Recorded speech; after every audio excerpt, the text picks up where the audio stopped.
ways that we can have more people experience AI in this positive, agentic, like super agency way. And then like what happens when we open up these opportunities for more people to build? Yeah, so Alan Kay has this essay, that's Alan Kay, one of the computer pioneers, has this essay called The Computer Revolution Hasn't Happened Yet. And in it, he makes the case that literacy changed the world. We had democratic revolution. Damn it. Damn fucking cold, man. Let me see. So, on this guide, it says the best item to get is held items or this. So how many of this can you get? So you can get 33. You have 50. And if you want 200.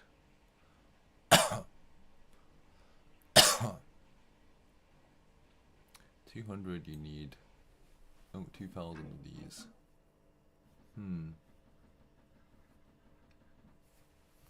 Let's see, item enhancer.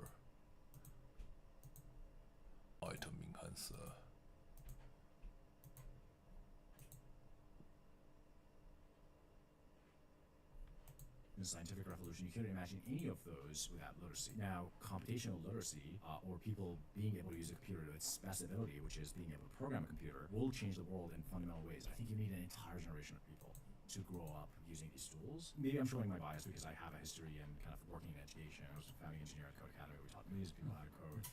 And I like to help governments now. We did a deal with the government of Saudi Arabia where they want to put vibe coding as part of their curriculum. Like an entire generation of people actually experientially learning how to use these tools will change the world in ways we haven't predicted just yet. One of my first public Replit experience was reproduce LinkedIn. Yes, I saw that. Yeah. Yes, and it was partially because it was kind of, it was a bit of a mimetic hack and everything else. Part of what I think both the AI revolution does and also what Replit does is expand the zone of your imagination about what's doable.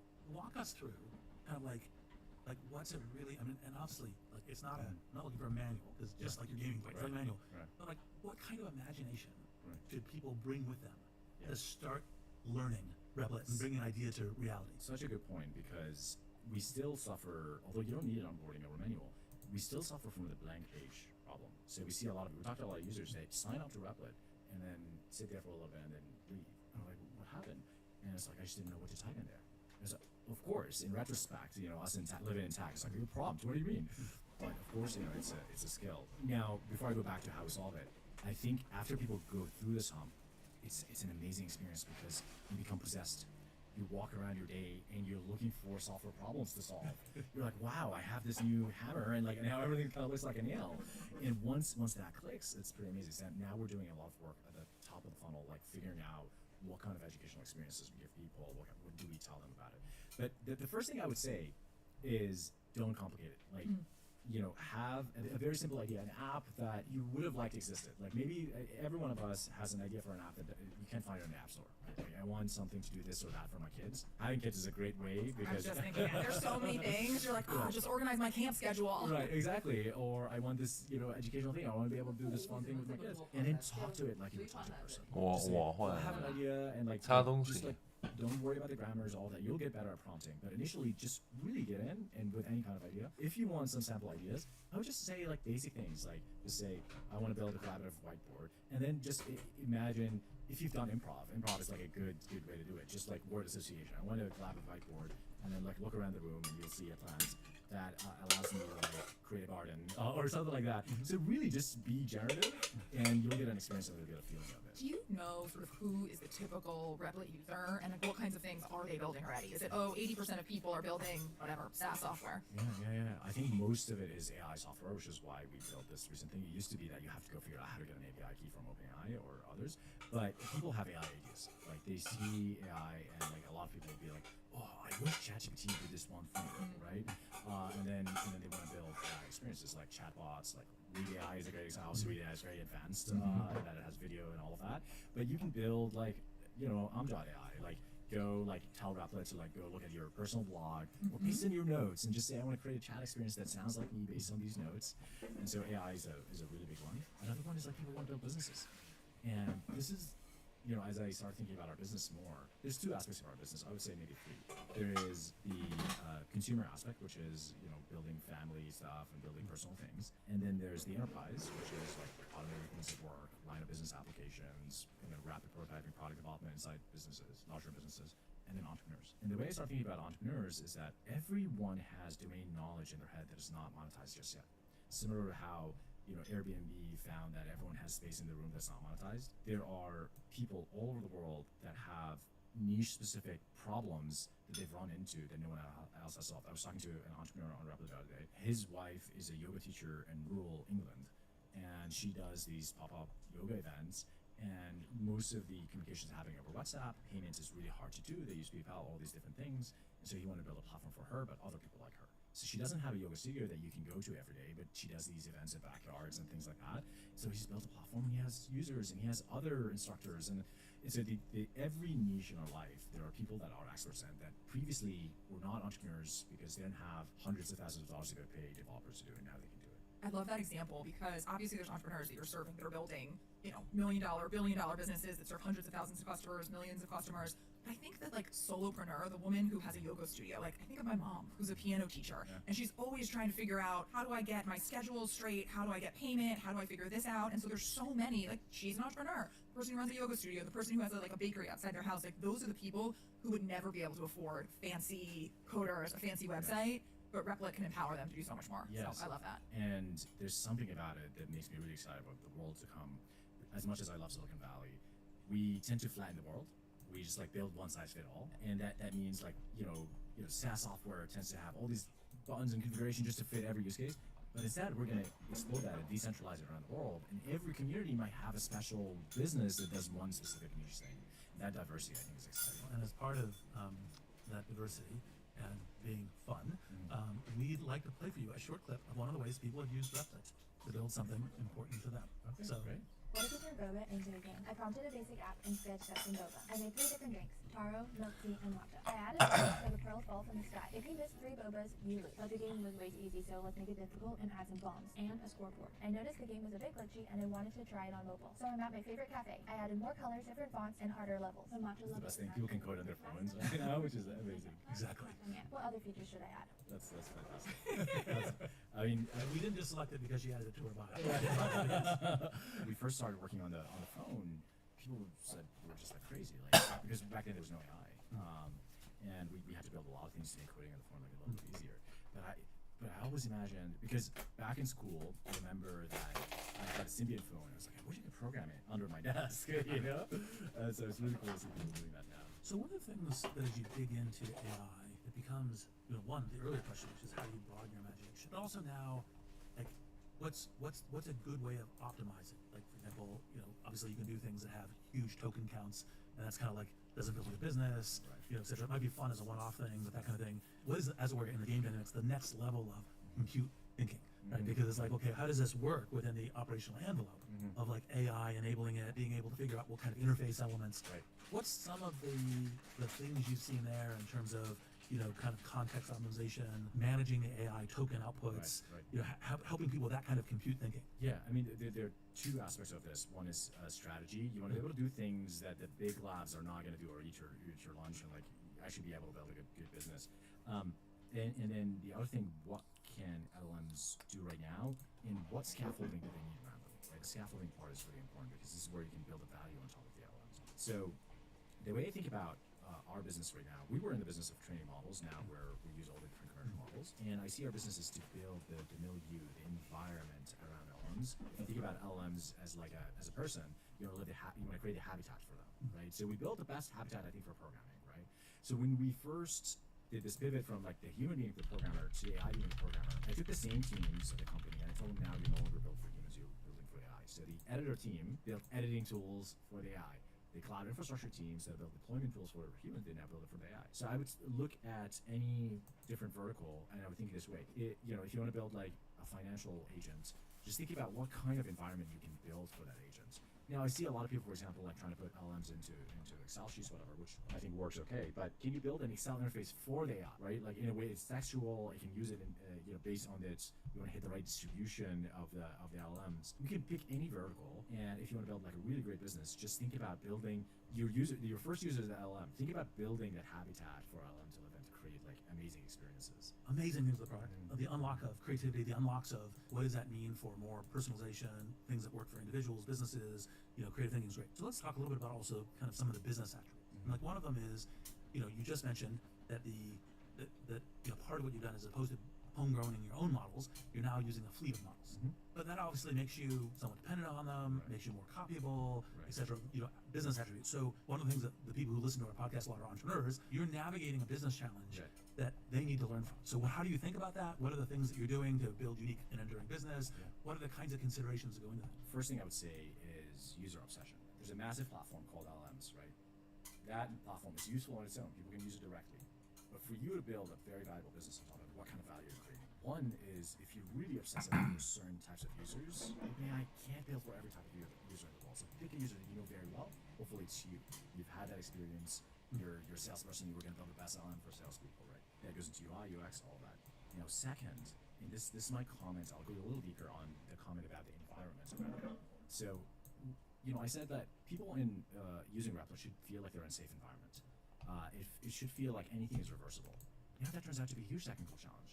Now, you could easily kind of hack around it or say, we'll just, restart the app or do whatever. But what we did is we built a transactional file system that allows undo. Like, we have proprietary file system that we spent 2 years building, that every action is like an immutable part of a ledger, that anything can be rolled back and rolled forward.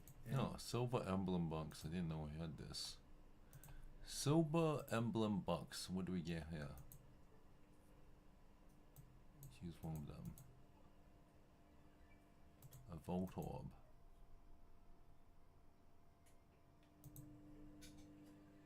Okay, that was not very useful. What is this? A dual coin.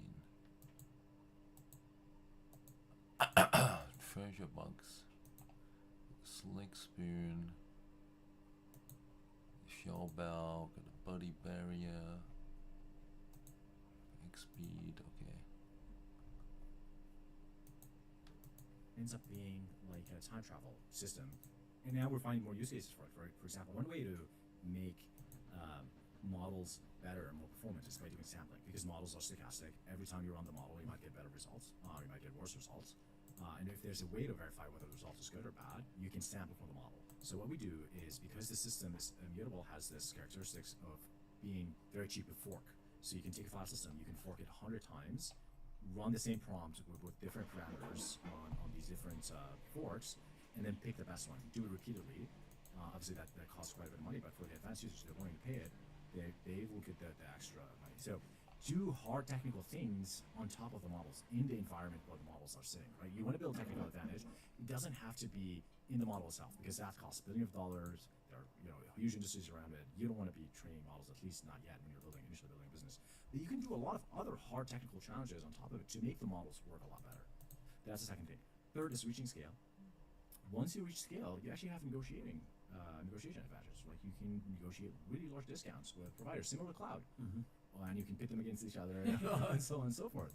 So, and venture capital is an amazing system to give you that initial money that allows you to get to scale quickly, and then the business, and then you can enter more of an optimization phase of the business. So you have this great metaphor, which is cathedrals built from bazaars. And so you want to describe the tension between open source and closed product design. And the bazaar is this messy, collaborative, maybe fun, bright, and that's where open source lives. Right. And then you have the cathedral, and that is the top down, that's sort of Apple, where they live. And you said that you want to build cathedrals from bazaars.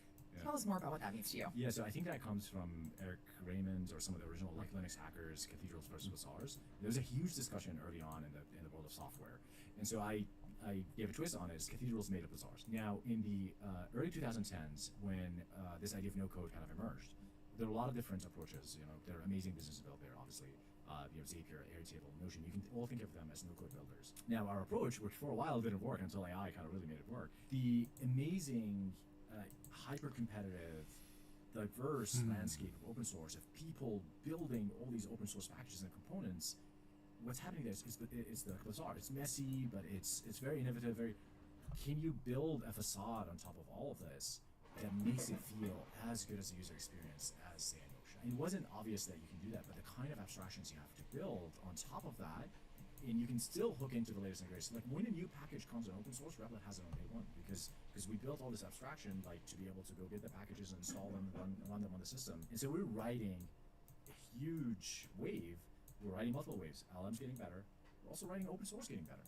New programming language comes out, we can run it on day one. And that required a lot of investments up front. And there are a lot of competitors that are not doing this, and it might be short-term easier for them to do. But I know how the landscape programming works. Things will shift. Like the other day we saw a new JSON format called Tune that is more efficient. It's, I think, token optimized format that is more efficient for LLMs. And so again, like programming will continue to improve, and we want to be the platform where you can program anything with LLMs. Let's think a little bit also about kind of how the future of work is going to evolve. And most people's experience right now is with chatbots, so they put in something, they get out something, put in something, get out something. So they're kind of directing the work in some ways, but it's kind of iteratively from what they're doing. So how do you imagine this trend, Replit, others, in this kind of everyone working with, kind of that power of code? Because you need a combination of that individual creativity, imagination, broadened imagination, drive, but also standardization for work processes. It's one of the reasons why the classic industrializations, I felt this form, then I handed from you, and as I was doing it. So I'm certain that you've been thinking about what this means for the future of corporate work. What are some of the observations you might share? Yeah, when I first came to the corporate world, one thing that I found extremely depressing is how atomized and siloed people are. So, over time, with capitalism sort of emerging, you have the original, I think, Adam Smith, like, how do you make a pencil, right? Like, someone make a razor. And so people become sort of cogs in a machine, and I don't think that is conducive to the human spirit. Like, I think humans are fundamentally creative. I think anytime we assume the shape of a machine, I think people are actually not happy in their lives. I'm not a Marxist, but I've read some Marx, and Marx has the theory of alienation, and I think Marx was right on a lot of the critique of capitalism, maybe not the solutions. Definitely not the solutions. One of his critiques is alienation, is that you don't see the fruits of your work. You build one part of a large supply chain of things, right? And that doesn't make people proud of, like I said, when I was a kid, when I built this entire thing, my brother used it. That's amazing. That's, I think, what being human is about. And so I think now we're at there's an opportunity in the workplace to a lot of that standardization stuff to be taken care of by agents, like work process automation and all that stuff. And what's left for people? Yes, we'll have broad swim lanes, PRD using ChatGPT, whatever. I can even have a marketing idea, and I can like use all the tools and like, hey, I built like this marketing package, and that to me is a lot more exciting. So we have, for example, one of our customers, large enterprise. One person had an idea. It's a real estate marketplace where they connect real estate buyers with real estate agents. Had an idea on how to optimize that algorithm and couldn't get engineering resources.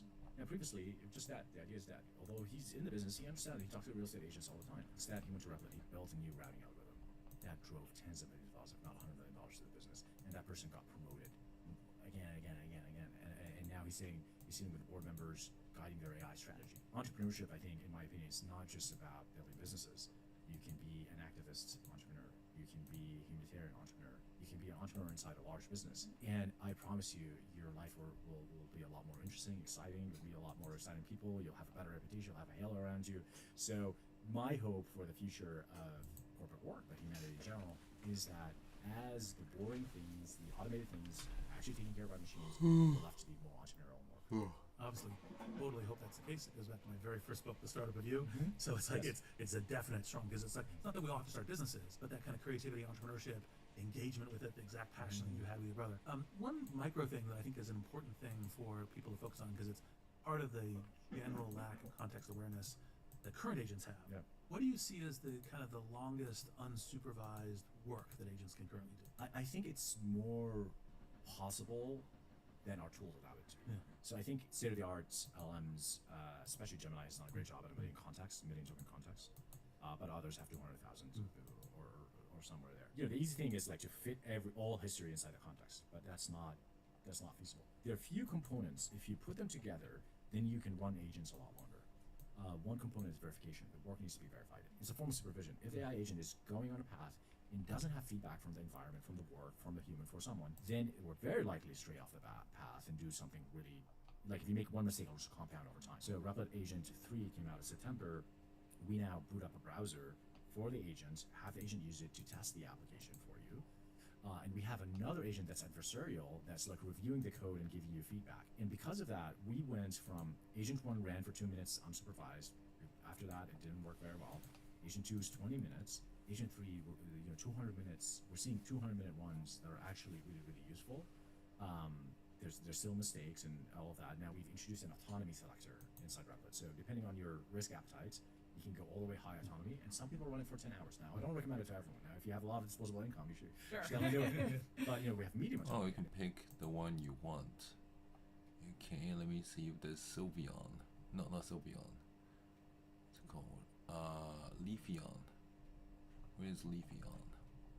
I don't see Leafeon on here. Strange. And it can run for 100 minutes, high autonomy, it can run for 200, 300 minutes. So I think it's possible. In terms of the context, so the verification is very important. So you pass from one agent to another, and so one agent does the unit work, another agent gives the prompts and says test the app. You don't have to give it the entire thing, so it's a multi-agent system. And then after the testing is done, pass back, but you don't pass it back using the old existing context. You kind of summarize and give the next. It's almost like passing the baton to the next one. Again, ideally you put You can get a costume or tickets. I actually want the costume as well, but fuck it. We'll get the tickets. everything in the agent, but I'm not sure we're going to be there anytime soon. So I think this sort of relates back to what we were saying, how the difference between programmers and non-programmers is collapsing, because if everyone has a Replit agent, you don't need to be a programmer. And I think so many people are talking about, and you said yourself, you work at Code Academy, the last 15, 20 years, we were telling everyone, like parents, We'll get teach your more kids to item program, learning to enhancements. code is the future. You recently said you Yeah. don't think people should learn how to code. And so I'm all for the democratization of it. We'll get more item enhancers and enhance my items. This is for people who are not coders now to be able to use Replit to do amazing things. Right. Yet at least right now, I feel like the people who are most adept at using AI for anything Okay, all hell items. Where is it? Choice specs. Upgrade. Upgrade. Upgrade.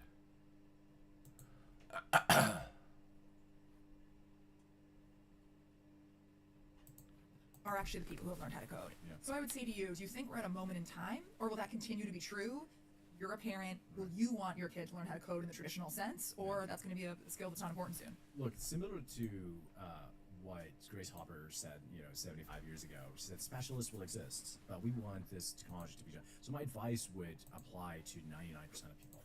Like, I don't think most people who want to make things with software and computers don't need to learn how to code. It's going to be a huge cost on them. It's going to take a lot of time, but instead just jump into making things. And if it's your cup of tea, if you're looking at the agent traces and you're seeing the code and you're like, okay, I'd like to learn what it's doing, then go learn it. I think it will take you further for sure this time around. But if you believe in AI, as I do, and we're going to continue to make progress on AI agents, and all the labs, billions of dollars, perhaps trillions of dollars, are going towards optimizing code specifically, then we're going to get to the point where it's, again, specialists exist. We need them. If we're sending people to the moon, I don't want them to be on a vibe coded Sure. computer. But for the vast majority of applications, I think vibe coders will be able to make them. Now, to the question about my kids, I've struggled with this a little bit. I've never wanted to admit that there's a temperament to coding, but there is. There is a certain temperament to coding. Do my kids have that temperament? I'm not entirely sure. What do you think is the temperament that a coder needs? Basic thing, like the ability to sit in front of a computer for 12 hours. Sure. I think coding is actually bad on your health. And if you're okay with that, I don't know any programmer that didn't go through periods of life where they're like really spending a lot of time in front of their computer with bytecode or whatever, and like just like coding all the time and like learning every aspect of it. Do you enjoy that? A lot of people don't, and that's fine. Like again, diversity. Like the people. 我不喜欢 coding Some people want 所以我 visual 可能不 things, 不能做 want coding。 visual things. Some people want to work with other 那我喜欢 people. 别的东西，我喜欢健身，我不喜欢 coding。 Like I was. 我觉得 I 适合 am- 特 I am, 别的 like, 人。 totally like my wife's not the same. Like I have an insane ability to be alone. Like I can be alone for a year, but other people can, and that's fine. We should be okay with people with different temperaments. That is actually really 希 illustrative 望 to me 希望一 because 个 I 能 love 过 math, 过 I 的。 love logic. I loved AP Computer Science in high school, but I'm an extrovert. Yep. I can't do that. I can't sit with code for 12 hours. Okay, so Yeah. people like me are okay in the Yes. future. They'll find Remember, other soft jobs. skills are important. Exactly, Yeah, yeah. soft skills are important. Yeah. Well, so I feel like we're in this time where some of us see Replit and see AI, and we're like, oh my god, it is so empowering. We're helping small business owners. We're helping young people. But when you actually look at the numbers, it's like more Americans are nervous about AI or scared about AI than are excited about it. And so, if you're talking to someone like that, like, what do you say to them? Like, what's your sort of go-to line to be like, no, this is why we have excitement coming forward in the future, even though we understand the risk. I think there's like a various distribution of it, and some people just want to get famous by writing sci-fi sounding, like, you know, just to be concrete about it. Like, I don't think anything that Eliezer Yudkowsky read, for example, Eliezer Yudkowsky, big AI, maybe he doesn't describe himself as a doomer, let's say AI doomer, wrote a lot about how AI could end the world and kill literally everyone. Like, I can't, like, you know, every time you try to read some of those, like, there's insane loops in logic, and really it doesn't compute for me like how that actually ends up happening. And I think it's like a fundamental misunderstanding of the world. Anyone who's tried to build a business understand that there are bottlenecks that are not just intelligence, there are regulatory bottlenecks, there are all sorts of things. So without getting too deep into that, I think some of it we just have to counter intellectually, and like we, you know, the AI optimists have to be out there like arguing with these people. I don't have time to do that. I did that for a little bit, but it's important. I know they're out there in DC kind of scaring politicians and all of that, and I think that's really bad because, like, you know, we can get to a point where, you know, AI is regulated in a way that doesn't allow the U.S. to be competitive, and so there's aspects of it that I think we really need to battle. There are aspects of it that I think is on the creative art film front. Sure. Like, you know, everyone thinks about Skynet and Terminator and things like that. But who's producing like really optimistic visions about sci-fi? I love reading mid-century sci-fi because it's a lot more optimistic. Something happened in our culture. We don't have to really go sci-fi anymore. So that's another part. Now, third part. Now, this is the more pragmatic. I'm worried about my job. I'm worried about my. I'm These are worried just about my everyday kids. concerns that people have that aren't sort of fantastical, that maybe are sort of based in reality. I worry about it for my kids a lot. Like the idea of it's really hard to go out in the world and make friends and have people like you. It's really easy to have an AI like you. I mean, and humans tend to take the easiest path. And like, I worry about this AI friend thing becoming a really problem. My eternal optimist is always like, well, look, you know, we had a period of history where, you know, eating junk food was acceptable, and like, but I think there's like societal antibodies. I think healthy societies have antibodies around smoking. You know, smoking is like, you know, when I grew up in Jordan, everyone smoked. I smoked. I came to the U.S. None of my friends smoked, and I just felt like an outcast, and I stopped smoking. I think society is like, you know, It's like truly one of the greatest public health battles of our Right. time. And to your point, a lot of it was we solved it with culture. yes, culture.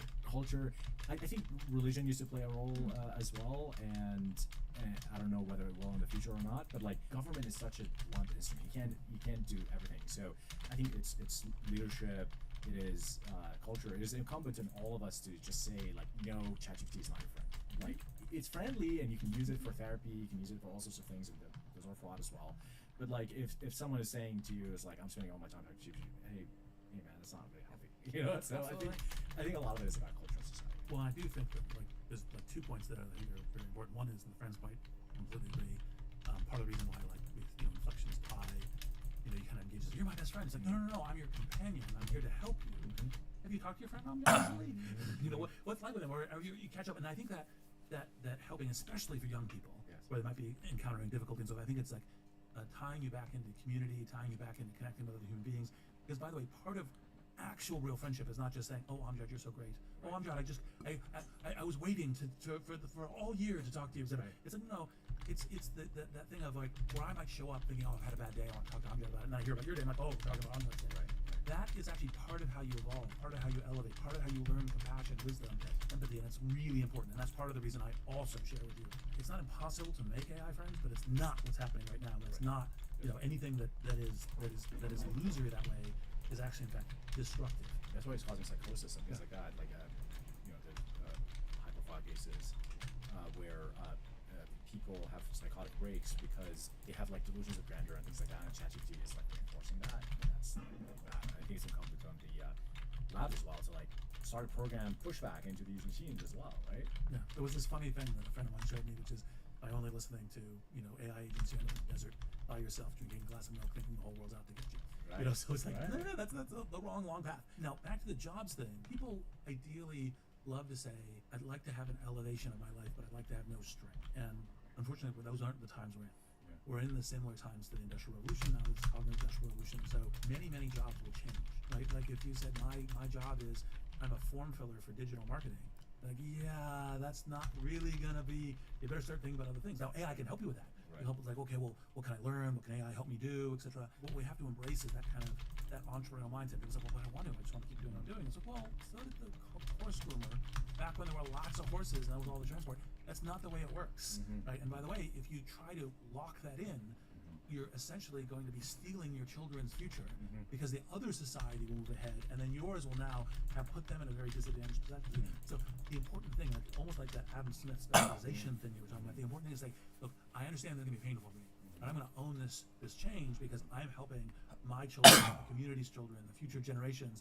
And by the way, like own it as an adventure, right? Yes, like sometimes you don't choose to go on the adventure, but sometimes you just find yourself on it and own it as the adventure. And how do you shape it and make that happen? And so in this vein, one of the things that companies are starting to look for is, what is AI native talent? What kind of pointers, heuristics, thoughts, lenses might you offer to people? Say, here's how you can think about becoming AI native talent. Here's what companies should look for in hiring AI native talent, because you live in AI nativity. On the previous point, briefly, like I say version that you said very articulately. Advice to people like on the YouTube My comments. that I teammates unfortunately suck, can't man, in this game. Hey, be nice. People, it's easy for you to say you're rich, right? And I think that Silicon Valley has a responsibility to do something. I don't know if it is some kind of like nonprofit where we have like retraining and upskilling. Maybe it's a government thing. I'm not entirely sure, but I think there's a responsibility to do that because it is hard for people. Like people who've done like marketing form filling for like 30 years, it is hard to break out of that, but I think there are potential to create like AI education programs. Now, on the question of how to become AI native, we were at a CEO event earlier, and even the CEOs are struggling with it themselves, and really amazing CEOs built, $100 billion plus companies, and they're like, I take a week every few months to kind of learn AI, but I'm constantly behind. And what I said, if you're a programmer, have technical ability, go really deep, go read the papers, go build a fundamental understanding of how LLMs work. Maybe even build an LLM yourself and try to train your own LLM. Now, this conditional on the fact that you have some technical background. If you don't, I would say using tools like Replit to build LLM experiences. So kind of think about ideas for how LLMs could like improve your job and go try your hand at building them. That's one. Two, just like train your algorithms and feeds to give you AI news. One of the first things that I did when I just like committed our company to AI is like I went and followed all these like different AI people. My YouTube is all AI content. There's a wealth of information out there, and so many of us consume content passively. You can be consuming information and learning, and this is, by the way, TikTok can be certainly disruptive. I see it as a skill to actually like train my TikTok algorithm. So like they try to bait me with like different content, and I just scroll really fast. And I pitched this to Elon, and I think he responded to me at once. So I said like, you should be able to prompt your feed. I want only AI content today to be able to consume. But like this passive consumption that we all do, you can fill it with useful information. And so this next question, Reed, I do want you to weigh in on it. But you and Replit recently passed 100 million ARR. Congratulations, huge milestone. And you guys have been building for a long time. But right now in the Valley, there's so many companies that are getting to both enormous valuations, but enormous revenue very quickly. So my question for you is, what do you think about this time where it seems like everyone has to get to insane revenue numbers immediately? Is this good? Is that true? And like, what is sort of the new kind of era we're in, sort of building in an AI era? So one of the reasons, there are a few reasons that happened that made it so that these revenue are really high. One obvious one is the ROI is when we make an application for someone and then we put a paywall, they really like the application. They went across the world, has like reached certain heights, internet stability and connectivity. There's all these confluence of factors that got us to a point where you can grow revenue fast. That being said, like AI revenue can go up as easy as it goes down. We've seen businesses. I think Casper is now like an enterprise business, but at some point they had like a really amazing consumer business that they lost all of it to ChatGPT, right? Like, so if you're not an AI business, if you're a SaaS business, and your investors like, oh, why don't you have AI revenue? Well, I mean, the other thing is like, easy come, easy go. So and we spent like 8-9 years building all this infrastructure to get to a point where the company took off. But we're also still very paranoid. Like Google just released another vibe coding thing today, and they're a close partner of ours, and obviously they're going to do it. But so many companies are interested in the vibe So it's very, very competitive. And so if you can build a business that is lasting, that is grows slower and compounds over time, I think there's still a lot of value in it. And the question is like, are there a lot of investors that want to put a lot of capital into that? Well, maybe you don't need a lot of capital anymore. And so yes, a lot of the capital is going to AI, but like you can build SaaS businesses today that are cash flowing, that can grow over time. What do you think your moat is? Is it your brand? Is it your existing consumers? Like, how do you make sure that you're not, 这个那 you know, 个还有 subject to 希 that? 望。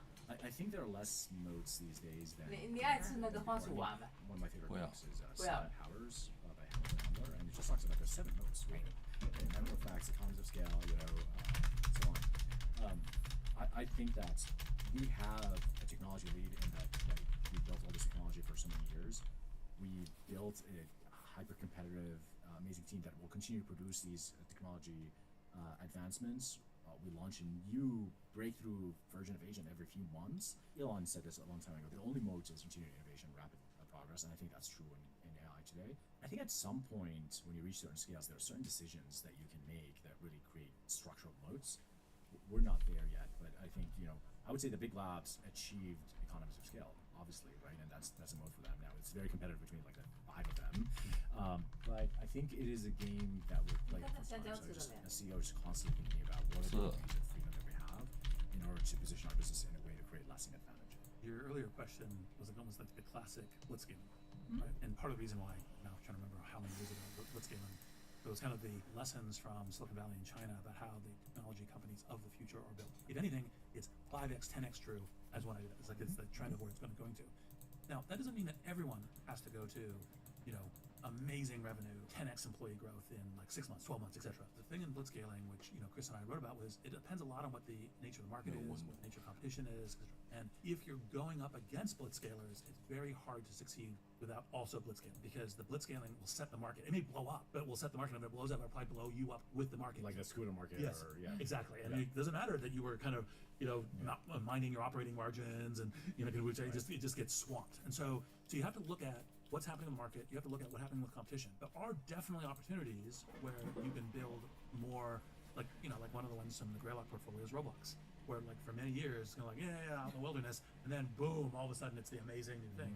And you can build towards that, and that kind of phase can come. So you have to kind of make an evaluation of where you're at. Now, if you're going kind of where the zeitgeist is, where everyone currently recognizes it, you better be moving pretty fast because everybody's recognizing it. And so that's a little bit of kind of the reason, like with Monas AI, we could say, hey, we can actually take some time to think about exactly and build iteratively to what the AI pieces are for doing for the drug discovery, because most people don't realize what are the things you need to do, and so you can take more time to build that. You don't have to go, it's basically do extreme uncertainty risks trying to capture a market. So there's a nuanced answer there, but there's a number of markets where that speed to revenue scale. By the way, speed to revenue scale is not just revenue for you, not just what comes in as capital. It also comes into what happens with hiring employees and a bunch of other things. And there's a whole set of compounding things that get to. So you have to make a kind of strategic decision.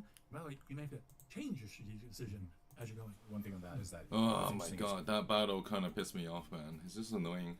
I'm gonna use the max grade 40, because the teammates fucking suck.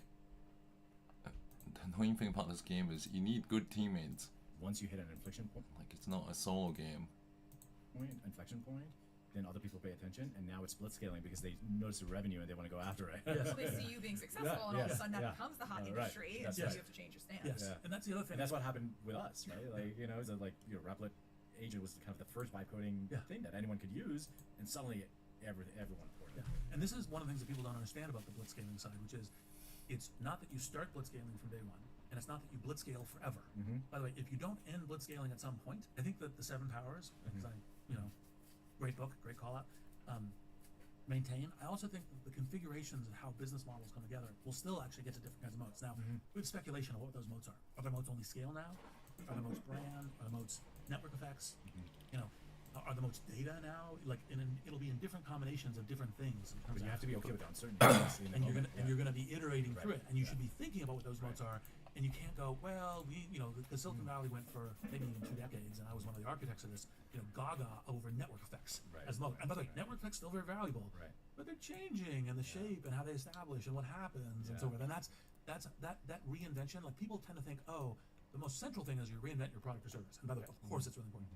By the way, it's also reinvent your go-to-market. Right. Oh, and by the way, it's also reinvent your business model. Right. Oh, and by the way, it's also reinvent what the moats are Right. behind this, and it's all of these kind of different things. Like Google search doesn't have network effects from its search engine. It has scale From ads effects, network? but it's Yeah. AdWords Yeah, is where the AdWords, network effect. And then what it does is it buys distribution from Right. Apple and other people Right. through that. Yeah. Is the way that it kind of, and so how do these things kind of come together? And actually, sort of for our conversation with Mark, Amjad, one of the things I've really appreciated is that your willingness to speak out about things that matter in our society, whether it's Gaza, human rights, etc. And it can be difficult for people to speak out, especially when they're CEOs of companies, you're fighting for talent. Why do you think it's important for people in the space, specifically in technology, to speak out about human rights and things like that? I don't do it because of this. I do it because of principles and because, we also have a family history. I understand that people in Gaza are going through it right now, and I really care about that. But I also think that, the corporate world, the market has changed, and that when you stand for something, I think there's actually, there's an effect where maybe you might be, certain people don't want to work with you or don't want to invest in you, but there are other people that might be attracted to that, right? So I think people are no longer sort of attracted to these, bland corporate brands, and the faces behind these companies, thanks to LinkedIn and things like that, are becoming more important than the brands themselves. And as humans, we care about things. And if you just have no opinions, and no one has no opinions, right? And so, I think a lot of people come to work at Replit because they know I care about these things, and people want to invest in Replit because they know we stand for certain things. And I think Silicon Valley is no longer the underdog as well. Like Silicon Valley is now the mainstream. People look to us for leadership, but they also, when we do certain things that are not conducive to society, they're gonna come and try to burn us at the stake. And so it's important for us to kind of take that the role that we're playing seriously. Yeah, I completely agree, and I think actually part of your thing is think of humanity first. Mhm. And that's part of the principles. Alleviate suffering, economic enablement. Part of what I love about Replit is economic enablement across the entire world. Then society. What's the organization on which we live together? And then industry. By the way, industry is super important. It's been my entire life. But thinking about those, even when you're an industry leader, you should not abandon the fact that you're also a humanist and you're also a part of society. That's right. Absolutely. On that basis of frame, what are some of the really important things we should do, leaders in Silicon Valley, in the tech industry, to make sure that technology is spreading compassion to? And one of the problems with some of the social networks is it's rage and engagement, clickbaiting, and so on. But yet that is not who we aspire to become Yeah. as individuals in society. So, what do we do to grow empathy, grow compassion? What are some of the ideas that you might have kicked around on this? One thing I try to do in our business is align our business model with something that allows us to be good in the world. And so, Replit benefits when people's lives improves through, the software that they're building, or they're creating, or the business they're creating, or how they're improving their business. And so I've always been really inspired by businesses that create like a theoretic win-win-win situation, right? Like when you think about platforms, like, Shopify is an amazing business where the company's winning, the entrepreneurs are winning, and consumers are winning. Not every business is like that. There's a lot of businesses where consumers are losing, or someone's getting exploited. But by the way, the best businesses are the win-win-win businesses, right?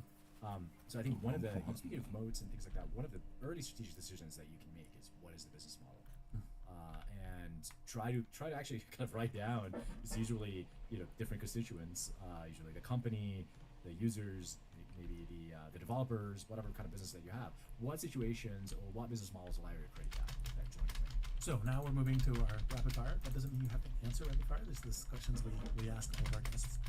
Is there a movie, song, or book that fills you with optimism for the future? A book that I think is amazing, that it pulls together everything that I love. I really love learning about theory of consciousness, theory of mind, the philosophy of that. I like computers and math and physics and all of that. I like the human aspect of human stories. I Am a Strange Loop by Douglas Hofstadter is an amazing book. It's partly about a book about his wife dying and their kids, and how his personal story in that. It's also a book about him struggling with the concept of soul, and kind of trying to understand it in a more secular way, in a mathematical way. It goes through vignettes about Gödel's incompleteness theorem, or what that says about how consciousness is potentially like a loop. And it's an amazing book that tells you that really everything is interconnected, and we can't be technical or innovators without actually caring about all the other things that happens in our world. What is a question that you wish people would ask you more often? This question is really fascinating. I don't get to talk a lot about literary or philosophical inspirations. So Strange Loop is awesome. So where do you see progress or momentum outside of your industry, tech, kind of AI vibe coding applications that inspires you? This is very fresh on my mind, but I took a tour of a plane, and I was so surprised that they got to full automation. This is a TBM 960 turboprop plane, and everything's automated, including landing. And there's not one neural network in it. And so it's surprising because, in Silicon Valley, we think that we sort of tapped out on classical deterministic systems in terms of what you can do in terms of automation. But actually, there are industries that are just slugging along. They don't want to use neural networks. It's like do probabilistic too. So that was really fascinating, and it's like there's a lot more to go, even in the classical systems and the traditional technology that we have. So, always our final question. Can you leave us with a final thought on what you think is possible if everything goes humanity's way in the next 15 years? What's the first step to get there? The thing I think a lot about, and this is driven by my history, my family, is that anyone who has ideas should potentially be wealthy. Anyone who has ideas and can follow through and has the grit and has the moral upstanding and can do the right things should be able. I think that's the true promise of capitalism. And I think it's very easy to imagine the world where it's like certain corporates that are controlling everything, and the business models are not aligned with humanity in such a way that it's all based on spying on us and selling us the worst things that we desire. But instead, in a world where the tools create the decentralized power, ability to generate wealth for everyone in the world, then our world is sort of interconnected. I think people waking up in the morning and feeling like tap dancing to work, like Jeff Bezos, like more than 99% of people don't tap dance to work, right? Like, so, including me, like I love my job a lot, but I hate email. Like, why hasn't anyone solved that, right? Like, the technology is there, but like the tools are not there just yet. So, rewarding work that is more human, allows us to relate with one another more creatively and less siloing and less politics at work, but also the ability for anyone to generate ideas and build businesses. That's something I'm really excited about. Amen. Yeah, Amjad, it's a great pleasure. We could have gone on for hours. Thanks for being here. Thank you for Thank having you. me. Possible is produced by Palette Media. It's hosted by Ari Finger and me, Reed Hoffman. Our showrunner is Sean Young. Possible is produced by Tanasi Delos, Katie Sanders, Spencer Strassman, Imo Zulu, Trent Barboza, and Tafadzwa Nimorunwe. Special thanks to Surya Yalamanchili, Saida Sapieva, Ian Ellis, Greg Beato, Parth Patil, and Ben Rellis. And a big thanks to Ben Kaznoka and the Village Global team, Philip Smith and Action House, Lorenzo Davis and Will Whiteley at Static, and Caitlin Norod and the team at Replit.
Have CEOs that finally feel unleashed, like they have Replit and they have an idea. They don't have to go beg someone to do it. They can just vibe code it, bring it into a meeting, and look what I built. We want to get to a point where you don't have to code at all. You should be in a creative space. A lot of coding is minutia. A lot of coding is accidental complexity. It turns out there's actually research. Doctors who play video games have much better reaction times. So if you want to do a surgery, I was asking them if they're a gamer. Oh, not a gamer. Sorry. Where's the gamer? Get the gamer. AI is reshaping how we work, learn, and create.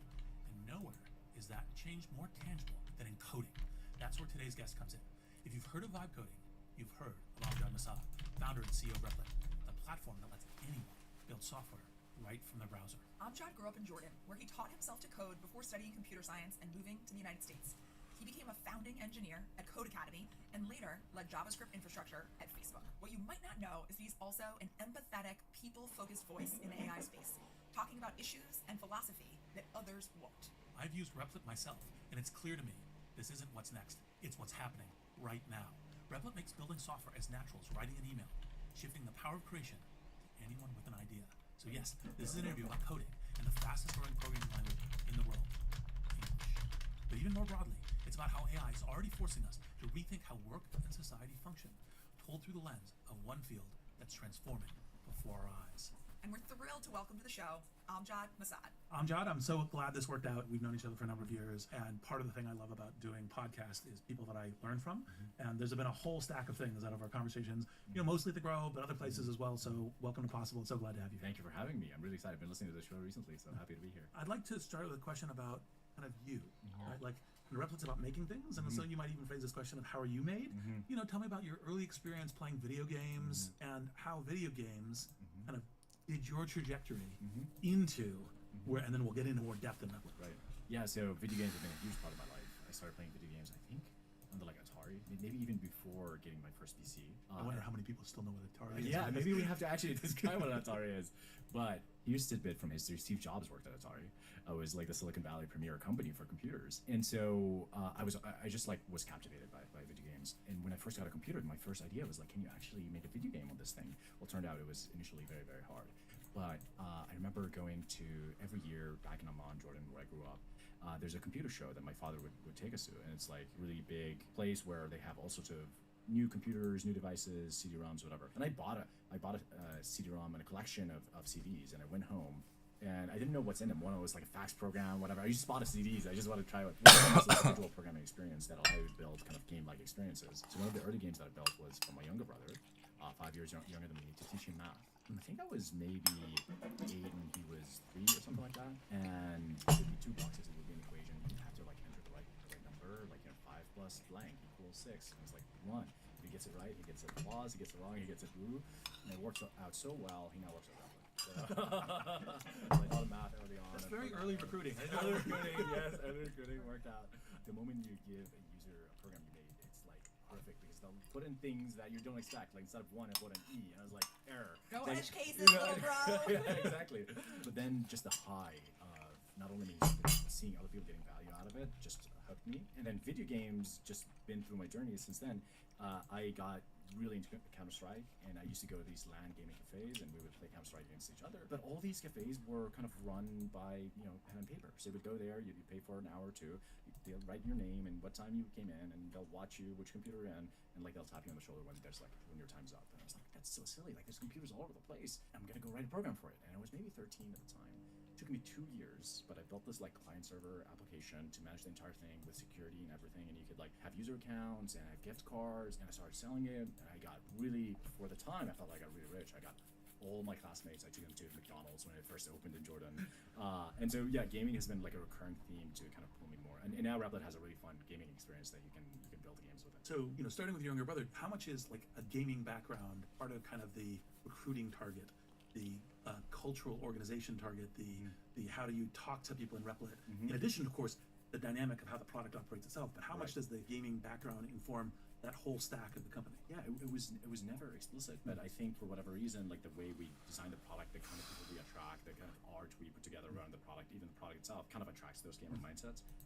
And actually, you know, I've always intuited that people who played games early on had their clock speed was higher. They could like think faster, they could react faster. And turns out there's actually research around it. Like doctors who play video games have much better reaction times. So if you want to go to a surgeon, you want to do a surgery, I was asking them if they're a gamer. Oh, not gamers are. Where's the gamer? Get the gamer. And then when we were designing Replit Agents, which is our like vibe coding tool, codes on your behalf, I was playing this video game called Hades, and a lot of my colleagues got them into it as well. And so in Hades, it is like a roguelike game where every game you starts with a different run, and it's actually a randomly generated game essentially. And so it was a very important mindset when designing AI experiences because AI is stochastic. And so even the language that we use inside the company, like an agent run, it's sort of like a game run, and so on and so forth. So it's a big part of the culture. So you've already described kind of your very first Intensity Goat experiences. It's the your younger brother. It's the manage the whole gaming land. How would you take the current kind of coding enablement? Like, what if your younger self had that coding enablement? How would your younger self have done this differently? Yeah, you know, the interesting thing about programming, and you know this very well. Actually, I think my generation is the last generation where the tools were really a joy to use, and then it became very industrialized. So when we were programming, like I started on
Do you guys have a jingle? A jingle. Jingle. We need one. Sonic branding, auditory branding. Hello. Let's use your voice like it's time to get The started. Bottleneck Podcast. I would like 50% of all royalties. It's gonna blow up on TikTok. Did you know there was a guy who, you remember that ITV, I think it was ITV, after about midnight, would just have that weird games thing going on where people phone up, okay? Oh, yeah. And the music was playing in the background constantly, okay? And the way they pay royalties is they basically have an arrangement with the Performing Rights Society or whatever it is, that they pay them, you know, quite a few million quid a year, and then they just pay them royalties kind of pro rata.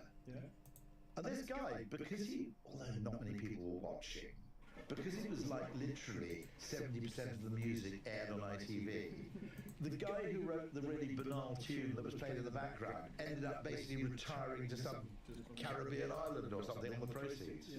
Because the whole thing was paid not in proportion to audience size, it was paid in proportion to time on screen. Famously, the Channel 4 guy, I can't remember what it was, but he made like 100 quid every time they played the ident. I mean, there are these. By the way, there's an argument for wealth taxes, okay, which is nothing to do with the fact that rich people don't deserve their money. It's the fact that there are a lot of people who've created a huge amount of value who don't make any money at all. So, like, nobody made a fortune out of Wi-Fi. Tim Berners-Lee. Okay, Tim Berners-Lee logically should be richer than Zuckerberg, right? Okay. The guys who came up with penicillin. I met the daughter of one of the four people who was Florrie Chain, Heatley, and Fleming. Okay, and I met the daughter of one of those people, and you know, she's not destitute, right? But I remember thinking, actually, you should be on a 1,000-foot mega yacht cruising around the Caribbean. Really? Okay. Oh yeah. And funny enough, I know the guy that worked at the naming company for Wi-Fi the technology.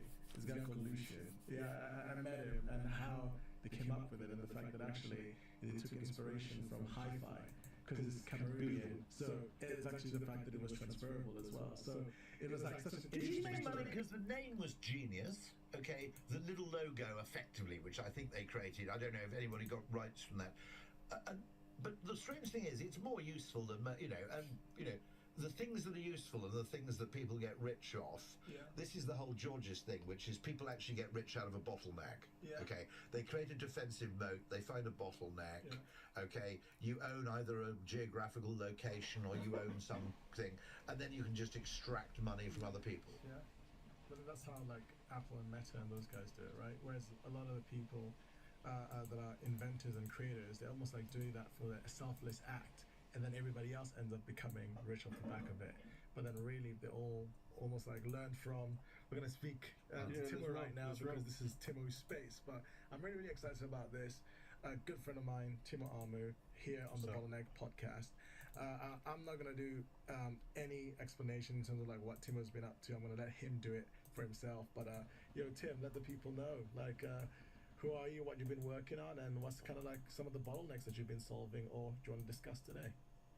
Okay, well, I am an OG influencer guy. I started a company called Fanbytes when I was 21 in 2017. Basically found that there was a pocket of opportunity where brands wanted to tap into a Gen Z audience, and then I built a company in that space. Was in my second year of university. We grew the company to 80 people, working with brands like Nike, McDonald's, the UK government, helping them do all their like social media influencer stuff for Gen Z. And then in 2022, the company then got bought by a holding group called Brain Labs, and in a great deal. And then since then, I've basically started a bunch of different companies, but the most interesting one is actually a company called Irrational Media, which is where we own and operate and buy hyper niche, hyper specific businesses which are based around people's passions. So if you're into like really niche stuff like horoscopes or knitting or cross stitching or that sort of thing, we own media properties in that space, and then we grow and scale them. So it's been fun. Seems like the world's in the niche. Yeah, 100%. one of the things that I found, I mean, we can go into it, and I'm sure you have a take on this, was like, I found it so interesting that the scale to which we grew Fanbytes to, you would look at the brands that we work with, the Nikes, the Samsungs, the McDonald's, and you go, all right, those are the people paying well.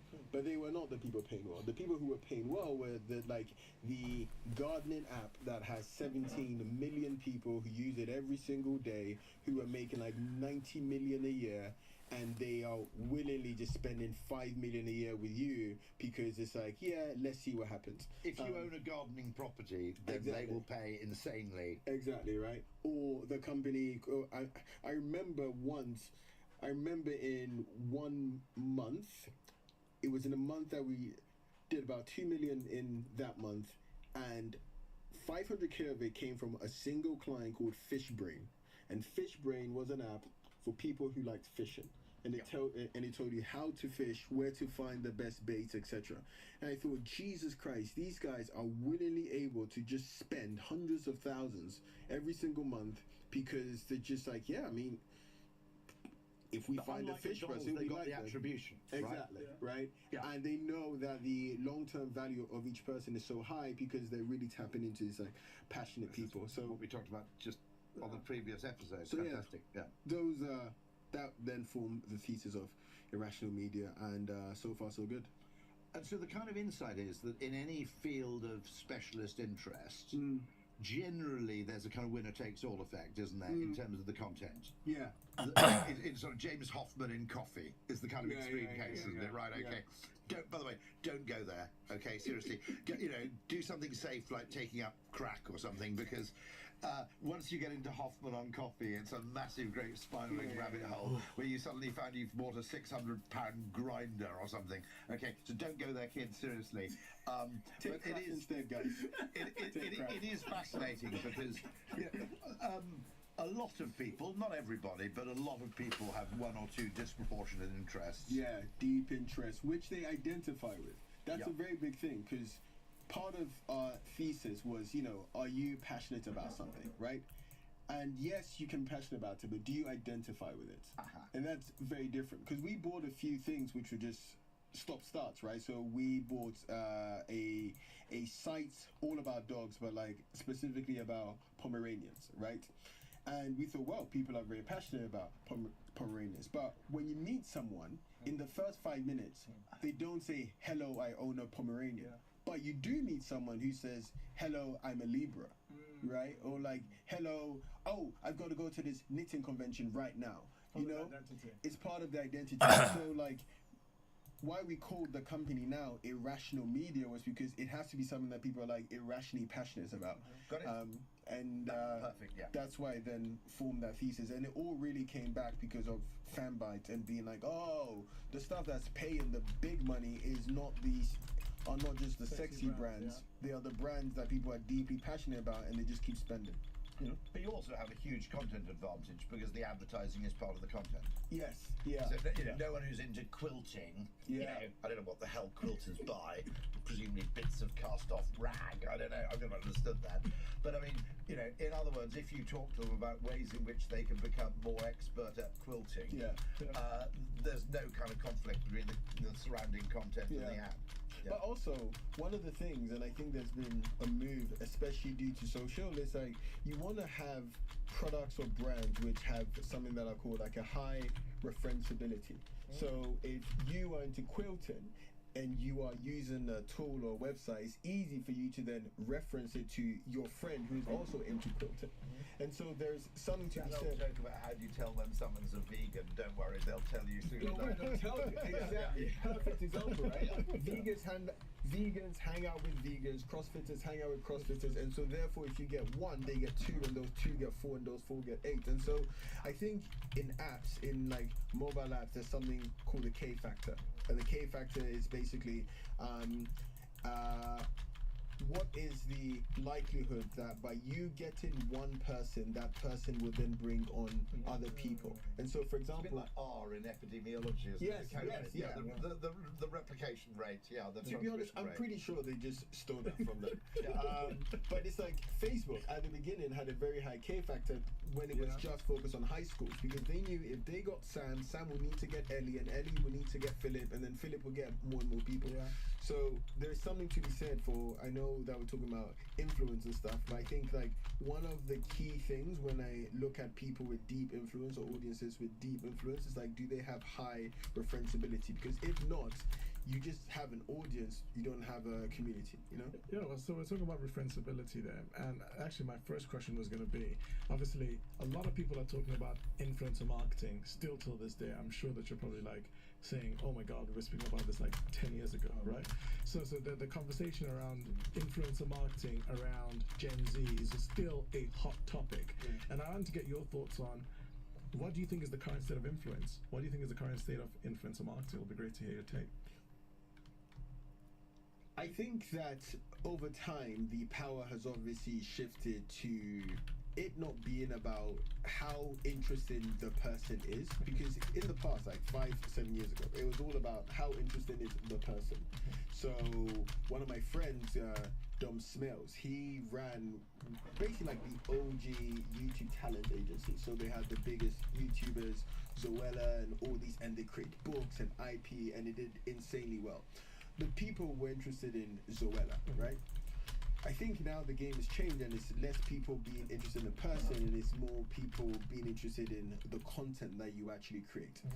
What does that mean for brands? It basically means that like brands can effectively invent their own influence. Like they can basically like, all right guys, we're gonna get you and you who are in the office, and we're gonna come up with this incredible piece of content in this format, and that's gonna bring people in, and people are gonna buy into us. Like Curry's. Like Curry's, right? Or like Duolingo, or like Ryanair. They've invented their own influence. It means that they don't have to borrow influence. And it's not totally person independent, because there are people who, you know, but it's how the person also relates to the subject matter. Yes, It yeah. becomes really, really important. Yeah. Like, I mean, I would say to some degree, right? Like, if you look at, say, yourself, Rory, you would think, okay, in the last few years, because of social, because people have like taken the content and the stuff that you say, by definition, because when people watch your content, they then feel smarter. That's the reason why they then gravitate to you. But if someone then said, tell me 10 things about Rory's personal life, I think most people will struggle. But if you said, tell me 10 things that Rory said that's interesting, that's made me think, a lot of people would gravitate to that. Whereas in the past, it was actually... not delving into my personal Well, there you go, right? Reassuring. Like a Kardashian. Yeah, I don't want, you know, stalkers. But in the past, it was more like, I know your personal life. I know how many siblings you have. I know that you love this sort of tea. I know that I do that. So I think you're probably actually quite, without knowing this, I think you're quite a good embodiment of like where influencers go and where people are leading with content first, and then afterwards they buy into the person. You know what I mean? Yeah, that's very interesting. In a sense, there's a kind of horizontal Fucking useless and a teammate, vertical, man. isn't there? You know, you have the vertical thing, which is about a thing. And the horizontal thing is about the person. And that still survives. I mean, it's always going to be big. Celebrity culture is never going to go away. But there's the kind of Kardashian thing, which is effectively, it doesn't actually rest on any particular subject area. That, you know, famous for being famous is, I suppose, the phrase, you know, in that respect. And then there is the content specific, what's the chap? Is it Francis Bourgeois on train? Okay. And you can be actually, one of the joys about the content specific area is generally the presenters are not from a central casting. Okay, right. I mean, I don't know. This brings back COVID memories, but Matt's RV Reviews, American guy, works for an RV, you know the guy, right? Matt Foxworthy. Okay, and if you were doing central casting, you know, you wouldn't choose that guy. If you were choosing an advertising person, you wouldn't choose a fat 59-year-old man, right? Okay. And so there's something really interesting about this, which is that what I like about it is that television got very, very homogeneous because they're obsessed with the horizontal thing. Yeah. There are exceptions. The old exception would have been Patrick Moore on astronomy, or who was the guy who hosted One Man and His Dog, right? You know, there were those wonderful people who are completely out there, who didn't look like other TV presenters, but were known for tragically from name the guy who presented Sheepdog Trials. You ever seen it? Oh God, you're too young. That's the best thing on TV. I'm Welsh, so I'm biased. Okay, because faintly pornographic if you're Welsh. But it was Sheepdog Trials, literally. You know, border collies herding sheep around competitively. And you had those kind of people who are the vertical guy, and they were actually always slightly way more out there in terms of personality, background, whatever it may be. And that was actually always the best bit of TV. And so, what would you say is like an indicator of influence? Because a lot of times people talk about like likes, talk about followings, and actually, on top of that, what's the difference between followers and actual influence? What's the real indicator of influence from your perspective? I think that the best indicator of influence is several examples of actually having like a two-way conversation with the person. So, for example, whether they bring out a product or whether they host a live and then a substantial percentage of the audience show up. You want something where you know that the audience also reacts back to what they say. That to me is a big indicator of influence. It's also the reason why people say the bigger that you get on social, the less authentic or less influence you have. The reason why, in some very weird ways, because when you're smaller, people just feel generally like less intimidated to comment on your stuff because they feel like they're talking to your friend. But then as you get bigger, then it feels like, oh, you know, I've got this celebrity here, but really you might not be, right? So for me, it's like evidence of having that two-way dialogue is very important. But I do also find it very interesting because, Rory, you talked about TV, and I think about so many people who started off on TV and they still, I mean, like Jeremy Clarkson, for example, right? He started off on TV. He still has a lot of influence, even though actually for a long period, a lot of his career was actually a one-way thing. It was him creating content or him on Top Gear and just like talking at you, and there wasn't that two-way dialogue. So in some weird way, actually, like TV and the advent of like TV celebrities kind of goes against what I said. He was always an outlier, though, wasn't he? I mean, still is. Okay, Clarkson, in the sense that I know that newspapers like the Sunday Times realised that he was. There are very, very few journalists who, if they left their newspaper and started up on their own, people would pay £1 a week just to read their column. That's true. But he was one of them.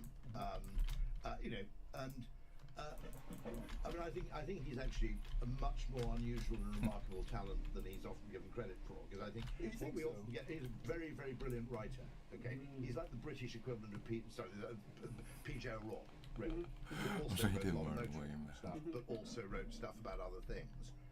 And his capacity fundamentally to engage people in farming, that was a decision made because, as he said, he was offered an extra Netflix series on top of what was, of course, the Amazon Prime. He was offered an extra Amazon Prime series on top of the Grand Tour, and his reason for doing a program on farming was nothing to do with his belief that farming was great television. He just said, I'm sick of Heathrow Terminal 5. I don't want to make a program which requires me to go through security, okay? And so I want to make a program from home, and I live on a farm. Okay, so it was literally, that was what drove the decision. And what is trickish about it is, one, it's done absolute wonders for farming. Okay, but also, I mean, the thing I wouldn't have predicted it. It's big in the US.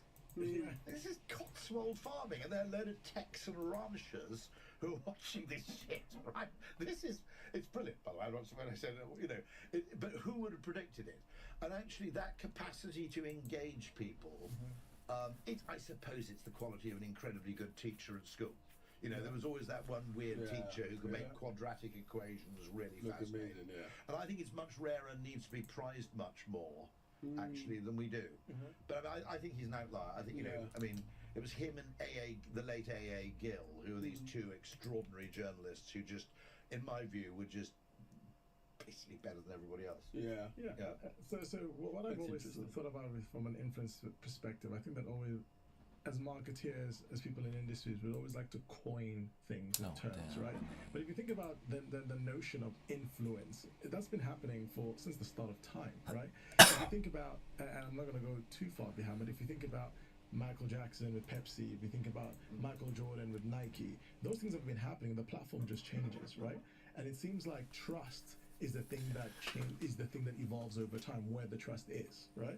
It's almost like at first it's people on the big screens that we look up to and they're the big stars, and then you go to the TV show host, like you feel like you know Will Smith because you saw him on Fresh Prince all the time, and now it's going more and more to the day-to-day of the influencer. But is that what we think is the moving mechanism all the time? It logically makes sense, okay, in the sense that we know, the public aren't naive. They know that when a very famous person promotes a very famous thing,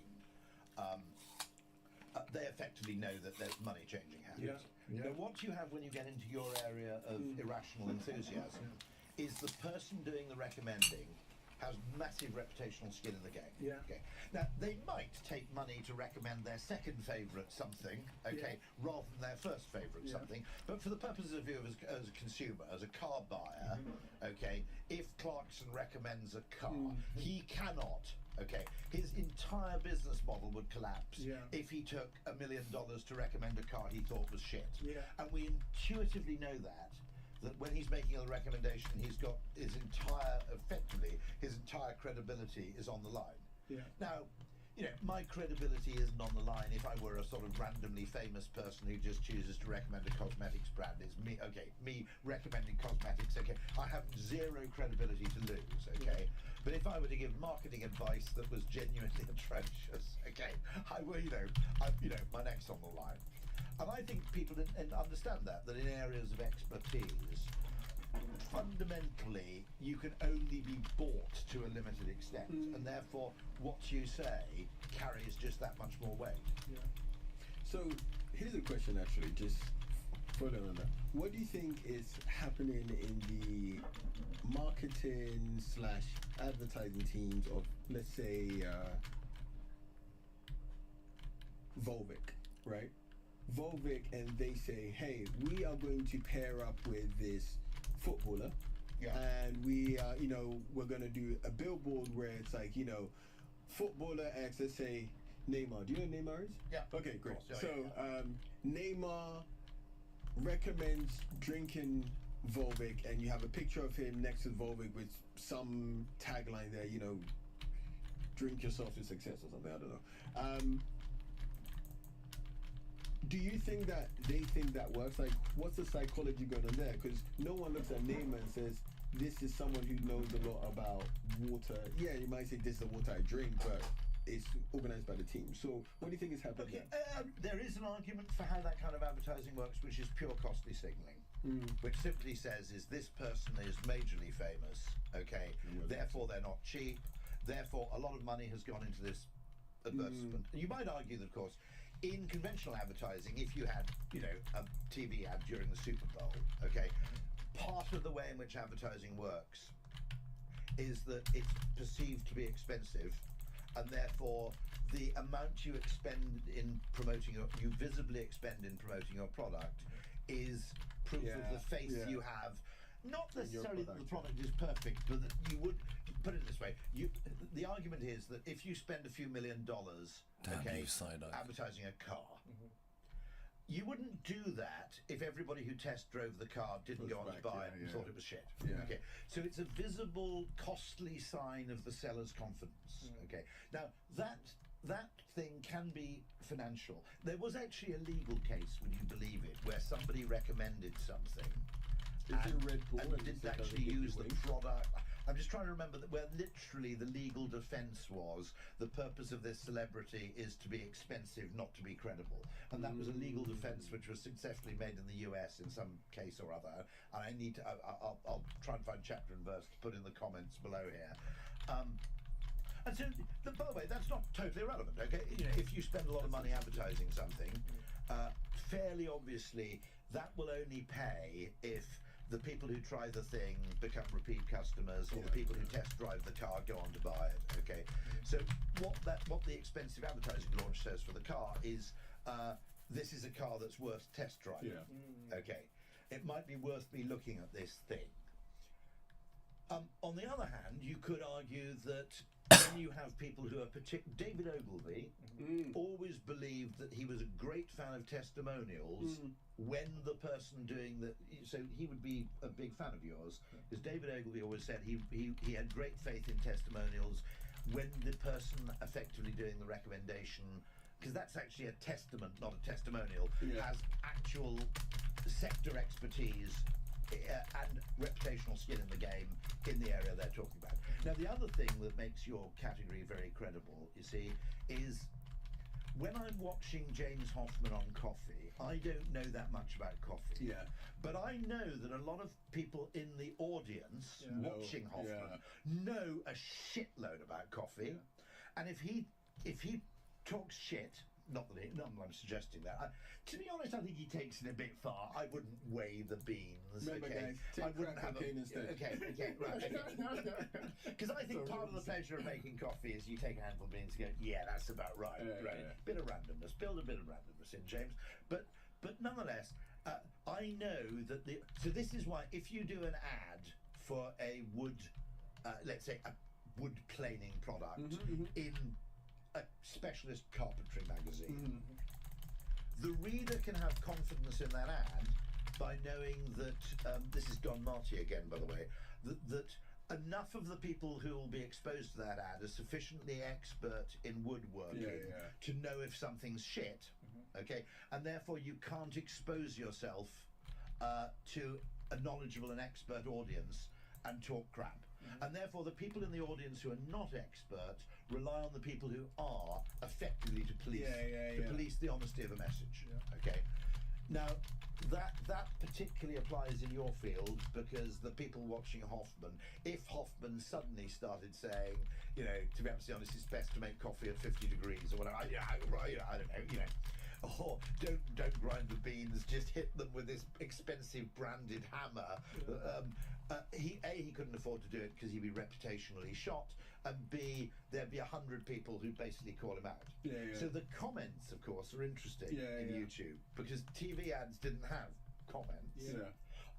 But literally, if you so this business of credibility. So David Ogilvy would have been a big fan. Now, just to be clear, I think David Ogilvy was a bit too hard on ads that featured gratuitous celebrities.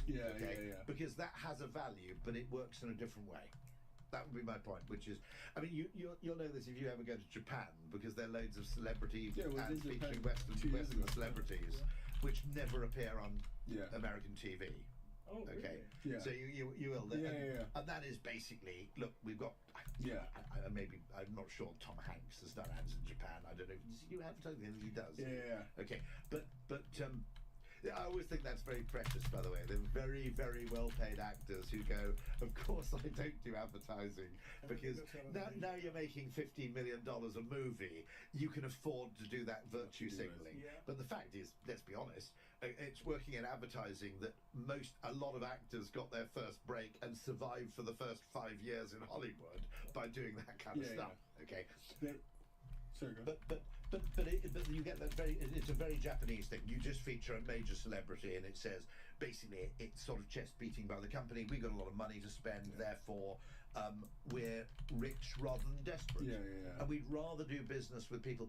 I mean, if you were buying a car, okay, you'd feel much more comfortable buying a car from a rich person than from someone who is clearly desperate. Because you go, the rich person actually has a balance between reputation and profit, whereas the desperate person only cares about profit. Okay, and so, you know, there's an argument that you simply do it to signal corporate success, that we're doing well. We wouldn't do well if our product were. So there are all kinds of ways in which advertising works. That's the only thing to understand. But your way is a great way. Okay. What you just described, so a couple of thoughts. So the first thought is, the thing you've described in Japan, and probably Alfred, you can testify to this, is it's also hugely successful / prevalent in the developing world. So like if you go to Ghana, Nigeria, etc., just the combination of insert semi-famous person here next to any category, like any category, you have made it. And then the second thing that you said is actually an interesting framework. I guess I can call it like decision by abdication. It's almost like you say, well, this group have said it's good, therefore there's no reason why that person would feel like he's ripping me off. One of the questions actually I have for you. By the way, the fact that you invest up front in your reputation, okay, is evidence that you're playing the capitalist long game. Yeah, the long game, yeah. Not the short game. Yeah. Okay. So someone who's planning, okay, if I were planning to open a kebab van in Sevenoaks, give everybody food poisoning and drive away, right? I can drive off to Oxted and repeat the whole process. This is why, you know, we trust in a way, we trust a kebab shop more than a van because you're rooted in a community, okay? You've got an upfront investment in your real estate and in your equipment. So this is why, if you like, a tourist restaurant can often be shit because they're not expecting anyone to come back. Okay. Whereas a country pub, if you're not a destination, you're out of business. Okay. So you can trust if you want a shit meal, go to a tourist restaurant with a great view. Because they know that nobody's ever coming back. Now, actually, okay, let's be honest, TripAdvisor's probably changed the dynamics of that a bit because the person, but people generally didn't go back. They didn't go back home to Luton and go, by the way, if you happen to be in Lanzarote, there's a great restaurant or a terrible restaurant. Okay, so the feedback loop didn't really work. That's interesting. So the fact that you invest up front in reputation, just as the fact that you invest up front in real estate, is kind of proof of long-term commitment. That you're planning to grow your business through investment in reputation and relational capitalism. You're not just a one-off transaction business. And we trust the latter. This is why I often say to people, look, I know you can go and buy a second-hand car a bit cheaper, right, by going to the direct person who's selling the car. But there is a virtue to a car dealer, okay, which is if the car dealer totally screwed me over, and particularly if you make it very public that you live locally, right? And also if you're buying a car from a car dealer, say, and I will get my car serviced here, right? Okay. You, in other words, you suggest you're a source of future value, not just a one-off punter. Okay. When I'm in deal, I make it really. Refurbished 你自己忘 AI 装修 No, we've got a place just round the corner because then they go, okay, they need me to come back, right? And so that business of what you might call long game capitalism and short game capitalism. To be honest, if you go to a car dealer and they know you could go around town slagging them off, right? Whereas if you drive 400, if you drive 300 miles to buy a second-hand car from someone called Dave, it's not the same reputational protection. If you're going to a car dealer and somebody asks you when you travel from, you should stay locally. Because then they might give you a great deal because they believe you're going to be around. In fact, I'm very well connected in the local community. Absolutely, yeah, absolutely. I run the running club. Exactly, you've got it exactly, yeah. Which is absolutely packed full of potential BMW buyers. But I always find that very interesting because I think we instinctively understand a lot of these trust mechanisms, but they're never quantified. So they never appear on a spreadsheet and they never appear on a database. But we instinctively understand: is this guy on the repeat business game, or is he in the one-off? One-off transaction. There's transactional capitalism, which seeks to maximise the value of the one-off transaction. That's your dodgy guy, right? And then there's relational capitalism, which is I now have a customer. How can I maximise the value exchange between us over time? And the second kind is much better. I'll tell you a very funny story. A Brit friend who moves to Australia, okay? And he wants to buy a second-hand car. And the guy says, I'll meet you in the car park of the local supermarket, right? The guy goes, it's a bit weird, but maybe that's what Australians do, right? Because he's new to Australia and he's thinking, maybe there's this Australian tradition where supermarket car parks are the traditional place. Meets the guy, needless to say, buys the car, total bloody disaster. What the guy was doing is, I don't want you to know where I live. Right, he's basically selling them the car in an anonymous location because there's no comebacks. And the British guy was suspicious, but what wrong-footed him was basically he thought, I'm in Australia, when in Rome, maybe the whole of Australian supermarket retail is basically Cardiff. And no, big mistake. Yeah, interesting. But this is really interesting because I think what that whole question of specialist expertise, what you're doing with irrational Yeah. media, is a lot of it works because of those totally tacit and implicit trust mechanisms. Yeah. Do you remember yesterday when we were talking about how you sell perfume? Yeah. And so I've actually got a question for you, right? Because I actually thought about this question after reading Confessions of an Advertising Man by David Ogilvy. Brilliant. Oh, no. And then I also read Claude Hopkins' My Life in Advertising. This was ages ago, and I still use so much of this stuff. It's still true. It's still true. Do you know, complete side note, but I think one of the godfathers of this whole like influence social game is Edward Bernays. Like to me, I remember reading Propaganda and just thinking, bro, like you are the guy. Like, you are the god of this, right? But the question I have for you is actually about if you were starting, say, a perfume brand now, right? So many perfume brands, what they, I never understood it. They do these like really amazing videos, and it's like this supermodel, and she comes in and does all stuff. Let's assume Johnny Depp is out here doing like Sauvage Duar. You're like, what are you talking about, right? Companies are the same. Yeah, But the thing about perfume that I find very interesting is beautiful category. How would you promote by the way, it? was Old Spice, Procter and Gamble brand. Okay, who did that extraordinary campaign? I'm on a horse. Yeah. Okay, and that was brilliant because it was total subversion of the conventions of the category. Yeah. How was that? Okay, so I got two questions. Firstly, how was that a total subversion? And then secondly, how would you promote, given where we are now, how would you promote a new perfume brand using like standard or old school advertising principles but on social media? And you can't do the supermodel Johnny Depp, Sauvage Dior. Oh my god, that's actually funny. I think it's quite easy to do because what I would do is there are two things you can do in marketing in a way. You can find a gap in the market, or you can create one. Yeah. Okay. And when I say that, I mean, by the way, there's always a bit of advice I do give to people with new ideas, which is there may be a gap in the market, but is there a market in the gap? Yeah. Okay. So there are categories of things which That's are a totally great phrase, underserved. man. Okay. What's an amazing phrase? It's a brilliant phrase. What Not a mine. I brilliant wish it was phrase. mine. Oh, not yours? No, I can't remember where I What's a first read it. brilliant phrase? It's a brilliant phrase. There's a gap in the market, but is there a market in the gap? And there are certain things where, for example, at a fast food restaurant, there's a market for food that's cheap. Yeah. That's usually useless, your man. what you might call the the cheap wrap you get somewhere. It's and that's for people who are going out to lunch. And there's a market for things which are surprisingly a bit expensive, and that's the treat market. Yeah. So there's the I want to save money, and there's the I want to splurge. There isn't most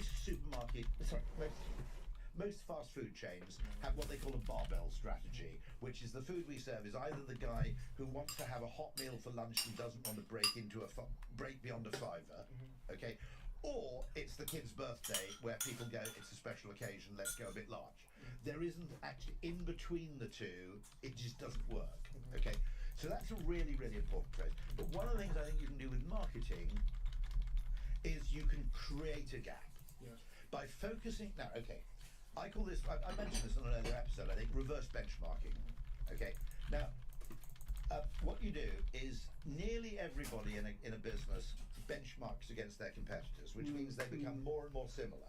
Okay, and the act of benchmarking usually creates an opportunity somewhere else, but consumers may not find that space visible unless you focus their attention there. Now, let me give you a perfect example of this, which is probably the $3 trillion example of this, which is loads and loads of nerds in the late 70s are making computers slightly faster, a bit more RAM, a bit more processing power, okay? And they're all competing with each other because they're nerds to impress each other with the hardware. Jobs comes along and basically goes, in this process, you've completely neglected aesthetics and usability. But what you then have to do is direct the consumer's attention to where you are strong and where everybody else is weak. Yeah. And what we pay attention to, we tend to ascribe importance to. Yeah. And by attaching people's attention, by being very, very visible about this, okay, you create an awful lot of cut-through attention and salience. And suddenly, what you've got is a USP, if you like, a unique. Okay, and so this is a case where it's not enough necessarily to spot a gap in the market. You actually can use communication to genuinely create one by direct. So the reason I call this reverse benchmarking, the brilliant book I really recommend, Will Gadara. It's called Unreasonable Hospitality. Yeah. I'm going to New York to host Yeah. a conference. in 不饿 September. 的。 Well, And- What an underrated book, by the way. But It's so underrated. not by anybody who's read it. I mean, everybody who's read it. I agree. No, I completely agree. But like people don't completely talk agree. about it because people No. hear hospitality and they go, man. But actually, the principles behind it are incredible. Yeah. The principle, the patterns. Yeah. So his lovely thing is he's number 50 in the world. Yeah.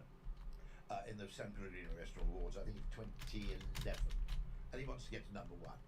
That's him. I wouldn't have bothered if that's 50. I'll do. Get on top, right? But he wants to get to number 1. Okay, I'm like that. I'm a satisficer. Yeah, that'll do. Right, and he takes his whole team to the number 1 restaurant. They start copying or making a note of, we could do that. We could fold the napkins that way. At the end of the meal, he goes, not interested in any of that stuff. Is what about this experience was a bit meh, bit disappointing. And they came up with 2 things. That the beer drinkers, because he takes them over chefs, and chefs tend to be beer drinkers, not interestingly. People who actually make the food are quite often. The beer drinkers got a really shit experience compared to the wine drinkers, and the coffee was just a bit average. So he doesn't copy anything from the number 1 restaurant. He goes back to his own restaurant, 11 Madison Park, I think it's called. And he appoints one of the guys a coffee sommelier and one of the guys as a beer sommelier.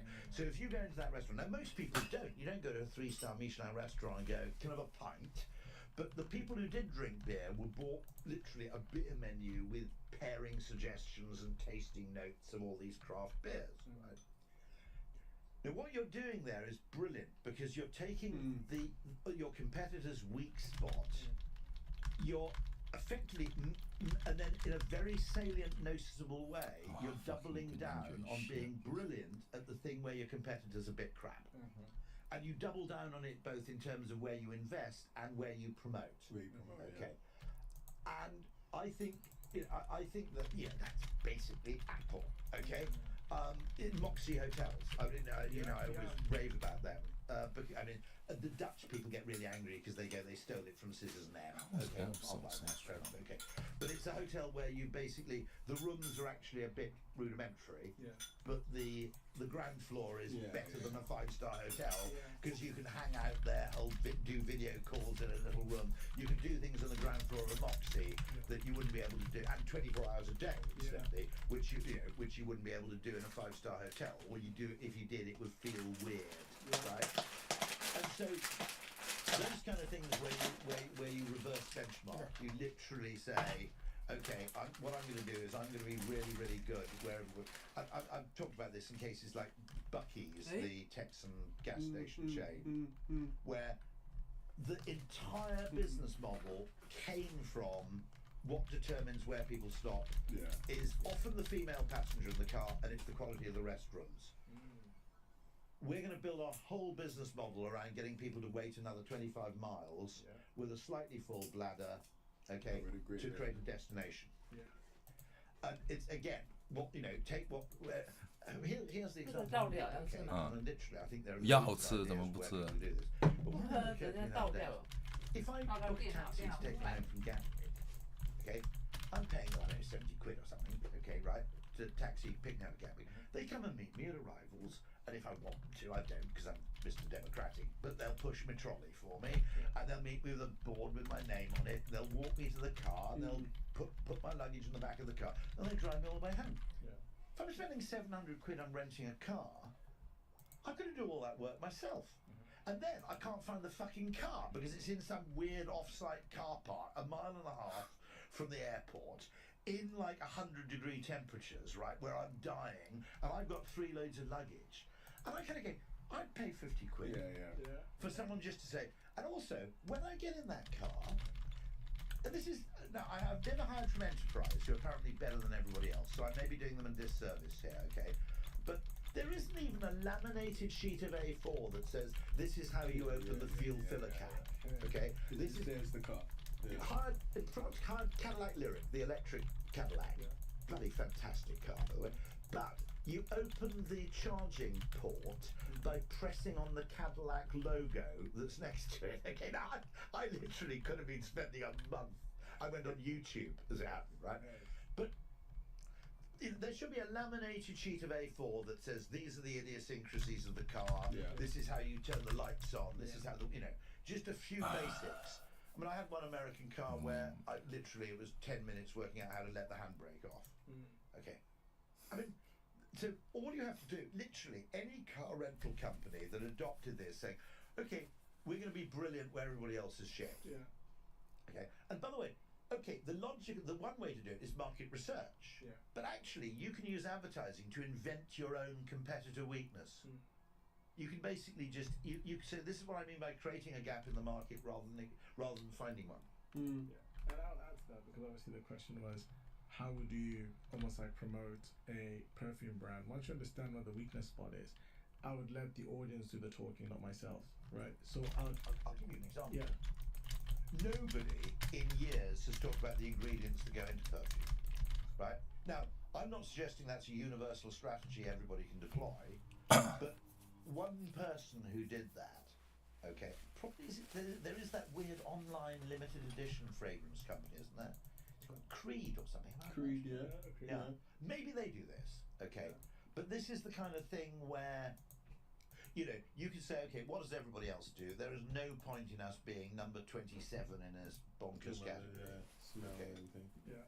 But I guess Configuration. Sorry, go on. My thing is almost like, what is the outcome that everybody wants when they buy this product? Is they want people to notice that they're wearing something. It's almost like they want it to be unmissable. Yeah, right? yeah. Usually when you wear a scent, you like it. You like the fact that people have noticed. Like I've bought fragrances.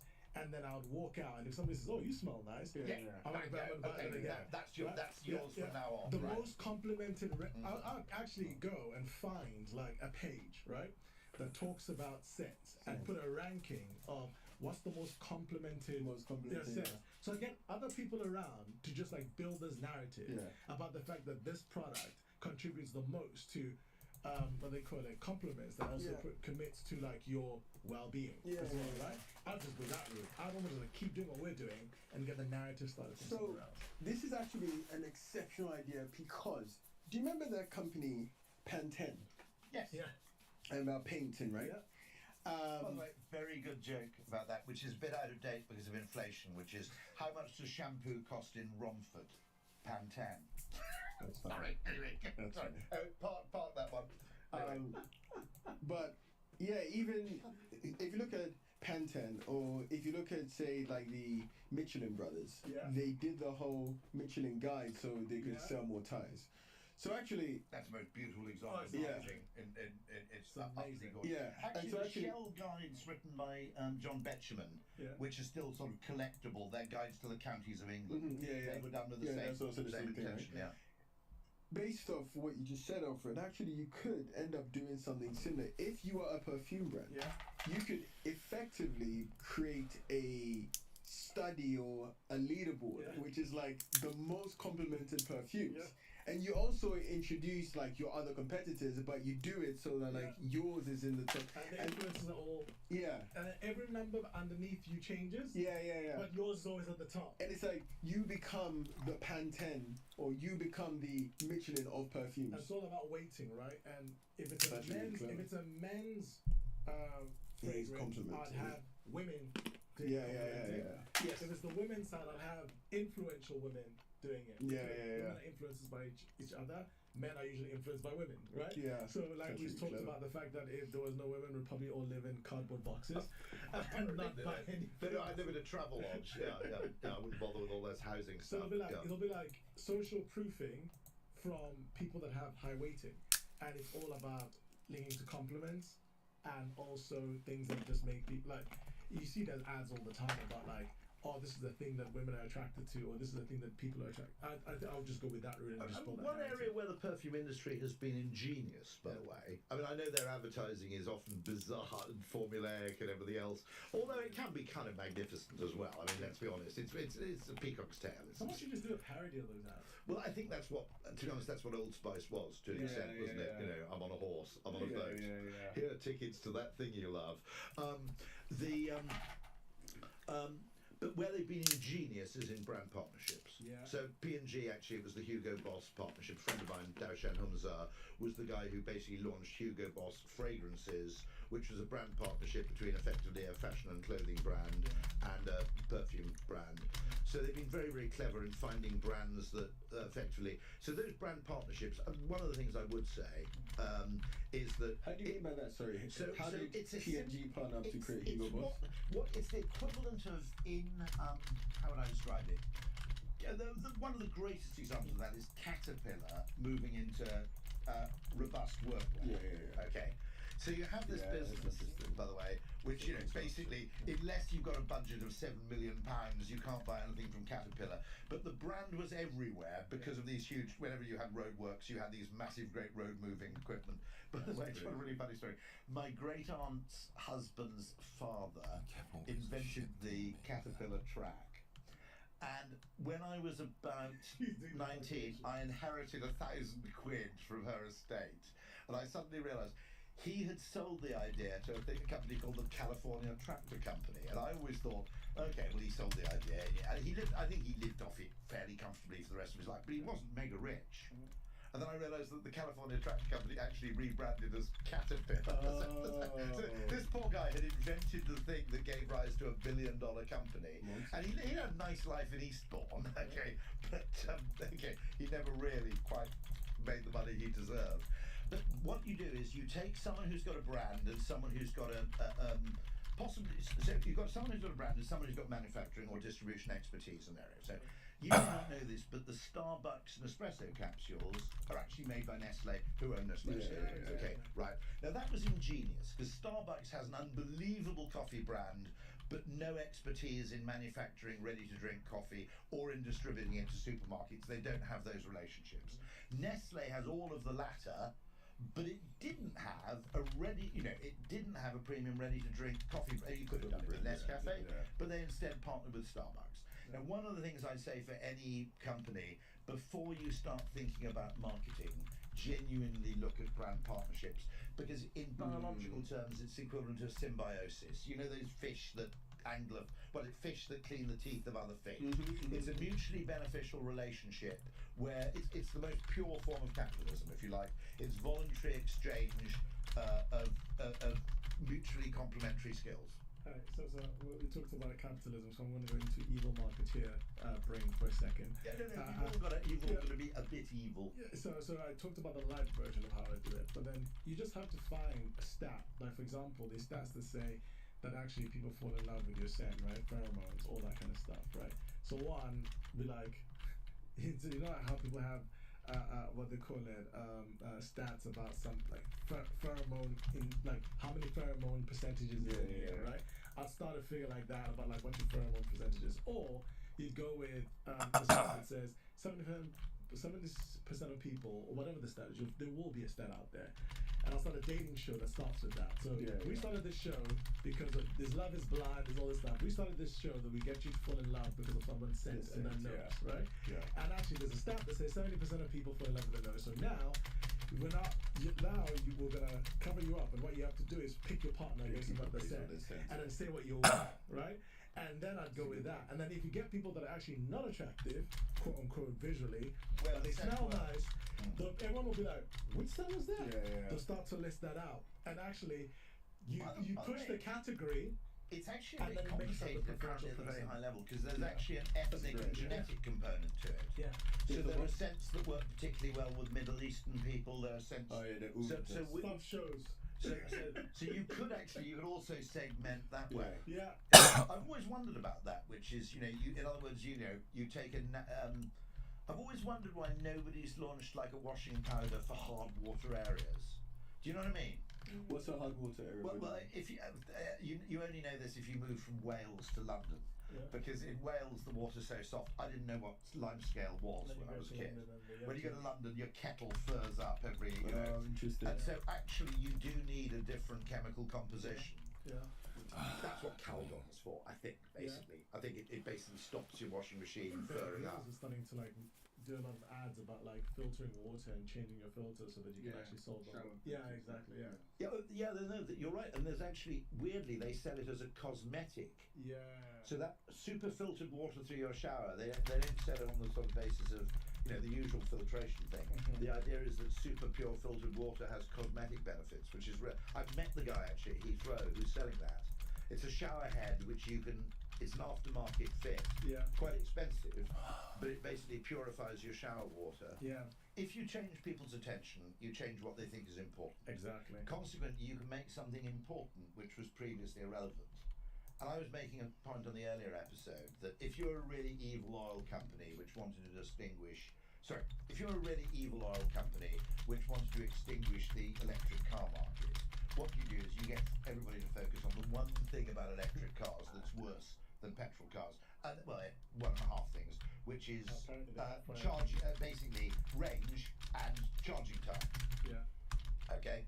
Now, what always amuses me is by competing on the basis of range, the electric car industry has actually done this damage to itself. Because it's got everybody going, first of all, it means the cars are more expensive than they need to be, the batteries are heavier than they need to be. You know, there's a lot of wasted battery capacity in people who've got a car with 290 miles range where 99% of the time they don't drive further than 50 miles. Don't get me started on all this. But the weird thing is what the electric car industry has failed to do is adequately convey to people who've never driven one that it is inordinately a pleasanter, quieter, nippier experience. And that for the first time in history, without spending £250,000, you can have a car that's a limo and a sports car at the same time. And they can sneak up on you. Yeah. I was jokingly saying that we ought to have a campaign which says, I think we should ban petrol cars by 2030. Not to save the environment, it's just that you're fucking slow, you know, pulling away from their lights and their useless asthmatic way, you know. But I mean, it fascinates me that because this is a case where utterly disproportionate attention is paid to this question of range and charging time, which, in particularly if you have at-home charging, is totally irrelevant. Okay, yeah. Really. Okay, 99.9% of the nobody with a petrol car you say, you've got a Mercedes. What's the range like? Right? Nobody talked about that. And so, what is weird is that fundamentally people think important. This is how media bias works, by the way.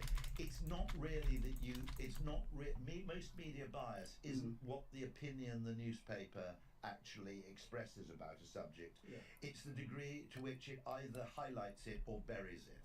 Most really dodgy stuff that's done by mainstream media is burying things or artificially misdirecting people. Yeah. It's not what they actually, it's not in the content, it's in the relative prominence. Yeah. And I was going to say, so you're starting to see a lot of brands. Obviously, we talked about brands like Gymshark, or there's brands like Cortez, there's Jacquemus. Gymshark, brilliant case, gap in the market. Gym people, weightlifters, particularly, right? Totally unserved by the rest of the athletes. I'd say actually even Gymshark had a bigger innovation. You talk about finding the gap in the market, and Alfred and I talk about this, which is. There were two big ones. One was actually the method of marketing. So when they started in 2015, it was like, right, we're going to use Instagram influencers, right? No one else was using Instagram influencers.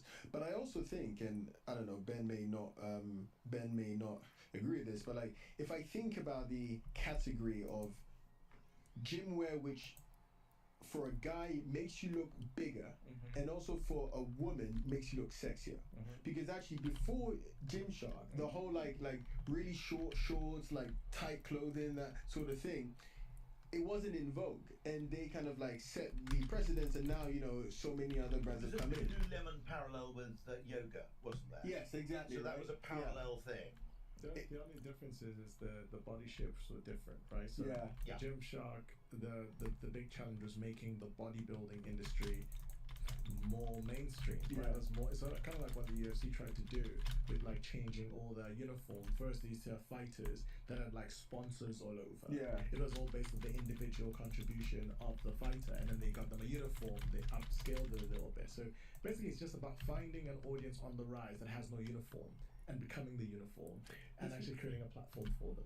Brands themselves are having influence, right? Yeah. And obviously, individuals have influence, brands have influence. But right now, who do you think has a better grasp on influence? Is it the brands or is it the creators? It's none. It is a. Pretty good answer. It's none. It Nobody is. knows anything. Yeah. It is 16 to 23-year-old kids who spend every waking hour on TikTok and who understand every trend that's going on and who are creating the waves. I am now. Say streamers. No, because even the streamers are amplified by these 16 Yeah. to 23-year-old kids who basically know all the trends, all the carousels, all the memes. They are Clipping guys. inventing. Pardon? The clipping guys. The clipping guys, right? They are inventing new phrases and new things. And you know, there's now this new phrase called aura farming. Yeah. Right? Yeah. Aura farming, and it all came because You'll have to help me out on that one. Go on. You know So- the guy that does the little dance? yeah. Yeah. So basically, a while ago, was it in Nepal or the Philippines? Yeah. There were these there's this video which is these guys who are rowing, and what they did was that as part of the rowing they had these kids on each boat who basically were just in front and just like posing and swaying and just looking effortlessly cool. And then the phrase aura farming came because it was like, okay, they have aura and they're like farming the aura, right? And they Yeah. edited a rap music And then a rap they track on it to make it, yeah. exactly. And so it's like, oh, now aura farming is a thing, right? And if you think about the people who hold the influence, it's that. Like, I offered this guy about 3 months ago. I offered this guy 200 grand, and I just said, just come and work for me. In fact, I said, just come and work with me. I don't have a job title for you. Aura. Cheap aura. I just want you to basically just like feed me with different trends so that I can apply to any of the companies that we're involved in. By the way, that's a vastly underrated form of recruitment. Yeah. Which is hire the person, then find the role. Yes. Okay. Yeah. I mean, Key. famously, I was it Vince Lombardi in NFL said, hire the best athletes. Yeah. Don't hire for a Position. Just hire for a Okay, position. just hire the best athletes. And similarly, most companies are so siloed and constrained in hiring for a role, you actually miss out on all the other stuff. Yeah. It's like investing when they say just back the founder. Yeah. If you find the founder, you'll find the place Warren that. Buffett Yeah. was massively influenced by the quality of the management. Yeah. Yeah. I think now, you know, like people call them the cracked, you know. So if you meet someone who is like a cracked person, it's basically a way of saying like, this is just an absolute go-getter. We don't know what we'll do with this person, but we'll put them somewhere and like eventually they will succeed. So I think basically, to answer your question, like, I don't think it's the brands, I don't think it's the influencers as we see them. I think it is like those like 16 to 22, 23-year-olds who are obsessing over TikTok and Twitter and distribution, and then they are then like dictating what is actually then being By seen. the way, the first time I noticed I was marginally famous was among kids. Yeah. Okay. Now I get people of all age groups coming up to me, but the first time I started getting recognised was literally exactly the audience you described. And it's interesting, right? Because like they probably saw you as kind of like their really smart great uncle who has like Uncle. I'll take that. No, right? Because even from your fashion sense, it's like the dude who just reads and is kind of like doesn't really know what day it is, but if you ask him anything, he would know the answer to that. Like in stories, that is like the great uncle that people want. I'm totally chronologically dyslexic. I vaguely know which month it is. Yeah, interesting. And so I think those guys are dictating culture. In fact, I will go as far to say that I think, and I know brands are not going to do this because they're old and stodgy and they have absolutely no clue, but like I think what every brand should do, every forward-thinking brand should do, is have a budget. It could be like 300 grand a year, right? And call it your misfits budget. And all you do is just hire these people and you say, bro, I don't know what you're going to do. Yeah. Do some stuff. Report back to me when you've got something worth talking about. But if not, just keep tinkering. And I promise you, because a lot of these guys are in their bedroom doing stuff. One of them will succeed. And also, you may actually find out that it would be significantly easier to recruit them if you are Pepsi. You still have the like legacy brand of saying Pepsi. So they would much rather work for Pepsi and be like, I'm in charge of virality at Pepsi. Way better sell. We're just talking to Jordan about the fact that a lot of creators that are not going to be at the top of the top are going to actually start working for brands, right?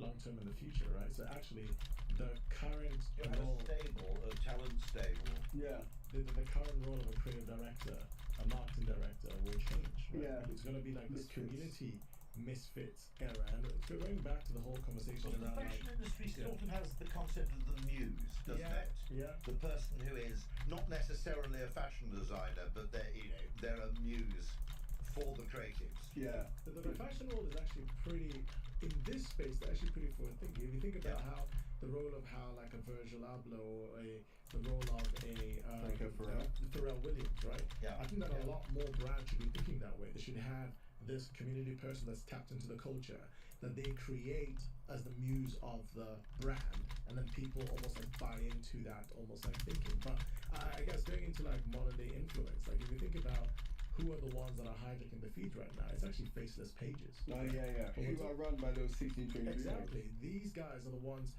That's what Mr. Beast, Kai Cenat, Andrew Tate, all those people are leveraging these pages of people that are clipping hot topic conversations and then just like feeding your feed. So actually, when brands talk about how to go viral, by taking that approach, you can almost like guarantee virality if you keep the quality level authentic, right? The issue with brands is what they will do. They'll say, okay, here's our really bad message that's very vanilla and very safe, and let's go to that space and almost like ruin it. But really, if you say, what is it about us that people want to know about, want to memify? Remember Uncensored? Was it Eddie Hearn?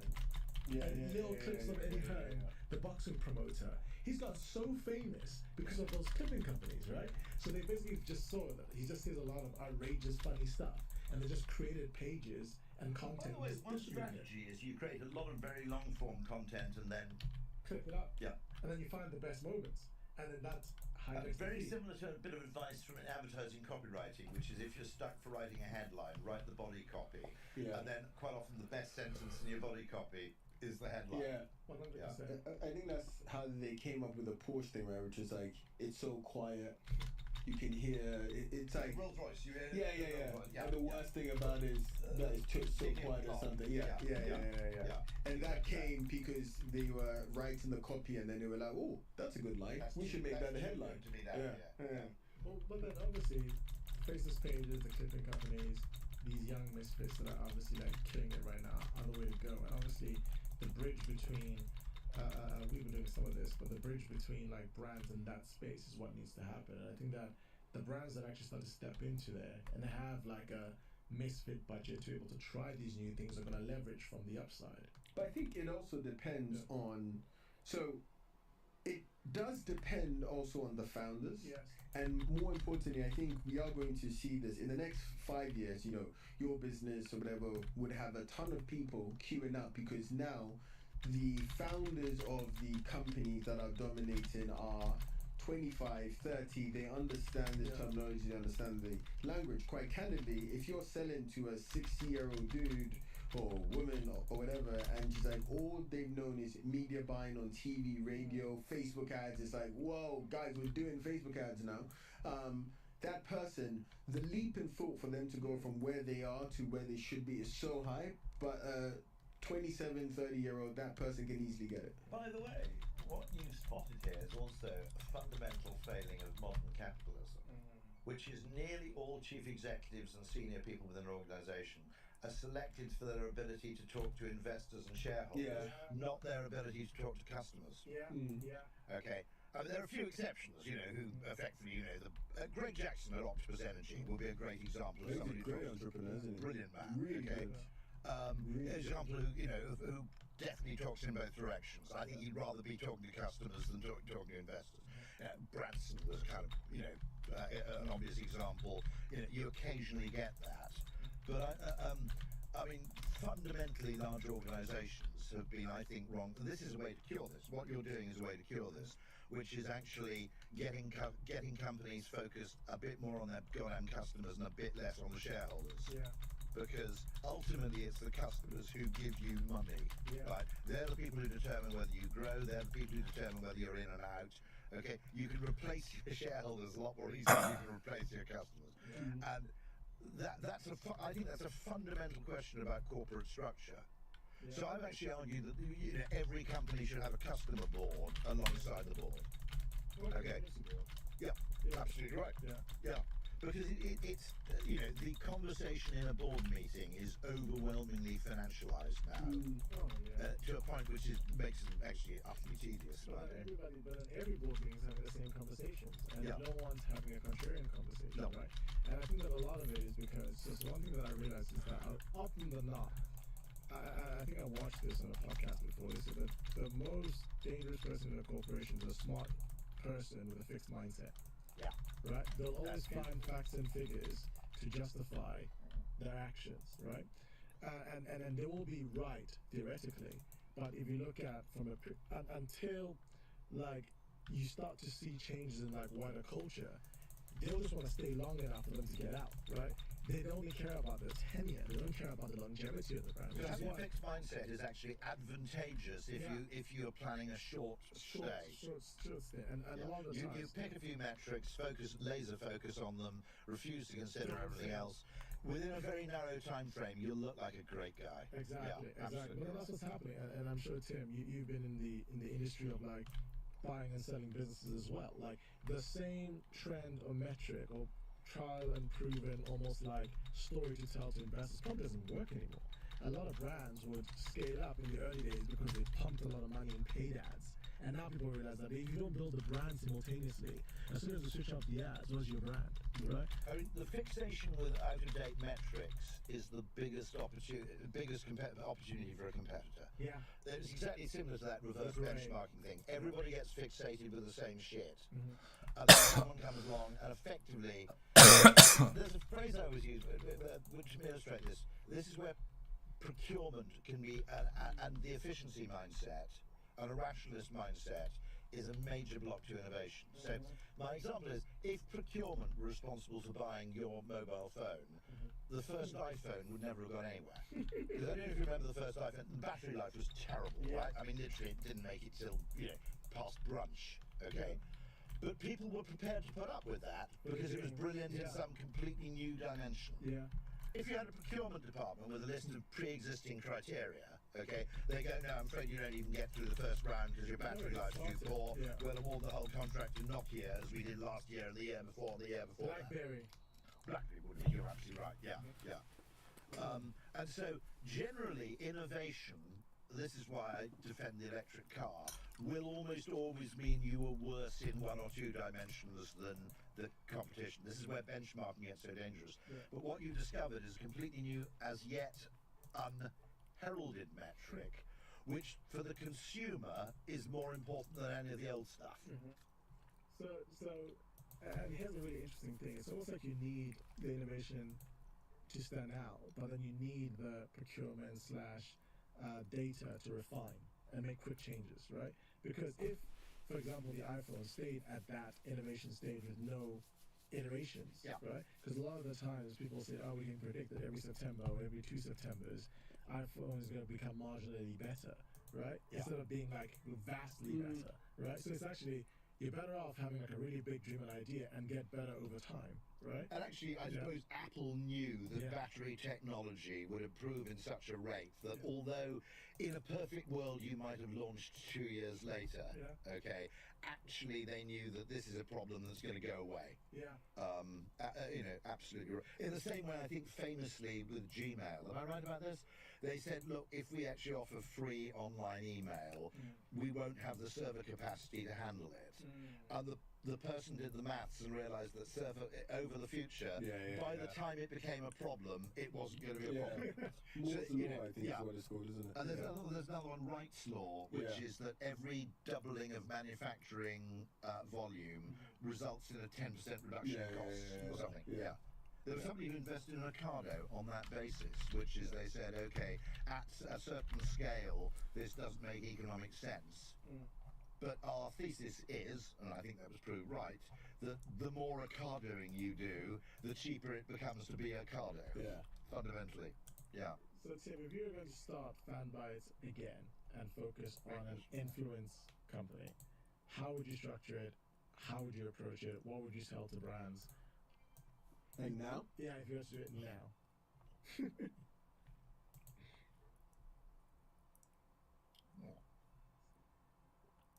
So, the initial premise of Fanbytes was connecting brands to influencers. In 2025, I don't think that quite works. Or you reversed it, almost. Yeah, I would effectively have a way for brands to become the influencers. And so that would involve things like the clipping stuff. It would involve a suite of products which is based off primarily distribution. So forget the people, let's just like think about how we create really social first content and then also give you ownership of distribution. Because, you know, an IP. Because if you think about it, right, when we sold the company, we had 4 people. We had 4 big holding companies want to buy the company. And I remember thinking, well, why are you spending this amount of money to buy us? And it was because to them, they were like, well, you have the influencer part, and then we now have distribution, which we can also pair up with our paid ads, with our SEO, etc. So you have the content side of things, and now we can amplify it through the other stuff. And I think that they were onto something. And now, if you can effectively show brands, teach brands, and create a system for them to just be able to just create content on the fly, and then deploy it through these clipping pages, through that sort of thing, I think that is where it wins. But I wouldn't do it based on personality as Fanbytes was. You know, like, man, we're having brands like Paco Rabanne pay us $500,000 for a campaign to like get the most influential people and the most like, frankly, the most like good looking females to try and sell the perfume.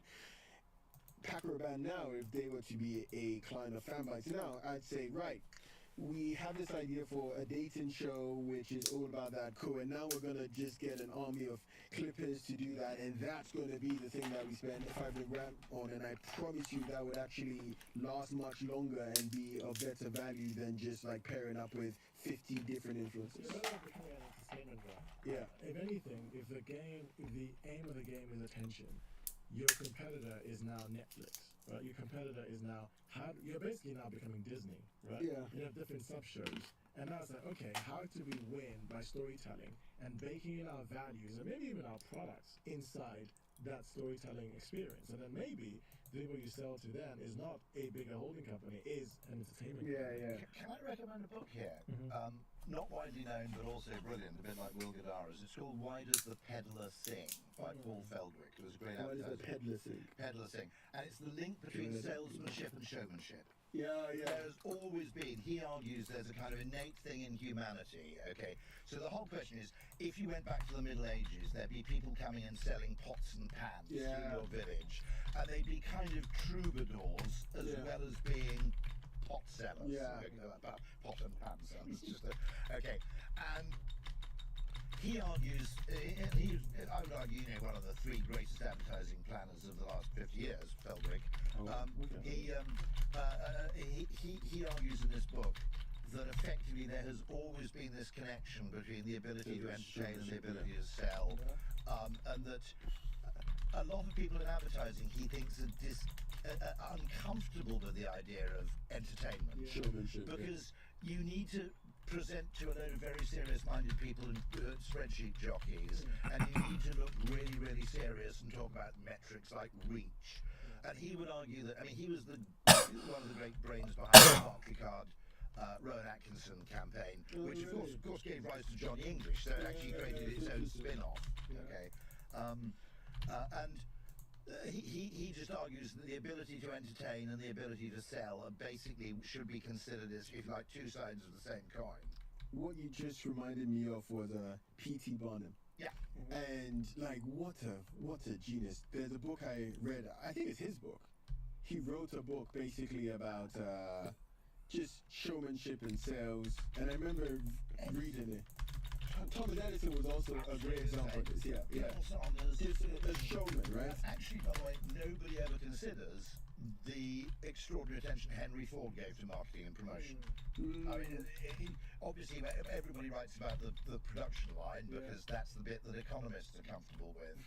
But actually, Steve Jobs. This is my mistress joke. My wife's a priest in the Church of England. I always go, you can't criticise marketing, I said, because no one would have heard of Jesus if it hadn't been for St. Paul. Okay, right? That actually it's not enough to have a great idea. Yeah, you need to. And actually, innovation and marketing are two sides of the same coin. Do you remember? I'm trying to remember this, and I think I've told you about this, Alfred, which was the guys who founded the lift company, like the elevator company, Otis, and they did that stunt. State fairs. Yeah. Where they cut the rope. So do you want to tell the story? Because I think that's one of the best stories. We forget this because most of us, unless you're claustrophobic, well, not actually, most of us, but if you're not frightened of lifts or heights, we'll get into a lift now without thinking about it. The very idea of it was utterly terrifying when it first came along. We forget that. I mean, by the way, in the early days of Hollywood, if you had people going to a cinema to watch a silent film, and you had a train coming towards the screen or someone firing a gun straight out of the screen, people ducked. Okay, and obviously we've become sort of inured to it now. But people were terrified if they literally saw a train coming straight towards them, and they would hide behind seats and run out of the side. And an elevator was terrifying, so he had to endlessly demonstrate to prove how safe it was by going to state fairs, putting people in the thing, raising it up, cutting the cable, at which point it would fall about 2 inches. So he'd invented the mechanism that made the lift. Actually, to be honest, he made the lift safe, but more important still, he made it non-terrifying. And there's a great thing in Wuppertal in Germany, if you ever go. There's a thing called the Schwebebahn, which is this, it's like an upside-down monorail where the trains hang from a rail above the river and you travel along. And they demonstrated the safety of this by putting an elephant in it. Wow, that's clever. I mean, there's a really gruesome one, which is Edison as marketer, which is the reason the US has the electric chair, as a form of execution, is that Edison was competing with the rival Westinghouse system. Edison used DC, Westinghouse, which ultimately won out, used AC current. Edison wanted to convince the public that AC electricity was dangerous, and so he managed to engineer it that in certain states the mode of executing people was by killing them with an alternating current. Now, by the way, I think that is literally the absolute nadir of marketing ideas, apart from maybe torches of freedom, encouraging women to smoke, Bernays. Shout out to Bernays. I never deny, by the way, for 1 second that you can use marketing for evil purposes. Any argument to the contrary, I think, is naive. I think all you can do is call it out and be alert enough to notice it. Very strange. I can just say the Nazis were very good at branding, and people get really angry. They go, but they were. Right? I mean, by their own admission, you can actually go and find in museums, you can find Nazi brand guidelines on how a swastika flag, the colour, I don't think they had Pantone references then, but they had brand guidelines, and literally the whole thing was designed to within an inch of its life. And by the way, Hugo Boss designed the uniforms. All right, but I heard that. But but that was literally a marketing. Because when you think about it, it's an absurd way to execute somebody. I mean, but that was literally devised, and it still persists. I hope in not many states. So I think it's a terrible way to execute anybody. No, they always say the best form of marketing is a dramatic demonstration. We say this all the time. That's the only way to be able to demonstrate that something actually works and does what it says. That it does what you say that it does, right? So showcasing a dramatic demonstration. That's why before an iPhone came out, That's why the iPad was in a letterbox to demonstrate how thin it was, right? These are all ways of demonstrating that. I think.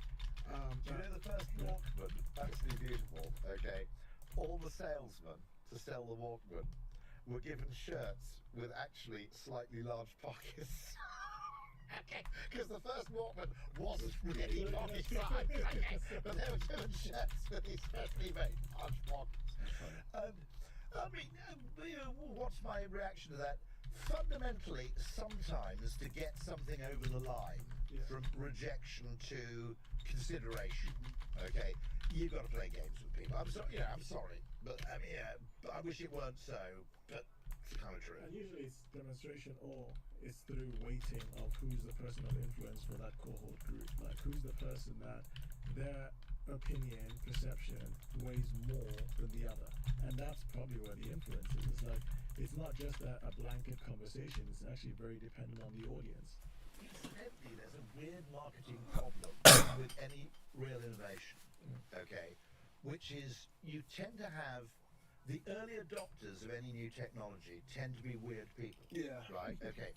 I mean, veganism, for example, okay. I mean, the early vegans. Right, Bro just went for vegans. Okay. No.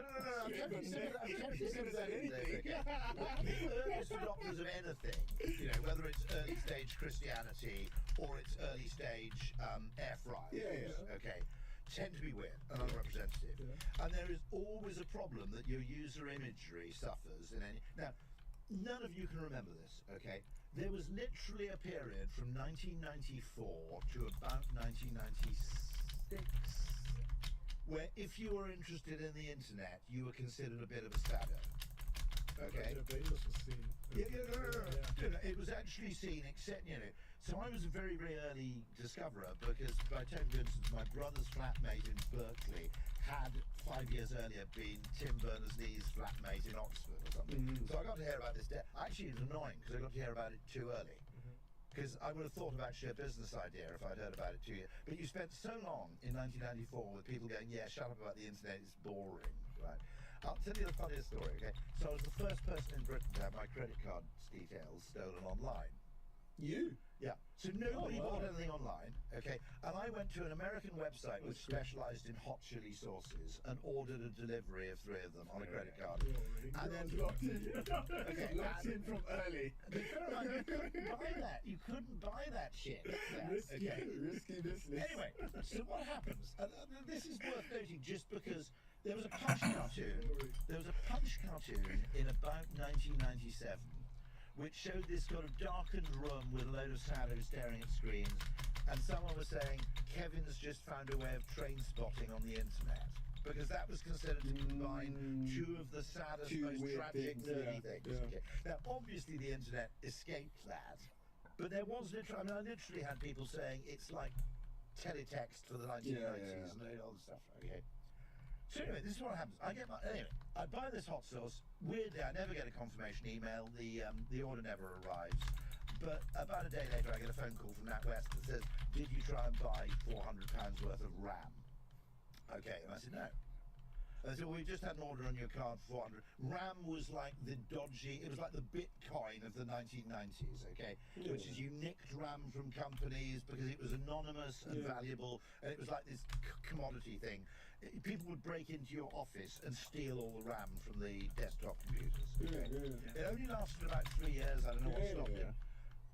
Anyway, so and I said no, I didn't. So they cancelled the payment, and I never lost any money. It was no problem at all. I have to mention this at a okay.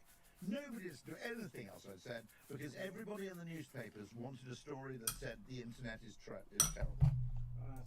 Okay, because you always get this sort of Daily Mail. There's a thing that's new. I don't exclusively blame the Daily Mail for this, but there's this thing that's new. Let's find a way to frighten people about it. Okay, everybody didn't want to interview me about this. I wanted to go and then Radio 4 ring up. They go, "I understand you've had your credit card details stolen online." And what they wanted me to say, because this is fucking, Radio 4 for you, and it's all news media for it. I know I felt violated, right? I felt that life was no longer safe for me. I'm still getting over the trauma. And instead, I said, "Radio 4, it was no problem. NatWest called up. I just told them not to make the payment, and nothing happened." And at that point, I just said, no, it's no big fucking deal. You know, of course, I'm going to stop you going online. What the hell are you talking about, right? And then 10 minutes later, they can say, you're no longer needed for the program. And there's an article somewhere in the Independent, okay, which refers to me having my credibility online. There's a picture of me, and underneath the caption is Sutherland, still uses internet. Okay, right, okay. Now, this is a really interesting thing in innovation, because actually innovation brings a marketing problem, which is the first devotees tend to become fundamentally unrepresentative of the mass market, and therefore it ends up with a kind of effectively a disconcerting user imagery problem. So that's one of the things why innovation needs marketing, fundamentally. Well, is this, I mean, yeah. There's this phrase which is, if you want to know what's happening in the future, look at what the nerds are doing in the present, right? And like Apple started with hobbyists. In fact, when we were talking about this last night, we were talking about like some of the most like craziest innovations started from fringe groups, like the internet, as you mentioned, but like Helen Edwards, crypto. which is Start at the Edge, I think it's called. Yeah.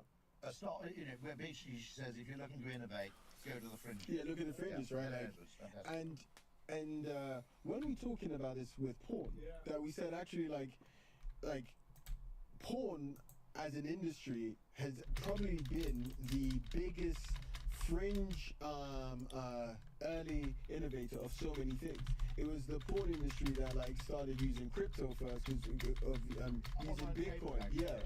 They payments, safe online payment, safe online payments, crypto. In fact, like streaming. So many of the like latest innovations of the last 20-25 years has been driven by them and also other fringe groups. So now, when I just finished reading this book called The Empire of AI.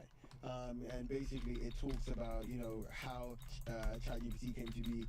And you look at all the quote-unquote misfits, and you're like, you know, they were thinking about this in 2005, but it was in such like a very odd, like awkward, edgy way that and someone's talking about AGI, you're like, yeah, bro, okay, right? And now, just through that one breakaway product, ChatGPT, now it's been like, oh yeah, this has been the thing we've been talking about for the last 30 years. It always starts unfashionable. I mean, you think of people like Graham Hinton, isn't it? The great AI pioneer. And you have to spend like 20 years in the wilderness. Yeah. But I got a friend who was a scientist who said that there used to be this group of people, she'd go to conferences, and there was this group of people who studied prions. Okay, and no one would talk to them, right? Okay, What's prions? Well, I'll explain. Okay. It's a very weird kind of thing that isn't a virus. It's a kind of mutation that spreads in the body, and it was quite niche. And basically, no one would talk to them. They'd sit on their own at conferences, and everybody would snub them. And then mad cow disease happened, which is a prion. Okay, and these people were suddenly rock stars, right? Every conference wanted them there. And actually, everything important sort of starts at the edges, and it starts weird. I think that's absolutely true. 100%. So we've come to time. I could actually have this conversation forever with two of my favorite people. But I guess to wrap up, Tim, like, what you've been working on recently? Where do you want to? Where can we get? Where can everybody find you? So where can anybody find me? Well, luckily, one thing I learned from Fanbytes was that influence matters, and so I've grown a significant size social media audience, nearing 1 million now across all our platforms, so that's really good. I'm happy about that. And what's exciting right now is just like really dovetailing into these hyper niche audiences. In fact, through this conversation, and people will probably see this on video, there's been a few times where I've been like, huh. So both of you have given me some very interesting insights that we can apply to the companies, especially the perfume one I asked because I'm just about to buy into a perfume brand. And it's a misshapen brand partnership you could do. People have done it with car brands, well, with obviously. perfume or just Yeah. Is there a completely off the charts brand partnership you could do? Anyway, I'll have a think about that. We love you guys. Peace.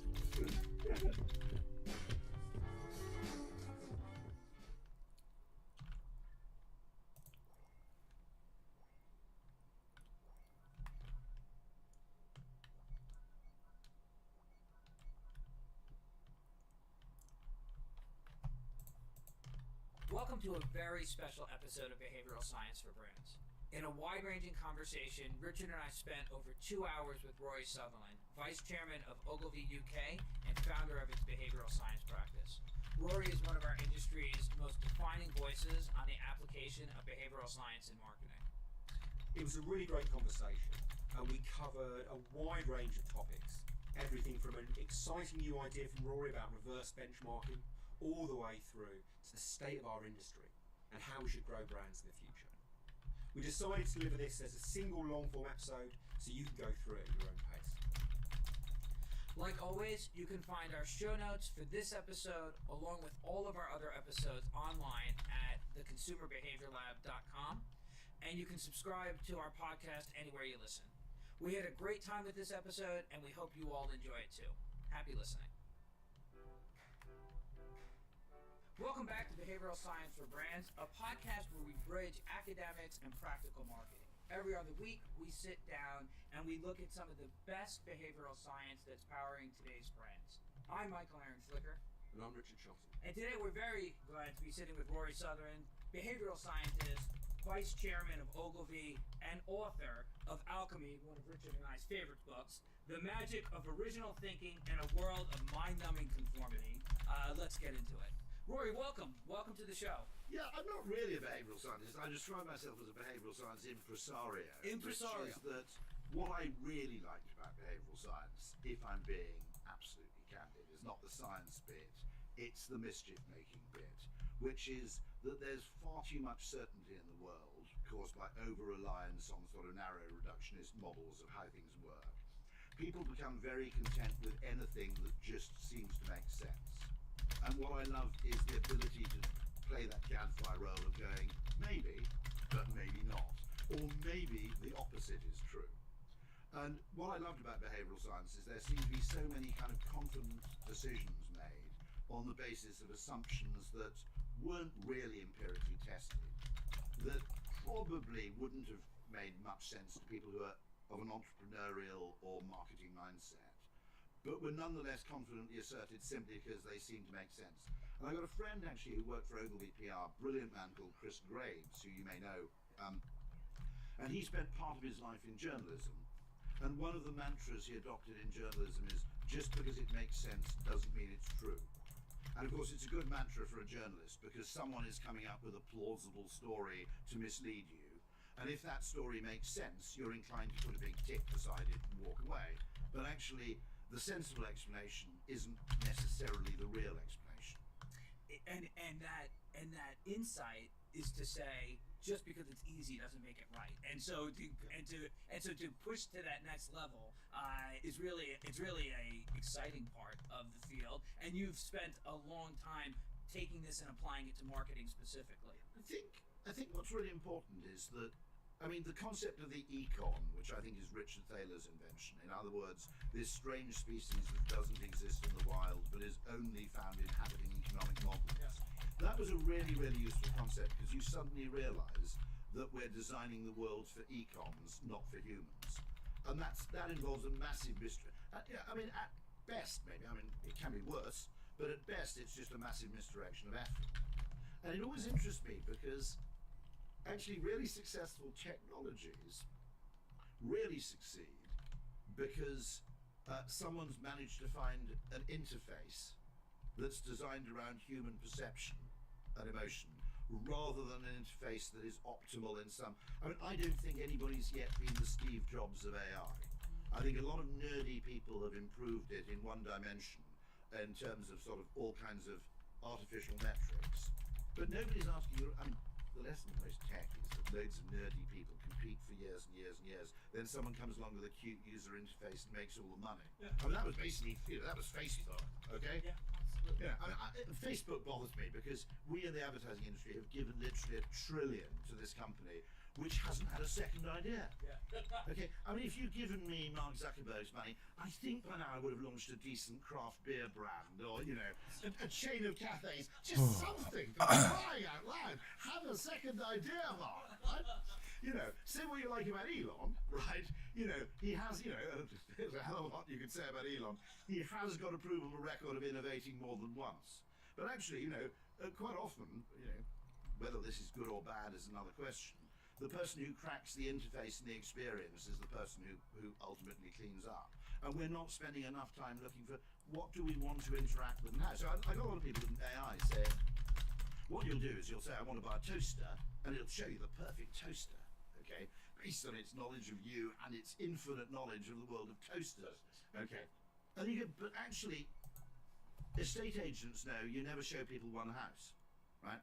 Because we can't really choose unless we have a frame of reference or a comparison point.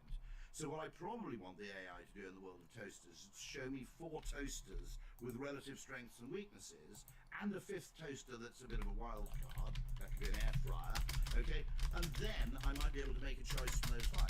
But dating sites, whatever it is, we fundamentally need a frame of reference before we can actually make a decision. And that's the classic case where I think people who are logical don't really understand human psychology very well. Yes, and if we're toaster makers, if we are a toaster brand, we want to put an expensive toaster first, so that way everybody anchors to that more expensive toaster. So also, who's designing the AI?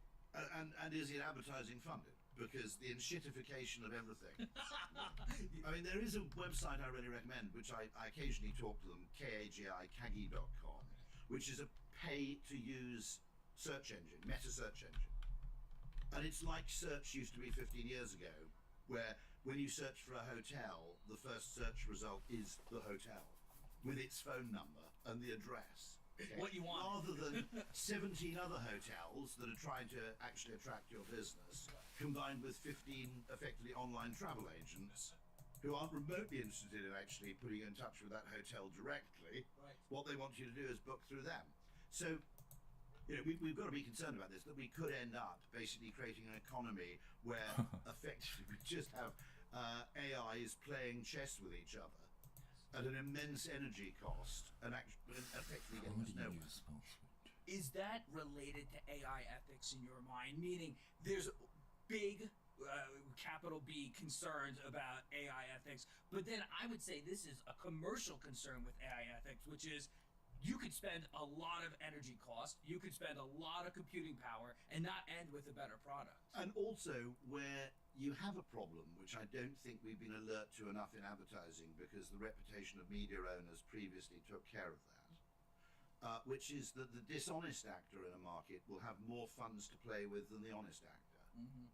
So the story I tell about that is, I had COVID, I was stuck in a French hotel room, I wasn't on my A game, but I had to buy one of those Canadian Ester equivalents, okay? Now you go on Google, sorry Google, but the top result should be the Canadian government, okay? The Canadian government charges you 14 Canadian dollars for that kind of, it's a visa waiver thing. I see, okay? I see, got it. I don't know why we have to, as Brits, we have to pay this. I mean, we gave them the fucking country on a plate. They forgot that. Yeah, they said, but nonetheless, we gave them half a consonant on a plate, but nonetheless, they charge us $14. But there are lots of dishonest acts. They're not wholly dishonest, not a total scam. Yeah. If you try and sell Bitcoin, you'll come across total scam merchants. Here, they'll charge you 60 Canadian dollars. You still get your CTA, I think it's called, Canadian Travelers Advisory or whatever. You still get it, but you've paid $60 rather than 14. And of course, the people making money that way are outbidding the great government of Canada, your 51st state, Yes. for my attention. Yes. So you will have a problem unless you have some sort of ethics applied. You'll simply have a problem that in any field, the dodgier actors have more cash to play with than the people who are playing straight. Or at least those with the highest margins, whether they're dodgy or not. Yeah, absolutely right. Yeah. So I mean, this is an interesting problem which I think besets online advertising, and I keep arguing about this, saying that I barely ever see any advertisements for Unilever or Procter & Gamble brands. Now, it might be because I'm male and they're still stuck in the 19th century looking for female audiences, which is not impossible, okay? But I do all the shopping for that stuff. My wife's stingy. You know, she buy the actual mid-range dishwasher tablets. Responsibly. Yeah, she does that, yeah. Whereas I go, look, it's called Finnish Quantum Uber Pro. I've got to buy those, right? You know, it's got 4 compartments in the tablet rather than... So I'm a sucker to marketing, and my wife is unfortunately, she used to work in procurement, it's tragic. But anyway, I don't see any ads for those things. And it occurs to me they're low margin, frequent purchase, low attribution, okay? And also, they're not really an impulse buy, so you can't argue that the advertising is actually driving incremental sales. Right? So you've got those 4 factors that make it hard to justify advertising. I call this the Walford paradox, which is a bit weird. When my daughters were in school, they had a school uniform policy that required them to wear black tights. And they kept laddering the bloody things. And so a friend of my wife said, actually, it seems crazy, but expensive tights probably work.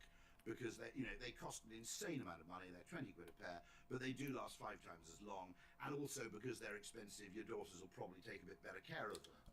It's a bit like the psychology of umbrellas. You either buy a £5 umbrella or a £200 umbrella.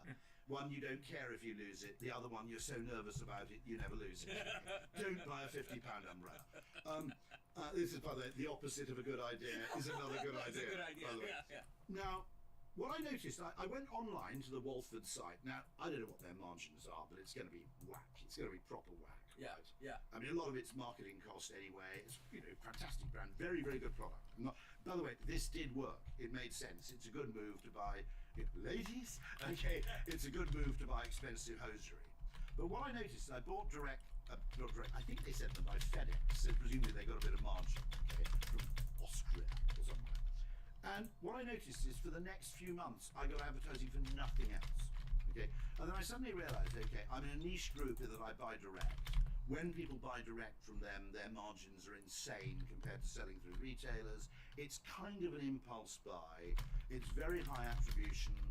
So all of those things make it very, very easy to justify ad spend for that category versus, say, Finish dishwasher tablets, which are my other extravagance of the month. And so the ease of attribution. So what I'm saying is that people, in an ecosystem, an advertising ecosystem which is working, we're obviously going to see more advertising for luxury premium goods than we are for mainstream goods. That's just how it goes. We might see a lot of advertising for things which are what you might call subscriptions to things, because the lifetime value of a customer is there very, very high, okay? But in a really good advertising ecosystem, which I think was basically the analog advertising ecosystem, what I saw ads for was vaguely commensurate with where I spent my money, okay? It was very far from perfect. I saw ads for jewellery and I never bought any, yet. Useless okay, I'm not saying teammates. it's perfect, but I think what we're seeing online now is a complete disconnect between where value lies in the economy and where attention is directed, which is caused by those kind of distorting asymmetries in how we justify ad spend, effectively. Understood. How we Does justify that make sense? Because you're a media guy, Richard. Yeah, I think this might be a. It's quantification bias at some level, Yeah. but it's also high margin things. Effectively, they could argue that they could afford to spend £30 on me, okay, me as an individual, and if I only bought 2 extra pairs of Walford thingamybobs, 3 months later, they were still quids in, okay? It's impossible for Finish dishwasher tablets to do that. I think there's always this danger that whenever you're measuring something, you don't measure every element, and therefore the areas that are disproportionately likely to be captured that can be quantified then suddenly loom large in people's decisions. And actually, there are certain things which are important which can't be Yes, quantified. yes. So I'll give you a lovely example of this. You can quantify them only in a free market where consumers are free to spend their money as they like. Now, there's a form of transportation. Have either of you used Heathrow Pond parking? No. So you park about a mile from Heathrow Terminal 5. I can't believe you haven't done this. No, It's absolutely tragic. Okay, and you park, and then you park your car, and you wheel your luggage to a little pod, which is personal. You don't share it with it, unless there's massive demand, you don't share it. And you've got one end of the car park, the other end of the car park are served by effectively separate stations. And then, if you're perverse, you have to go to the other end of the car park just for the lols. But basically, you ask to go to Terminal 5, and this little pod opens its doors. They're autonomous electric things that don't run on tracks, but they run on wheels, but there's a kind of specially made roadway. So there's no driver. No driver. They seat 6 with a lot of luggage, and it scuttles off on its own. And they do little intelligent things. So when you arrive, a pod will get out of the way, go off and charge itself to free up space for your own pod to dock at Heathrow Terminal 5. And it occurred to me, this is a brilliant form of transportation for all kinds of reasons. In other words, it's not hub and spoke like most mass transit. you could actually create a complex network, and it can take you not from A to B, it can take you from A to B to A to Z, A to Y, A to Z, G, whatever. Okay, so you could literally have a road network replicated in a driverless pod system. Very, very cheap to build the actual infrastructure compared to building rails. Why hasn't it taken off? And my argument is that probably when procurement set a brief, set against a shuttle bus, this thing doesn't score very highly. And they've got in mind a shuttle bus. What procurement wants is 3 comparable shuttle bus operators to bid for the routes so they can compare apples for apples comparison, compare them on price. And that actually is directly inimical to innovation, because most innovations, electric cars being an interesting case, are actually worse on one dimension, okay?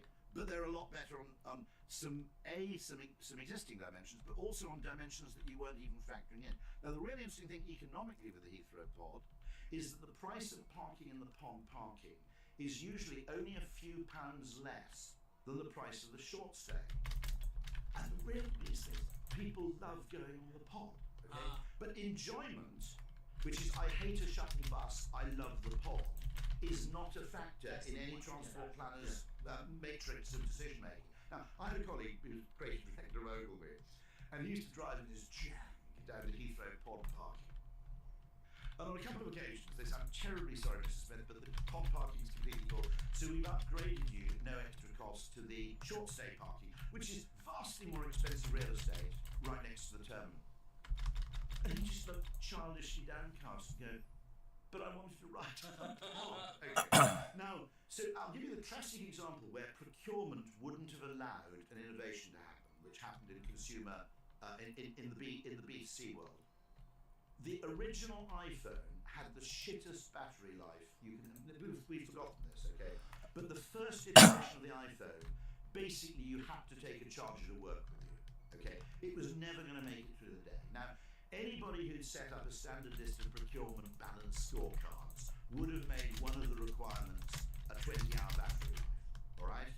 Okay, that would, because Nokia, BlackBerry, they all had 20, 24, 36-hour battery life. And the iPod would have failed at the first procurement hurdle because the battery life of the first iPhone, was a fucking abomination, right?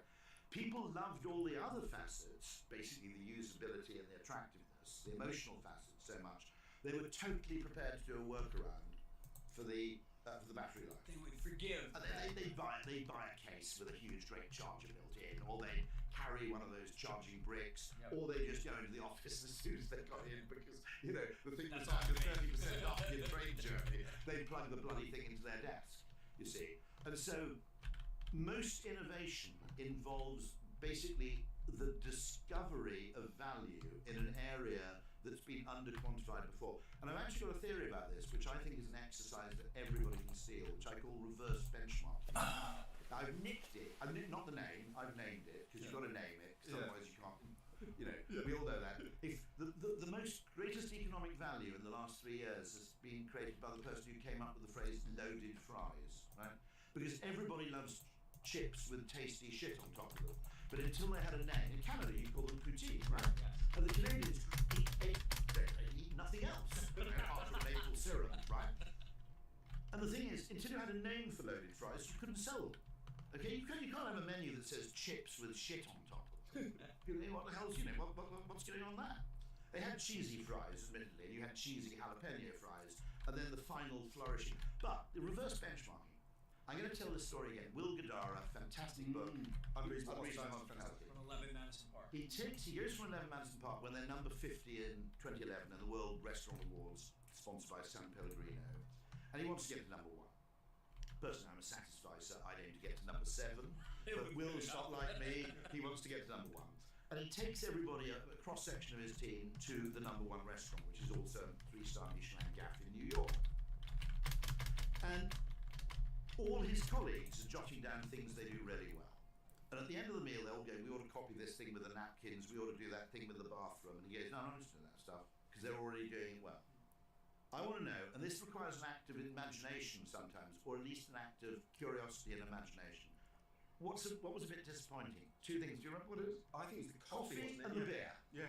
So the beer drinkers got really short shrift compared to the wine drinkers.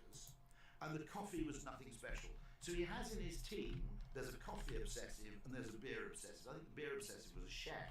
He says, from now on, you're the beer sommelier, and you're going to bring out a beer menu, and you're going to suggest food pairings to beer drinkers.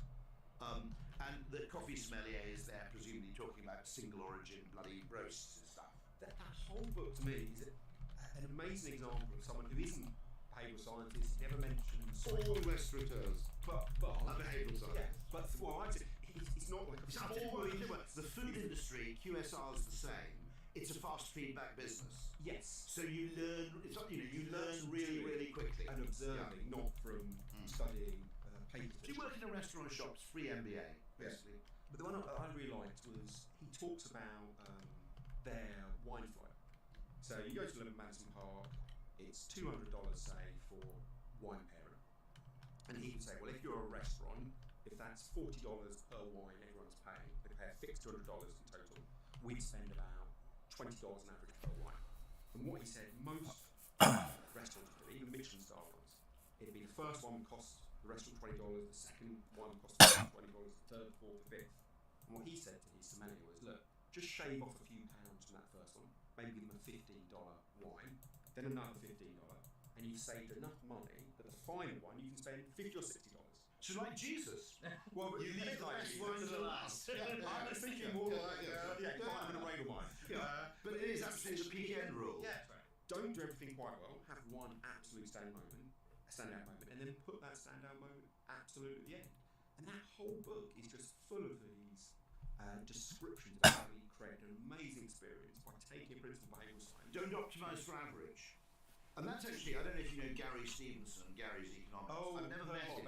But one of his really, I don't agree with him on everything. And also, he could help the economy by actually spending some fucking money on consumer goods rather than wearing the same pair of shoes to work. For Christ's sake, Gary, get down to JD Sports, spruce yourself up, help us out, right? But he's absolutely right in saying that all economic models rely on a single representative agent. So you treat the average as if it's representative of the whole. And I think that idea with the wine flight, you could actually end on actually a really cracking dessert wine would be a fantastic thing to end. Well, on. he says like you would give someone a wrong through Burgundy where they would be absolutely Paris flabbergasted. and Brit. They Let's have a problem. That Americans, there's something bloody you would Burgundy. never expect. And it's not costing the business a single penny more. No. But by changing that allocation of funds, you end up getting. I mean, if I ran British Airways, I'd shave money off the dinner and the tea. Off the lunch and the dinner. Okay, we're Brits, right? We're not very good at that stuff. But tea and breakfast, we hit it out of the park. So I'd actually, if I were British Airways, I'd actually have tea and a pie. Okay, in business class. Yeah, or as you said, optimise to something that. It's optimising for a surprise. Yeah, it's optimising. I mean, this is the 屁股弄里换一个大屁。 The world's best ice latte probably costs the Virgin did that, didn't they? They handed out chalk ices during the film, and that was what everybody remembered. So they were unusual in having in-flight entertainment, seat-back in-flight entertainment in economy class. Yes. Okay, and then actually this is a bit interesting because Americans were completely confused by this because the chalk ice cinema connection is a totally British thing. I wouldn't know it. I don't know it. It's exactly the thing we were talking earlier about the Hendrix cucumber, where the Americans are making a joke at our expense, but we're completely blind to it because we don't find cucumbers inherently comedic. Cucumber sandwiches is not funny to you. No, it's a perfectly good sandwich. You need a bit of pepper and salt, but it's a perfectly serviceable. It is not an object of ridicule. Okay. Here. So I didn't realise that Hendrix were basically Briticising themselves in the United States by putting this slice of cucumber in. Because to us, it's cucumber. There's nothing British about cucumbers. But of course, to Americans, it was incredible. And the chalk ice, of course, was completely confusing to American passengers on Virgin Atlantic. But everybody in Britain at that time who'd gone to the cinema in the 1970s, people came around selling chalk ices at the cinema. So the idea was popcorn would have been the American. Yes, correct. Okay. Which we now have adopted for no readily apparent reason. Like Halloween and school shootings. That Hendrix trying to play on this, I think that's responsible for its success because with virtually every other gin, purchase of the gin, once you walk away from the bar, it's completely invisible. But if you do a distinctive serve, like over cucumber, everyone knows you're drinking Hendrix, and then you're using social proof. Even if 5% of the gin drinkers are having Hendrix, it looks like that's what everyone's optimising for visibility. Guinness know that if there's someone visibly drinking Guinness, drinking Guinness is very visible because it's black, for instance. Yeah. It was actually invented in Wales, not in Ireland. I'll just make that claim just to really, really annoy everybody. We can edit that out. Yeah, I can see that. That's actually a Welsh drink, which the Irish stole. Dangerous. But cider, ice and cider, it made it obvious you're drinking cider, so it was a visual prompt and a bit of social proof. Because that was an era when people didn't have brandy glasses. And cider, people thought you were drinking lager, and cider I think is a problematic drink because, like talking to the Unilever people on ice cream, you've got to recreate your market every year, roughly speaking, because cider is, unless you're a West Country farmer, cider is mostly a summer drink, like Pimm's, okay? And there have been attempts to obviously spice it up and create winter variants, but it's more of a so actually you need a kind of nudge every May or June in the UK to reintroduce cider to your repertoire of alcoholic beverages. And so the interesting thing there is, when I think about reverse benchmarking, is that we notice, so all these McKinsey people come in and they benchmark you against your competitors.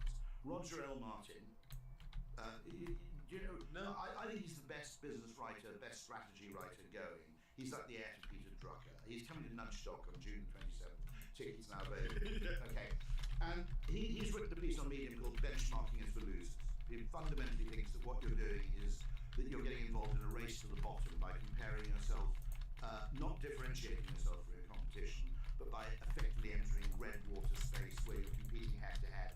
Now, one of the greatest quotes of all time, I think, is the great guy at London Business School, whose ridiculous name, Jules Goddard, Professor Jules Goddard, who said, strategy is the art of staying one step ahead of the need to be efficient. That if you're competing on operational efficiency, you're already out of the game. If you've got nothing else, right, you're just commoditized as useless. Okay. And so the argument of reverse benchmarking is that don't do exactly what Will Guidara did. Don't say what do they do well, we'll do the same thing. Yeah. Okay. Instead say what are they doing slightly badly, or where is there effectively unserved space for value creation, and let's go and hit it out of the park. And I think you can make the case that 90% of innovations emerge from exactly this phenomenon.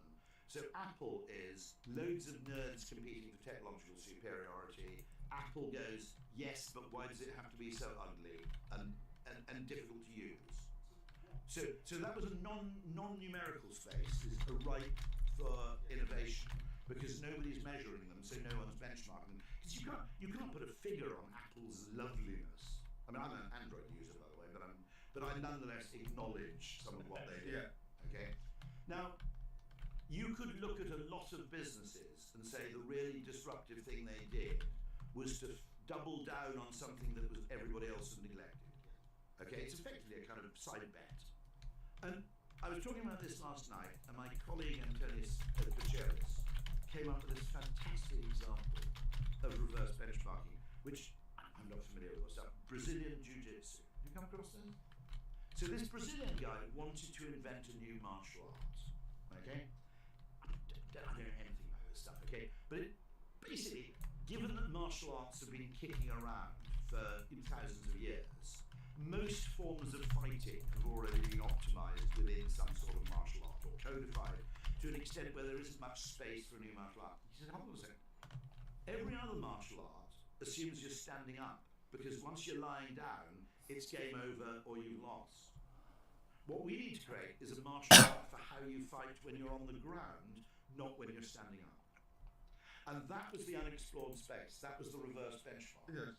And so it's. Did you know anything about that? No. Again, we're not probably the. I have a very strange image now in my head. Yeah. But that is how Brazilian Jiu-Jitsu is competed and how you watch it on the ground. That is right. So it's and often the unexplored space is unexplored because it's unquantified. Yeah. So you talked about Apple as an Brazilian Jiu-Jitsu as examples of people who use that process. Is there a Moxie Hotel? Moxie Hotel. I was going to say, so you optimise for the ground floor. The room now, by the way, I'm going to be really clear about this. What Will Guidara did not say is we'll make everything shit, but we'll have the best beer and coffee in Manhattan, okay? You've got to be kind of in the zone in terms of it. And the Moxie hotel rooms aren't crap. They've got a very good TV, they've got good Wi-Fi, the bed's comfy, okay? But there's no room service, there's no laundry service, and the locations are good, by the way. It's not just the ground floor, but they're in constrained good locations where real estate is a bit more expensive. So making the rooms all a bit smaller. And let's face it, you're only there 1 or 2 nights, okay? But on the ground floor, you have 24-hour barista serving really good coffee. It's a space where you can chill out. You can actually just go, actually they gave me for free. It's great fun being mildly famous. But you can rent a little meeting room, you can do video calls, you can hang out with your laptop, you can meet friends. So you actually have access to this kind of de facto club for the whole duration of your stay, even after you've checked out. And so Moxie is a really, really good example of effectively most innovations are actually a sort of appear to the rational mind or the procurement mind as a deformation of what they're looking for. But actually, the reason it's a deformation is because it's effectively flowed into the space that's as yet unoccupied. And almost that would be the understandable outcome of procurement trying to drive the best price for the outcome that they've identified. And innovation, they define room size as a metric. Now, room size is not irrelevant if you're a country house hotel and you're staying for a week, okay? Or or if you've got kids. Yeah. I mean, actually, I plugged Moxie, and it occurs to me there are people at the Marriott group going, Jesus, why does this 58-year-old man keep having to praise our hotel, which is targeted at like cool young people? Why do we have to have this old fart sitting around in our The Jeremy Clarkson effect. It was rather like, I can't remember who it was, but it was someone whose whose father covered over the Nike logos on his shoes. He got old enough where he had to use effectively trainers because his feet hurt, and he actually put tape over the Nike logos. He said, "I don't see why my feet should advertise somebody." And his daughter said, "Dad, you're an 83-year-old academic. Nike would actually pay you to cover up the logo. Please obscure these logos." But the Moxie thing, I mean, there's another example, Rush, the hairdressing chain, when they open a new salon, actually the toilets thing is really interesting. So there are, in about 3 different countries, there are 3 players who really succeeded at the gas station market. There's one in Turkey, bizarrely, a Turkish gas station chain founded by a husband and wife who were previously teachers. I have no idea how that pivot happened. Okay. There's another one called, I think it's called Chucky's in Texas. Bucky's. Thank you. Which has a huge beaver. Bucky's yes, is the... Bucky the Beaver. Yeah. Bucky the Beaver. I've actually got some of their branded merch, yes. practically. Yeah. I've got a Bucky's Hawaiian shirt. It's very American of you. No. But they make this huge feature of selling deer corn. What's all that about? That I don't know. Okay. No. Yeah. But anyway, the toilets, they make their toilets the hero. The Turkish chain does the same, okay? And what Rush do is when they open a new hairdressing salon, they spend 30 grand on the loose. And a lot of people go, why are you spending all that money? Most people don't even go to the toilet while they're having their hair cut. Well, sell them enough free coffee and you can sure they go. But they said, no.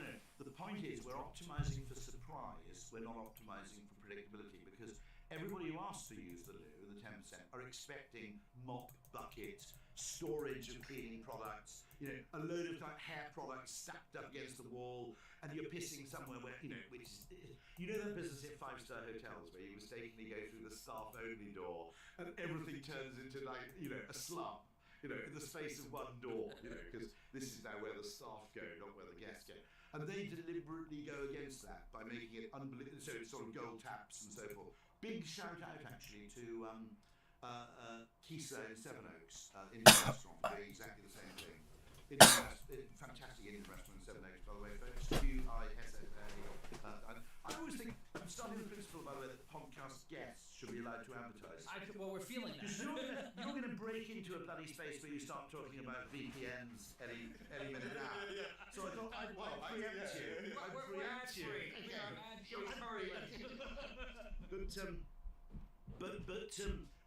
I think this now. I think the brain science behind it comes from that book, which you must know, which is The Experience Machine by Andy Clark. Where most of what we perceive is actually a prediction, and that we only use our limited bandwidth and our optic nerves and our ears to correct for prediction error. So it's exactly the same architecture model as used in MPEGs and JPEGs. You need very little data when the pixel is basically conforming to the expected value, and you only use the data where the pixel is unexpected. Either it's different to the preceding pixel in the case of an MPEG, or the adjacent one. And it's that's why, I mean, if you ever shoot digitally in RAW mode, okay, every pixel is individually described. Very good for photo editing. The files are sodding enormous. I mean, I used to have a professional photographer who lived in Deal, and he'd have to come and borrow my high-speed broadband when he needed to upload RAW mode photos, and by parking outside the house, because it just took too long to send them over his. And the point is, the brain has come up with exactly the same model for understanding and interacting in the world, where we direct our attention to what's surprising, not what's expected. And consequently, the way to achieve emotional effects in a customer is the DoubleTree cookie. It's not by actually matching people on their, your balanced scorecard of, service agreement levels. It's by doing something out there where people go, what the hell's that about? Whoa, okay? And I think that business of designing for pleasant surprise. When I get even further, actually, I was talking last night to somebody who just read the first book by Kurt Vonnegut, which is about a world where everything's perfect, but everybody's miserable. Everybody has everything they want. And I said the problem with such a world, actually, is we wouldn't be very happy because there were no pleasant surprises. It's a bit like Singapore, where if their subway train is 3 minutes late, they all go into a total meltdown state. If you give people something that's too nice and there are no pleasant surprises, actually that's not actually that nice an environment for us. I think that links back to that idea of the hedonic treadmill. So I think the original study's been criticised, but it was the Brickman study where he finds people who've won a reasonably big lottery, or they've been in a car accident, they've been life-changing injuries, and to begin with, their happiness is miles apart. Lottery person much happier, but he keeps on contacting them, and over time, they come almost the same level of happiness. Because your expectation level, and actually it's comparison to expectation, which is the determinant. You're habituating, however good or bad something is, that enjoyment or dislike of it eases over time. I mean, Paul Doman puts it very well, which is that everything's a bit like heroin, in the sense that you need more and more of it to replicate the initial effect. Probably true of wealth to a degree. Yes. So the clever brand, we've talked about this with pumpkin spice latte, is you have it at a time limit. You don't let people habituate to it. Pumpkin spice latte, it's available for a month or two, and before people are satiated, before they're bored, you remove it, and then when it comes back next year, there's a genuine level of spice latte. Yeah. Whereas if they told all that's a beautiful counterintuitive thing, because no economist would get the logic of the Cadbury's cream egg. Exactly, yeah. No economist. I always remember talking to Jeremy Bullmore about after 8 minutes. Yes. Okay. Which gives them a very specific. They're an after dinner thing, which in the 70s and 80s they're still very nice actually. But every finance person would have wanted people to call them all day mints. Right. Yes, because only after 8. Whereas the idea was you handed them around after dinner, and then you rootled around a lot of empty envelopes, which the mints had already removed, and eventually you found an envelope with a mint in it, which gave you a pleasant surprise. But no, I think that question. By the way, I always recommend. I'm doing another plug. That's why you should go on holiday to Wales, because you don't expect that much from Wales, but actually it's surprisingly good. That's the slogan for Wales. Is actually what you'll do is you'll be in some fairly unprepossessing place in Wales, and you'll just discover there's a cafe that's fantastic, or something just you weren't expecting. It's why I always say actually, always rent a car when you're on holiday, because it enables you to have lucky accidents.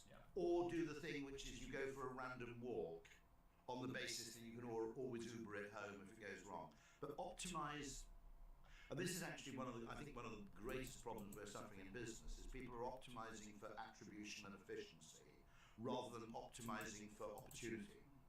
Fundamentally, I genuinely think philosophically in everything from a business to life, you should, and I'm quoting Nassim Taleb here, increase your surface area exposure to positive upside optionality. Okay, which is make it likely that people will bring you opportunities from which you can choose. Okay, I mean, one person said yesterday, they said about fame, a brilliant guy called Blair Enns, actually, author of Win Without Pitching and 4 Questions, Canadian, and he said that fame, actually, the great value of fame is because you're no longer finding your customers are finding you, and because you're no longer looking for opportunities are coming looking for you. It enables you to choose your future. Because you can decide, okay, I've now got 47 opportunities. Which of the 7 do I really want to pursue? Whereas if you're searching for opportunities, you're trapped in terms of what's actually available to you in the here and now. So let's apply that to how brands think about marketing, because because I think that's a challenger position, an exciting challenger position. What we've never had the courage to say as marketers is that finance people are bad at maths. And they're not bad at maths because they're innumerate, they're bad at maths because they're using the wrong maths. And they're using the maths of certitude and determinism, not probability. And consequently, we've created a world, and this is true if you work in an ad agency, they have this ludicrous mentality where every quantum of time or effort has to be matched to a quantum of revenue. Okay? Now, that is a totally appropriate thing to do if you're doing something very repetitive, very predictable, very deterministic. In a factory. The point about marketing, and this is Nassim, it's not me. Nassim, you know, I'm a maths groupie. I've got very little mathematical ability. My brother's very good, but marketing is fat-tailed. Okay, and the way to look at marketing is the 80-20 rule also applies to your marketing activity. I mean, I worked on American Express for about 10 to 15 years, and looking back on it, 5 things we did probably delivered 5 ideas. One of them, by the way, was Ogilvy's single sentence in a direct mail acquisition piece for American Express back in the 1970s or 60s, which said, quite frankly, the American Express card is not for everyone. Okay, that made them $1 billion. Easy. That single insight, which is, it's intriguing, it's exclusive, we're going to sell this on scarcity rather than, you know, okay, that was worth $1 billion. We did 2 or 3 other things which were probably worth, you know, tens of millions in terms of what you might call 10x moonshots, okay? But you don't know what those are in advance. Okay, so it's, you know, in a perfect world, you know, you would be able to say, let's just concentrate on the 3 moonshots and then we'll go home to the pub. But actually, it's probably 3% of what you do in marketing contributes 50% of the value, okay? And certainly I'd say that, you know, 20% of what you do contributes 80% of the value. And it's also, again, Roger Martin, it's probabilistic, not deterministic. Overall, the odds in this casino are pretty good, but it's still a casino. And by the way, direct behavioral science improves the odds. That's all we do. That's the point. That's all we do. That's all we do. Actually, we do 2 things. We improve the odds, and we make people test things that they think are irrelevant, but which aren't.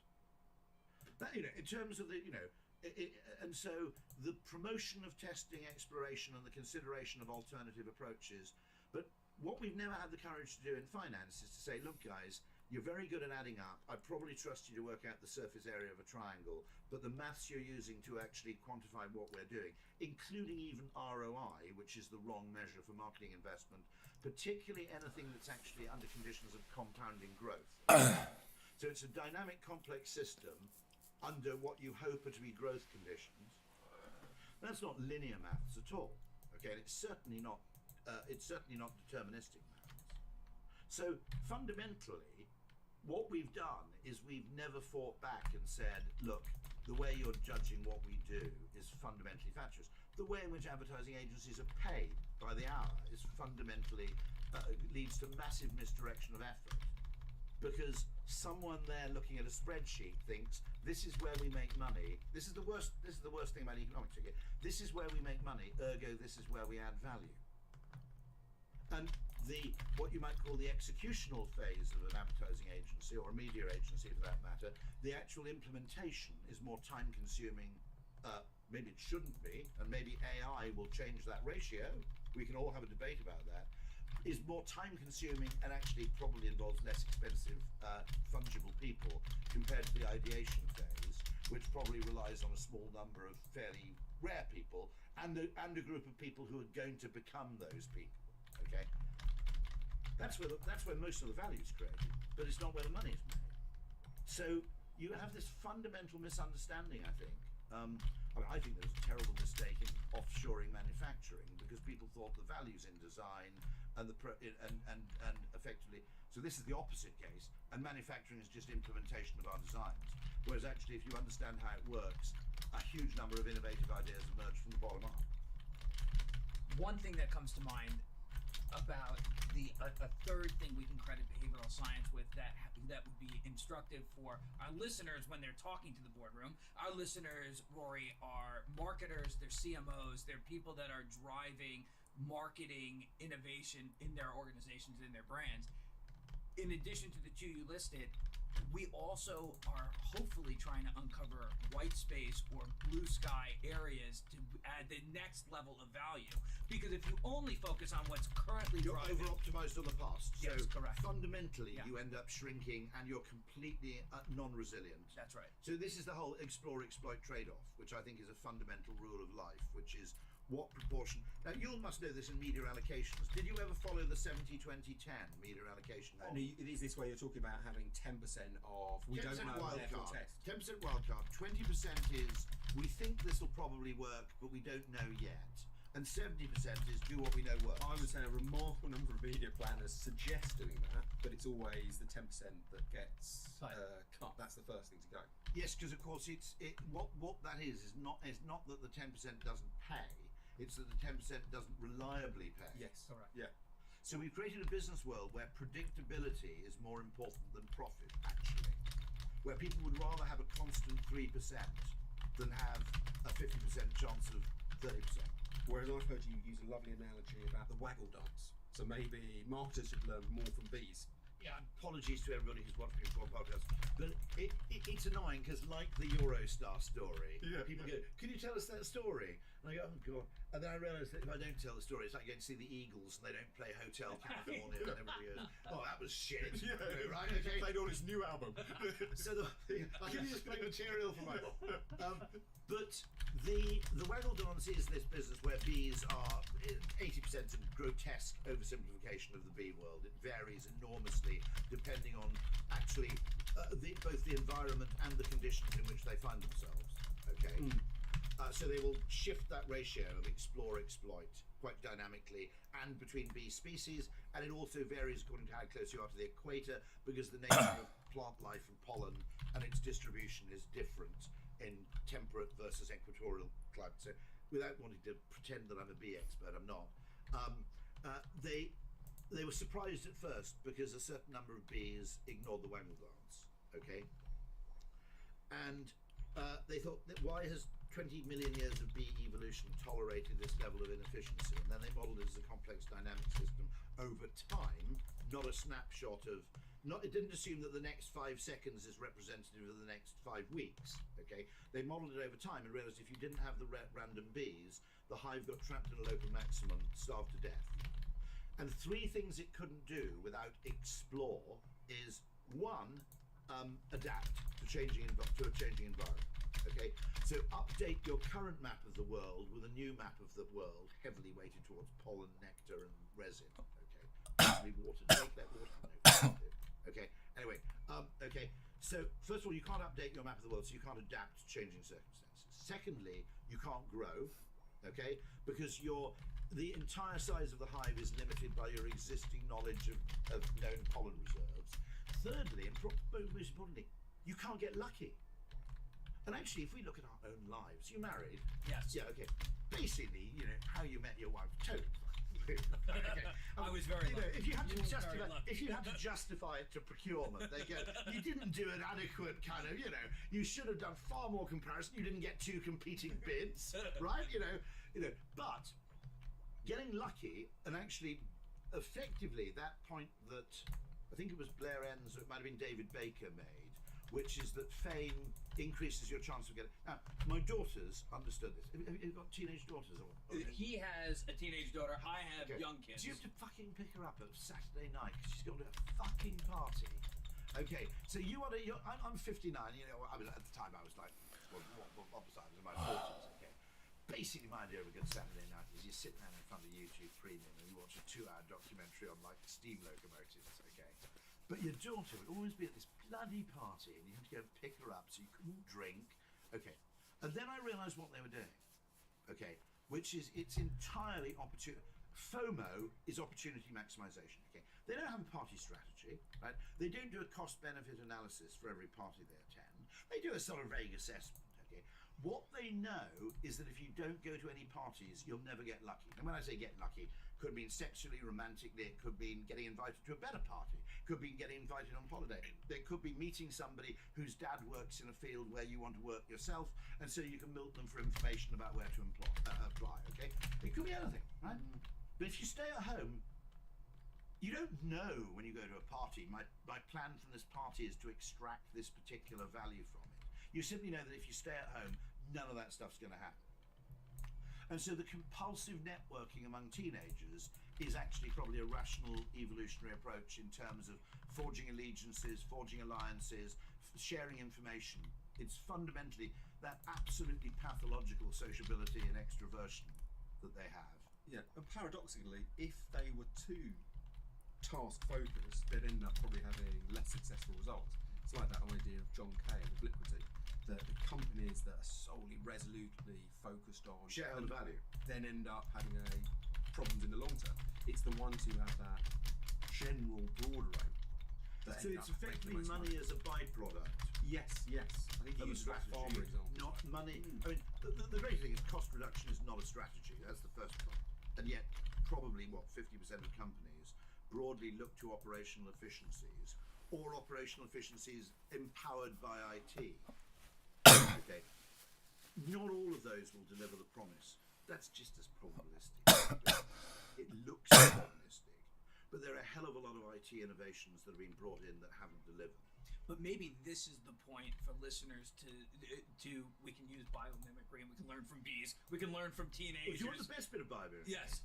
So they eventually just mastered some technology where you could spray like a miniature QR code on an ant. So you could actually look at individual ant behavior. And their discovery, at least in the particular colonies they studied, is that 40% of ants do bugger all. Right? They just wander around. And the theory there is they're in reserve, okay? Which is if there's a disaster, okay, or if the nest gets attacked, these people are effectively a reserve army. And they tested that hypothesis by picking out useful, hard-working ants, removing them from the nest, and the lazy ants basically stepped up into the plate.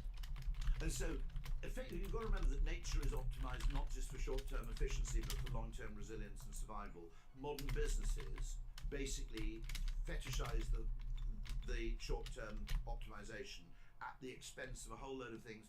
In particular, of course, it's much easier to quantify a cost than an opportunity cost. That's right. So finance basically, you'll never get sacked as a finance person for killing something because the counterfactual doesn't exist. And I think this is what we want to encourage our marketers to think about. How can we bring the other side of the rational into the discussions about how do we grow brands and how do we grow businesses? Because otherwise we're not looking at the opportunity. And also we shouldn't predefine the objective too strictly because we'll undervalue the value of fame. Okay. If I said that I want to get famous so I can do X, okay, right? That's actually a misrepresentation of what they're trying to do.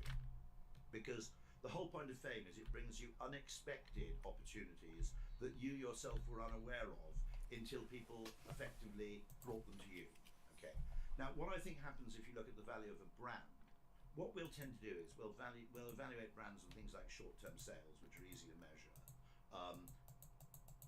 If you're a business and you've got a great brand, the best definition of this, you know the guy, I think he's called Michael Johnson, and he wrote a book called Blindsight, and he's written another book called... Oh, Matt Johnson. Matt Johnson. Matt Johnson. He's brilliant. He wrote Blindsight, and he also wrote a book called The Business of Brands, I think it's called. And his great phrase is, having a great brand means you get to play the game of capitalism on easy mode. Okay. And I would argue, by the way, that behavioural science is cheat codes. If you want to use the same analogy, okay, behavioural science is a series of cheat codes. And what he means by that is that loads of things fundamentally become lubricated through fame and familiarity. Okay, when your chief executive rings someone, they'll call you back. Okay, you know, if you're the chief executive of a famous company, you know, I mean, 99% of the people who you want to talk to will return your call. Okay, people work for you for less money and they stay for longer and they apply for you, and people come and apply for jobs of whose existence you're otherwise completely unaware. Okay, all of these things fundamentally become, you know, 5 times easier because fame and familiarity make what was once hard work something that happens automatically. And yet when we only look for the value of that in the thing it's a bit like if you go to, what's that joke about that person who goes to a party because they want to do some fairly trivial thing, and in the end something lucky happens, they end up winning the lottery, but they regard the day as a failure because they didn't achieve the thing they wanted to achieve. That's a bit of what's trying to happen if we overly define success in advance. But it also has implications, I think, at the point of things becoming easier with fame. It shows you how hard it is to predict success, because you can have a number of people who are all very, very similar in ability. One of them has a random freakish bit of good luck. They edge ahead of the others, and then once they edge ahead of the others, I read a lot of books about economics. If I hadn't got ill sometime in 1990 something, no one knew who the fuck I was. I mean, and genuinely, I mean, you know, these extraordinarily freakish things. There's a great book by Brian Klaas called Fluke, which is all about how, you know, I mean, effectively, the First World War happened because a chauffeur took a wrong turn into a one-way street. Okay. I don't know this. So this guy was trying to kill the Archduke. Yes. Okay. Principle. But he failed. And he got pissed off because he couldn't kill the Archduke. So he goes and sits outside a cafe and orders a coffee instead. And then the chauffeur of the Archduke's car makes a wrong turn and gets stuck in front of the cafe. Worse still, I think, the car was incredibly difficult to get into reverse gear. Okay? It's a bit like that joke, which is the terrible thing about the Kennedy family is their taste in cars. Because the whole of American history would have been different if Jack had had a sedan and Teddy had had a convertible, right? Yeah. Okay. I'm obligated not to laugh. You're obligated not to laugh. Okay. It is an American comedian who tells that joke, so I got to, okay. Right. But actually, really, really trivial events have extraordinary knock-on effects, okay? And actually, simply Nassim's great thing, I've learned half of what I've learned from Nassim. Okay, let's give the guy, you know, the due credit, which is effectively using really quite good maths to look at things differently. And there's the difference between an option and an obligation. Okay, it's the difference between being invited to a dinner party and being invited to a drinks parties. Drinks parties actually shit compared to dinner parties, with one exception, which is if you don't feel like it, if you don't turn up at a drinks party, no one goes, "Where the hell were you?" Okay. So my wife gets really furious about this because I go, let's leave the car here, and I'll leave my car here because now we've got more optionality. Can't you just make a decision? But optimizing for optionality, rather than optimality, just requires a different approach. And this is why I say that finance is optimizing for certainty and predictability. And actually, the way in which you get lucky, I mean, you know, I would predict, you know, 30% of your life should be driven by expediency. You know, just, I don't know, you know, what's that? I mean, what's so fascinating is you talk to entrepreneurs about this. What's very interesting, you talk to someone in a big business about behavioral science, and they go, "I don't like this because it messes with my fucking head. I've got a nice, clear, deterministic, mechanistic view of my world, and I don't want you and your right brain stuff coming in and fucking it all up." Okay. You talk to an entrepreneur and you say, "Isn't it weird that people do this instead of that?" And they go, "Arbitrage opportunity. I can make a business out of that." And that's the fundamental difference in mindset between "I don't like conflicting information" and "Hey, conflicting information." Yeah, I think that maybe that happens because there's completely different motivations. In a big bureaucracy, it's about maintaining the respect of other people. It's self-defense. For the entrepreneur who owns a business, well, it's all about maximising revenue, and those conflicting stories are great opportunities in their eyes. And they are actually going, effectively, what an entrepreneur wants to know is not how can I be right just like everybody else, it's what are my competitors wrong about. That's what really excites them. If you can find out something where you go, everybody assumes this, you know, the Uber map. You know, everybody assumes people want cabs to turn up quickly. If you have a nice little map, they don't really mind that much because they can see where the cab is. Okay, you know, that's the kind of thing where effectively they go, ooh, that's interesting. Everybody is directing effort and attention and investment in the wrong direction. Ka-ching, unexplored space, value creation opportunity. Yeah. Meaning that it could take the same amount of time as a yellow cab, or we call them black cabs in London, a black cab as an Uber, but because I have a map that shows the Uber making its way towards me, that's the unexplored space that behavioral science. I think there's also a mindset question, because we've talked about the divide between an entrepreneurial business and a bureaucratic business, but we've got the worst thing at the moment, which is even in the US, less so in the US than in Europe, but basically a bureaucratic large business which doesn't really believe in growth or opportunity because they're convinced they're operating in a kind of stagnant market. And markets are only stagnant because people behave as if they were. And so in the 80s, in fairness, if you worked in our business in the 1980s, basically everybody believed they're going to take over the world. And that false optimism, which often was completely misplaced, if we're being absolutely rigorous, nonetheless, it created a mindset where people were going, oh, you never know, maybe we could, okay? Whereas now, everything is batten down the hatches and act as though everything is a potential threat, and that the only possible way you can survive is by the optimization of your established processes. Yeah. It's tragic. Yes. I thought you were going to go into slightly Also, really fucking boring as well, working in one of those things. I always remember some Scandinavians going, yeah, well, there are two ways. I'll get the I'll get the DEI people into me for being unkind to Scandinavians. But they said there are two ways to run a mobile phone company. You do the whole thing on price and you compete on price. We could do that, but we realised that working for those companies is really shit. So we went and did something else. Perfectly honest description of, you know, there is, by the way, a cost leadership strategy in most categories. You know, Ryanair, etc. It's perfectly valid. Ryanair is a bit complicated because it flies routes that nobody else flies, and as you said, it gets subsidies from the cities which it serves, which the consumer isn't even aware of. So there's a whole lot of stuff going on there. But nonetheless, there is. You know, that's perfectly. There's always a group of people who will buy on price in a market. The only problem is, okay, now I've got a theory, which is the standard behavioural economics narrative is that econs don't exist, and that in any evolutionary environment, anybody who behaved in a way that was purely economically self-interested and rational wouldn't, well, you certainly wouldn't have any friends. Okay, right? And so the idea is that econs only populate economic models. I would argue slightly differently. I would say in every category, okay, there are people who are de facto econs. Right? Here's the thing: you don't want them as your customers.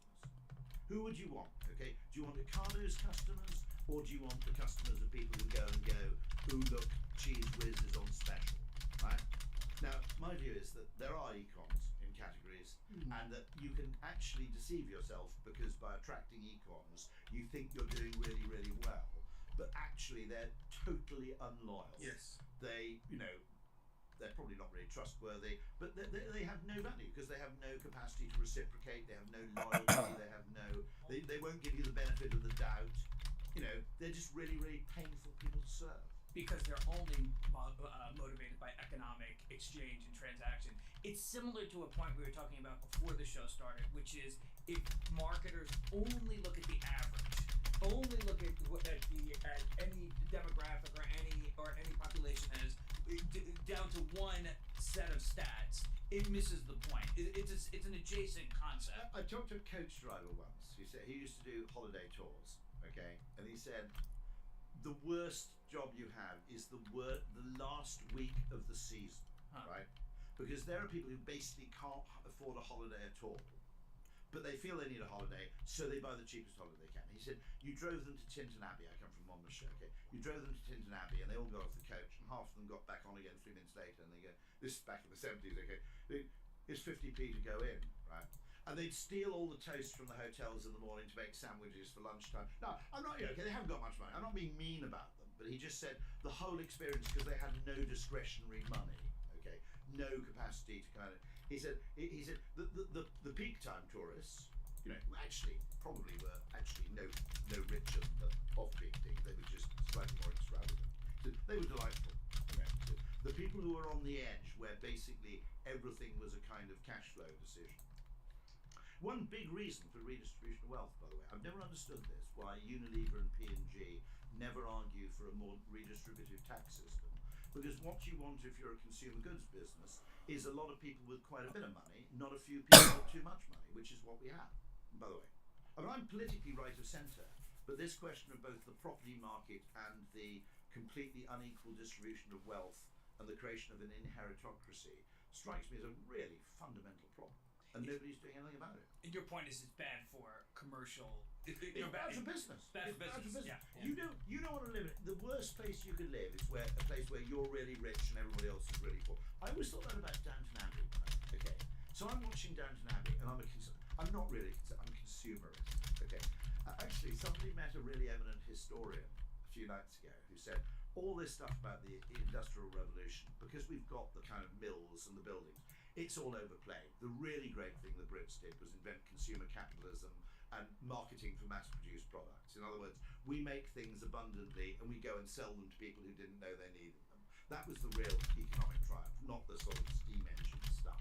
Now, obviously, they're interconnected. I'm not suggesting we could have somehow created mass consumerism out of nowhere. But he always thinks that was the great British thing.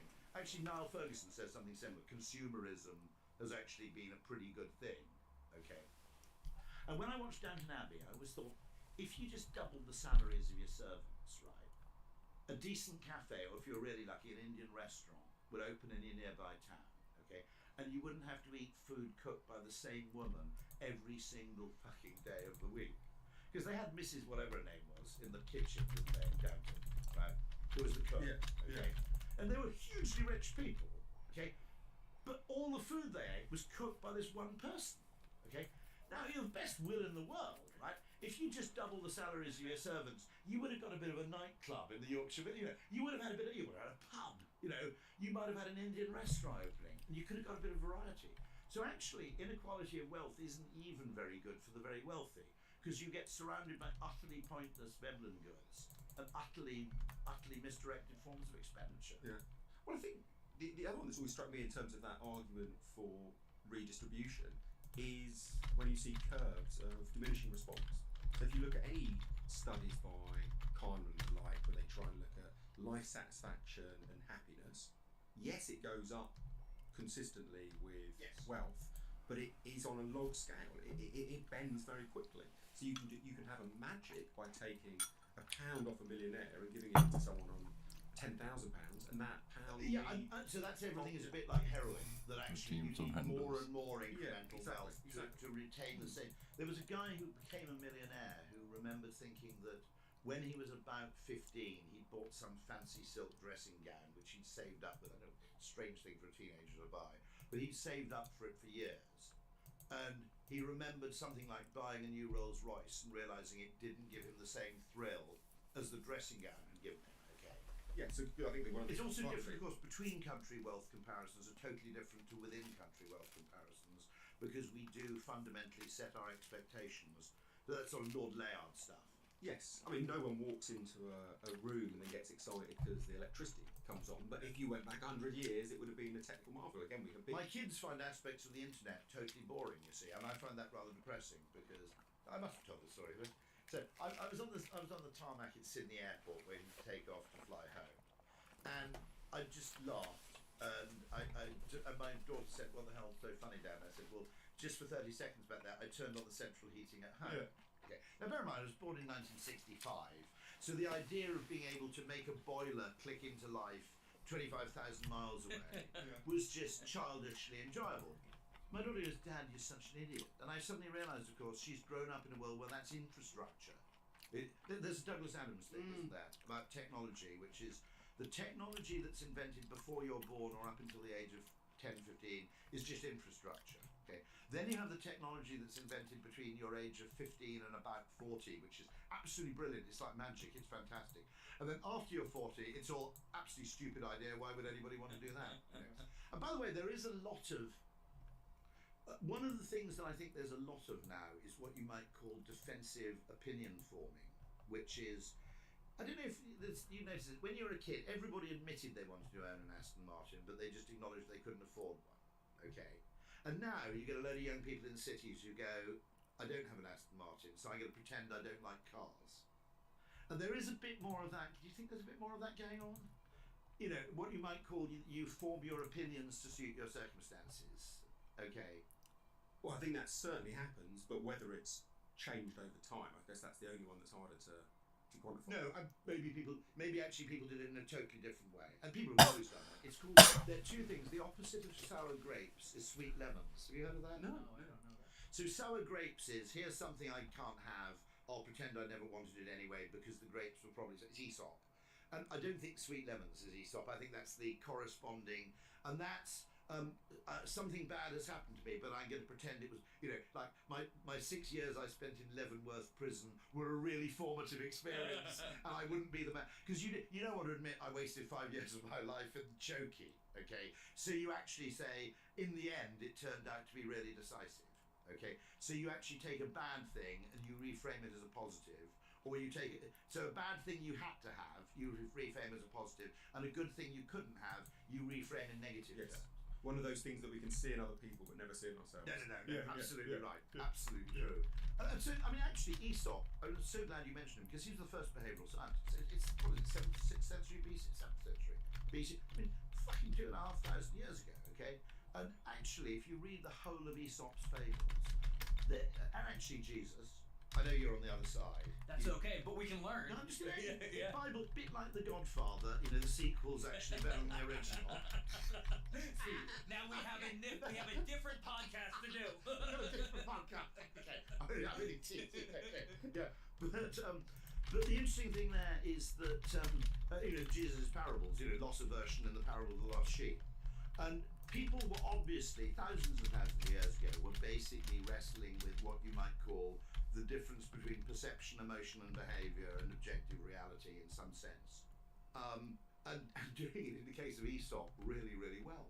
And I actually went and dug out Aesop, and there are a whole load of parables there, which are really, really interesting nudge experiments. There's the guy who leaves the farm to his children and tells them that there's treasure buried on the land. So they all dig up the land looking for the treasure. And his actual wording is, you know, you will find treasure. What he's done is he's encouraged them to plough the farm. Yeah.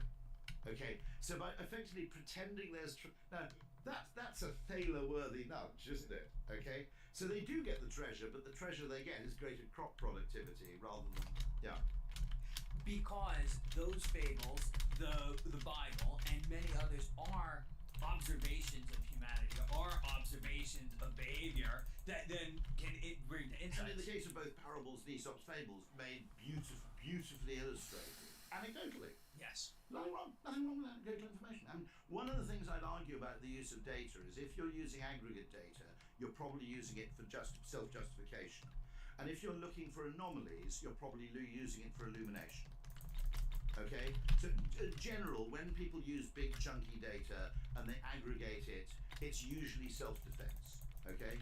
When people go, let's look for a Simpsons paradox, or let's look for some unusual outliers in the data, that's when you're actually doing the right job.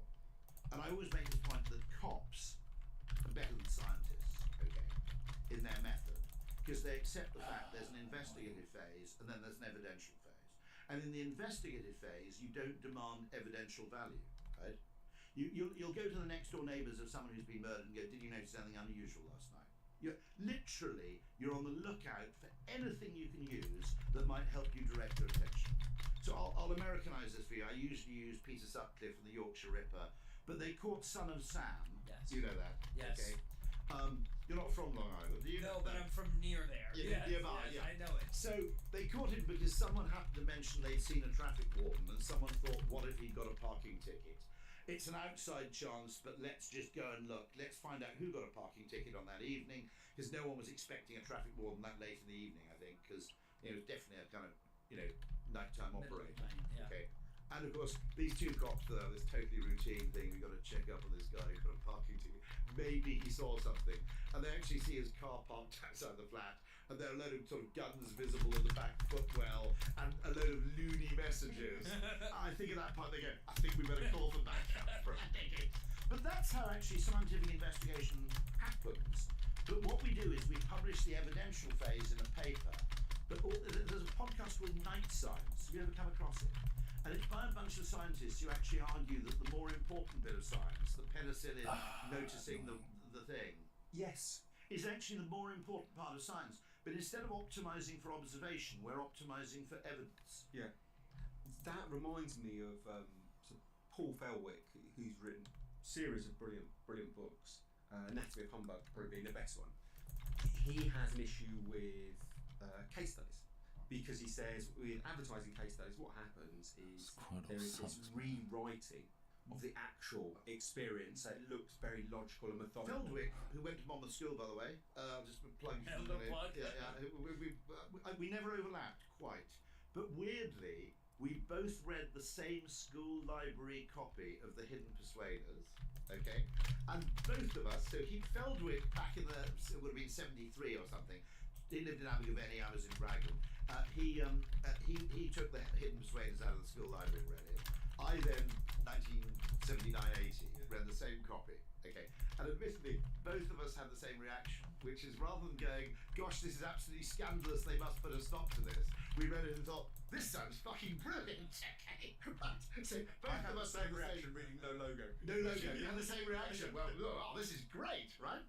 And actually, I think Robert Cialdini set out intending to effectively aid regulators to say these are the tricks and something similar happened actually with Thaler and Sunstein to some extent.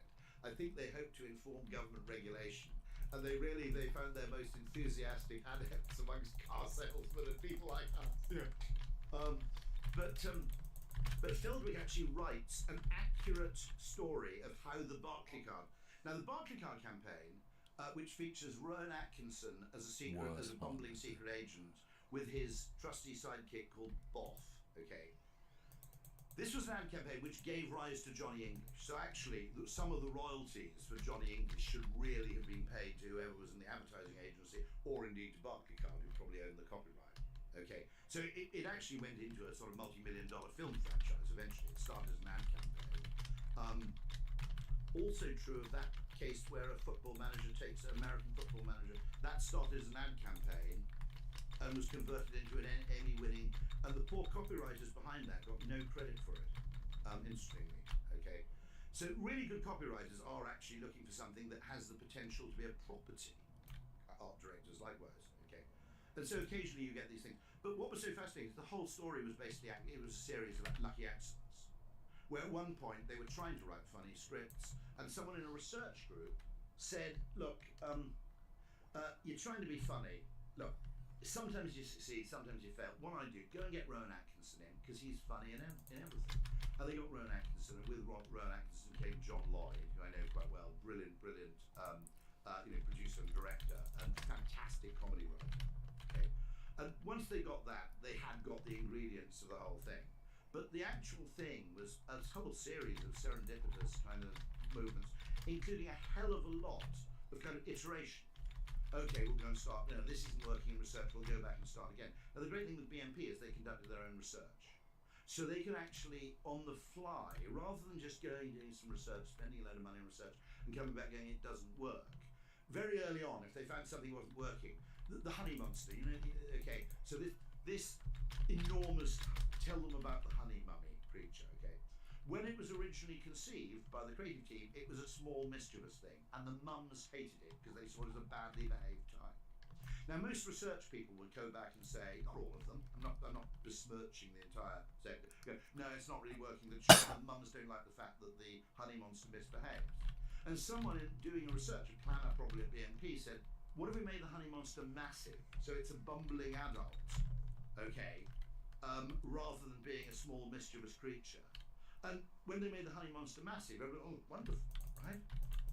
And so literally these little executional tweaks, these ad tweaks, sometimes totally change the emotional response to an ad, and therefore mean the difference. I mean, actually, famously, Solutions for a Small Planet for IBM, great headline that Ogilvy gave them back in, I suppose, the late 90s.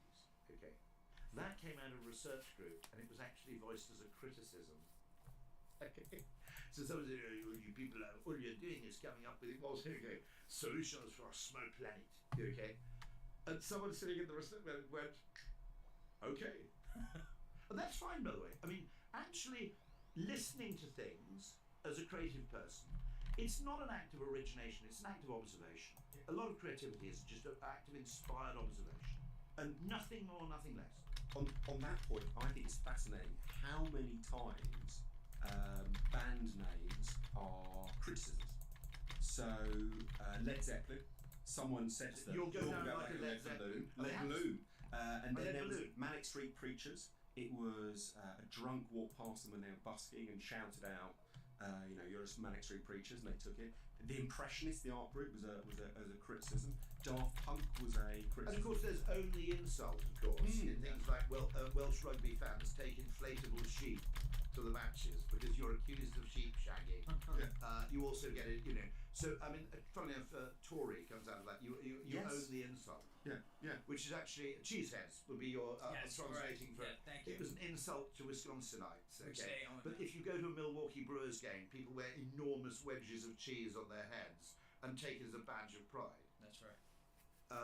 And Welsh people will do that actually, which is, it's too tedious to deny the fact that you had sex with sheep, so you just pretend it's obviously.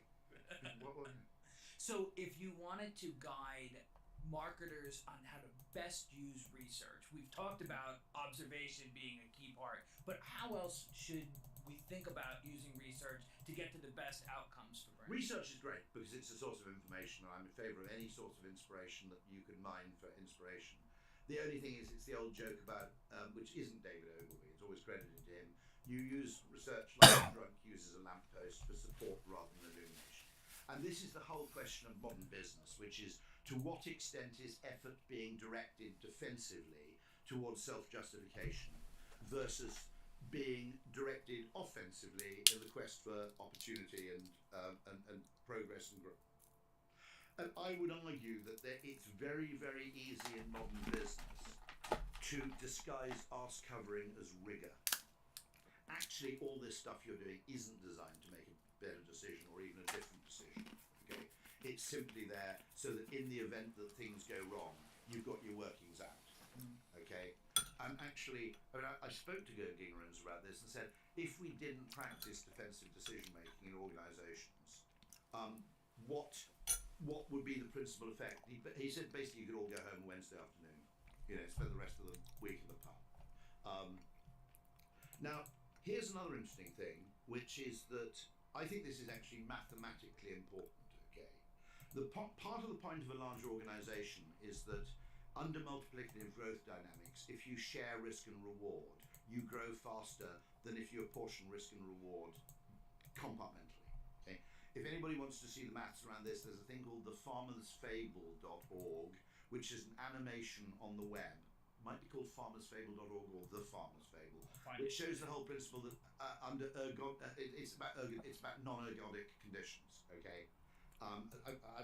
The second thing is a story which actually comes from Richard Thaler, which I think is hugely important. Thaler, I think it's Thaler, is talking to the board of a large American company, possibly GE, we're not quite sure, it's never said, okay? And he goes around the boardroom table to the heads of the 8 largest GE divisions and said, I can offer you a decision which has a 50% chance of success, where your profits and revenue will go up by 50%. But it also comes with a 30% chance of failure where your profits and revenue will fall by 30%. You're not going to make a loss, okay? Your profits are going to fall, okay? How many of you would take those odds? And all but 2 of the 8 said, no, I wouldn't take those odds. 2 of them said they would. He said, well, you're all good enough mathematicians to realise that this is an uneven bet with, a net upside. Why wouldn't you take the odds? He goes, because 30% of the time I'd lose my job. I'd only have to take those odds 3 years in a row, and I'm bound to lose my job because 1 year in 3 is probably not going to happen, right? And then this is the fascinating bit. The chief executive is sitting at the end of the room. Now he is responsible for the aggregate of all their decisions. Okay, and he goes, but I want all of you to take those odds because net between the 8 of you, we're almost certain to end up on up. Now what seems to be happening is the cult of accountability, where every single component of a business has to justify itself on its own terms, okay, seems to be creating an absolute cult of risk aversion because you want people individually within an organisation to be slightly bolder on the assumption that the whole point about risk sharing and risk pooling in an organisation allows you to take decisions which no individual would take, but which make perfect sense to the collective. Okay, right? As long as they're dispersed. And that's why people go hunting, okay? In hunter-gatherer societies, you have the base level, which is taken care of by gathering fruits and berries. And the point about hunting is it has a low probability of success, but massive gains in the event of success, okay? And you can't be a lone hunter, you'd starve to death, okay? But if you're a group of people, particularly when some of the group are involved in gathering rather than hunting, the hunting makes absolute sense. And so hunter-gatherer groups will grow faster than gatherer groups. And yet what we've done is we've created basically a gatherer culture, which is I spent 6 hours today and look at all the berries, right? Okay, so that is a classic case of what Nassim called that the barbell. You know, you basically ensure survival by doing the sensible things. You know, that's exploit. You know, don't stop doing sensible things. Okay, but at the same time, you go to the other extreme and you look for things that have a survivable downside, survivable worst case scenario, which I suppose just about comes into, but potentially limitless upside. Okay. And actually, companies aren't doing that anymore. They're just gathering. But that I think that's a critique we'd all agree with.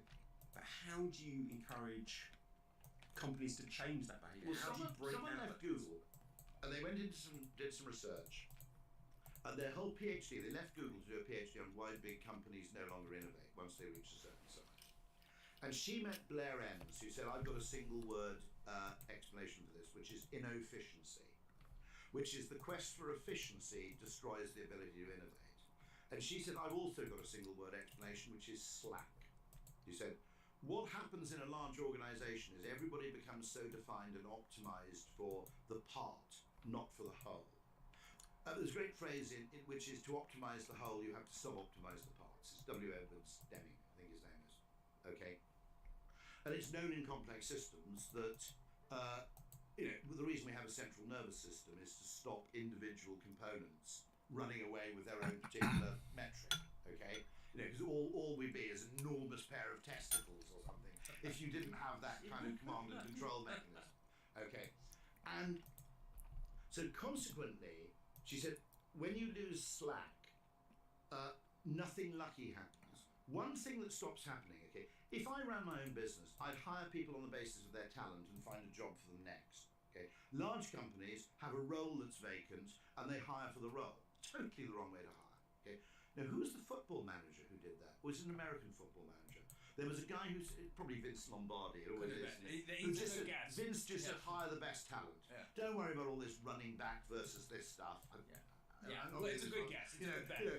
As Vince Lombardi said, when you're looking for a good pitcher, okay, probably as Vince Lombardi, and he did hire the best talent. You know, when you hire the best talent, you find the role for them later, and actually, so everything becomes effectively a quantum, and everything gets siloed into individual things which are optimized in isolation. Now, the really interesting thing about innovation is if you look at two really great innovations that big companies have managed to succeed. The IBM PC division, Watson, basically placed it a whole seaboard away from IBM headquarters down in Boca Raton, Florida, because he said, if you're anywhere near to HQ, we'll kill it. Okay. And Nespresso only survived, partly they were actually in a separate office in Lausanne, not in Vevey. It's not that far away, but it's not in the same building. And actually, the guy was involved in a massive internecine struggle. I think Nespresso is the Swiss Apple. I think it's a magnificent, magnificent creation of a whole system of things. I know you prefer your Keurig K-pots. No, Nespresso is on the rise. Right. But the other thing is that they had a huge row about whether it was branded Nescafe or not. Okay, which is predominantly an instant coffee brand, which would prevent the premiumization of the guy talking about it. But they also lied about their figures for 2 years. They basically brilliant, my opinion. I might start doing that actually with my timesheets. just fucking lie. Okay. This past Saturday, from when we were recording, was Berkshire Hathaway made the announcement that Warren Buffett is no longer going to be the chairman. He's stepping down as chairman. And interestingly, the Wall Street Journal wrote, as you would expect them, dozens of articles about Warren Buffett. But what they said, the reason there will not be another Warren Buffett is because the game that current private equity and investment banks play but not the game that he created when he took over Berkshire Hathaway and grew it to what it was. And what we're talking about, another angle of what we're talking about is where do you get the biggest reward? Because corporations get the biggest reward through quarterly reports, quarterly profit, and sustainable, plannable profit. You could argue that private equity or venture capital in some cases are actually playing the probabilistic game. They accept the fact that this is fat-tailed. Yeah. Okay. And they're looking for they're looking for basically 1%, 5% of their investments cover, basically all of the losses. 200%, all of the other losses. So they're at least thinking in that way.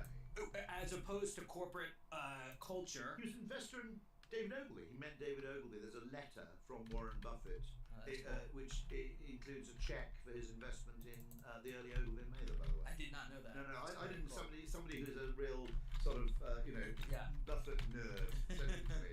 That's very cool. And so what we want to ask in corporations or in all brands for people that are listening is, what are the incentives that we're setting up and how do we define success? The large arc of our conversation is defining success by finding the next opportunity, not only optimizing efficiency, about looking for the next. I mean, you've got to ask, do you think Apple will come up with another innovation? Or do you think that when the CFO takes over from the CEO, this is the whole thing, you have someone from a very, very deterministic mindset taking over a job that requires a very probabilistic mindset. I'm nicking this from Roger L. Martin. What is interesting, by the way, what's interesting about this, I feel sometimes I'm totally straying out of my tram lines by talking about wider business questions, but I think the problems we have in marketing are actually a microcosm example of wider problems in business, which is the whole question of accountability versus ultimate value creation. That's right. And so I think that marketing is merely a pinch point where this problem has become particularly visible.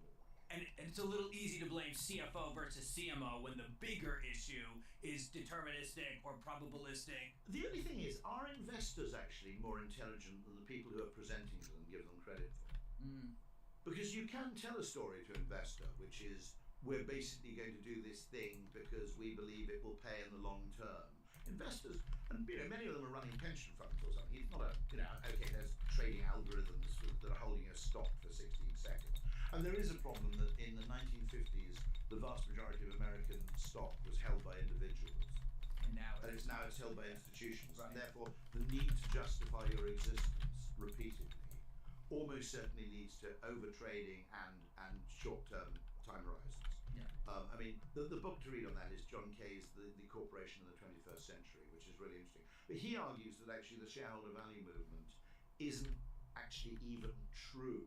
Okay, I mean, other people have argued that it's deleterious to the practice of good long-term business, and particularly because everybody can always game the system to maximise the rewards of the senior management by share buybacks or whatever bullshit you choose to. Be careful with it. Whatever bullshit you choose to engage in. Okay, when you haven't got a better idea. But what's interesting about Kay's book is he goes that the whole idea that this is fiduciary responsibility and that it's your obligation. The principal obligation of an organisation is to its stockholders isn't even legally true. It's just a Milton Friedman convenience. Now, interestingly, what it has led to is literally boards of directors where there isn't a marketing person on the board and there isn't an innovation person on the board. So Peter Drucker's two sources of value, marketing and innovation, and your customers as a group. I would also argue that HR does not represent the employees. It's a total fiction. Okay, so your customers and your employees are totally unrepresented on the typical board of directors. Pretty weird, isn't it? I mean, when you think about it, that you have this body of opinion discussing strategy for an organisation, and the people who are actually at the shelf, the place where people give you money, are not represented in that room. It's got a weird state of affairs. I mean, what I'm saying is it's emblematic of I worry about the advertising industry because I go, look, we haven't got any offices in Austin, we haven't got any offices in fucking San Francisco. Everything's in New York or Chicago, which is great if we're in the 19th century.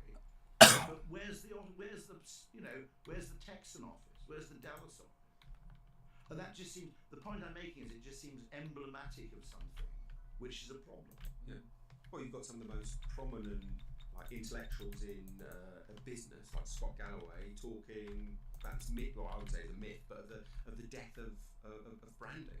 There's an increasing argument that marketing is a nice to have, not an essential. You could argue, I mean, okay, let's take a small microcosm of that, which is the death of jingles, right?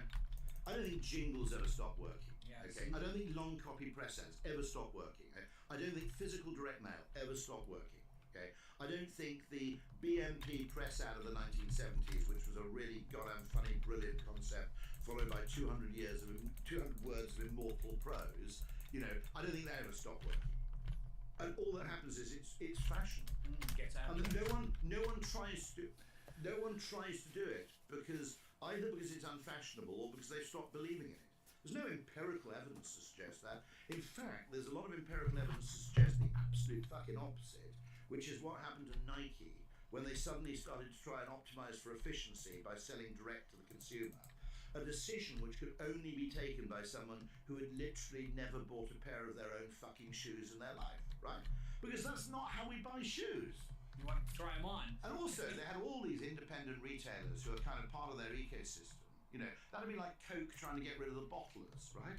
Yeah, okay, at one level they're taking some share of your fucking revenue.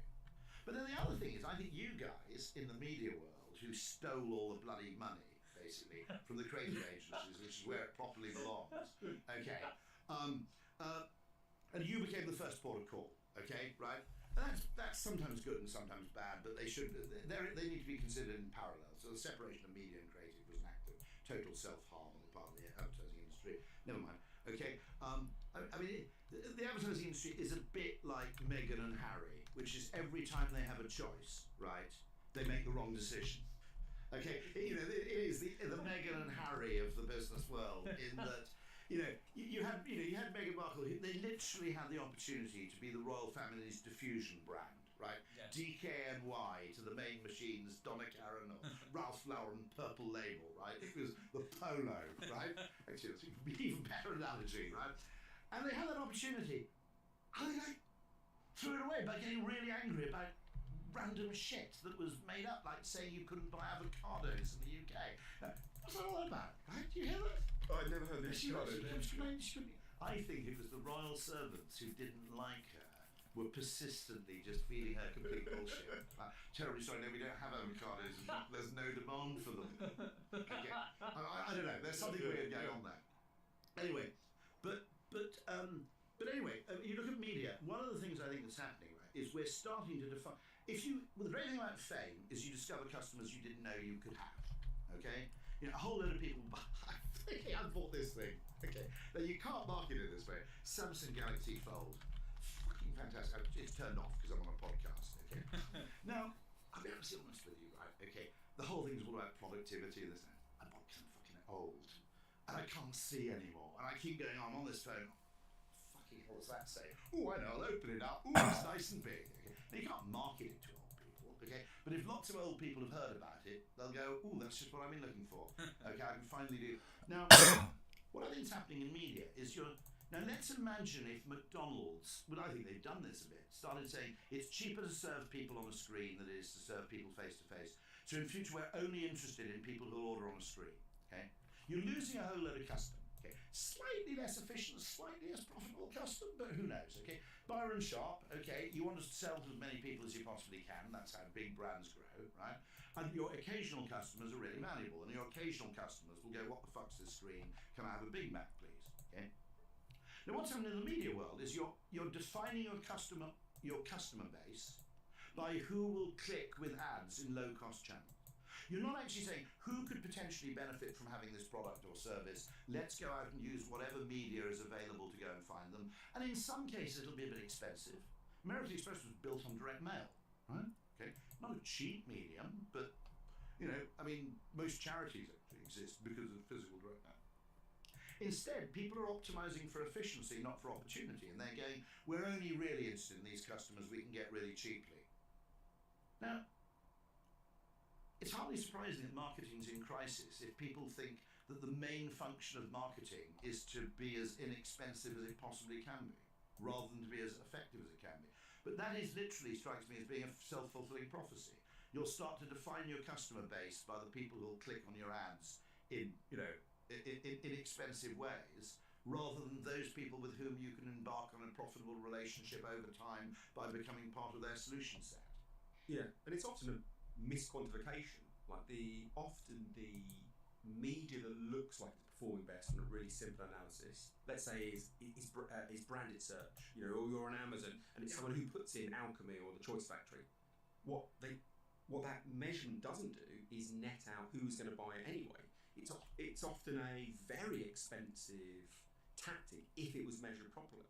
No, because of course, I mean, the famous thing, I think, I'm just trying to remember who said this, but the most cost-effective form of marketing is to wait until there's a queue outside your restaurant, hand everybody a 50% off voucher, okay? Because you get 100% redemption rate, okay? But now, if you're advertising for, let's say you're the Marriott Group, okay? Well, there are people who would have otherwise stayed in another Marriott hotel, and you're accounting them as just as valuable as someone who's going to stay in an Airbnb, but they saw your hotel ad, okay? Well, patently, both in the short term and in the long term, those two forms of behavioural change are not equivalent in their value, especially not in the long term, actually.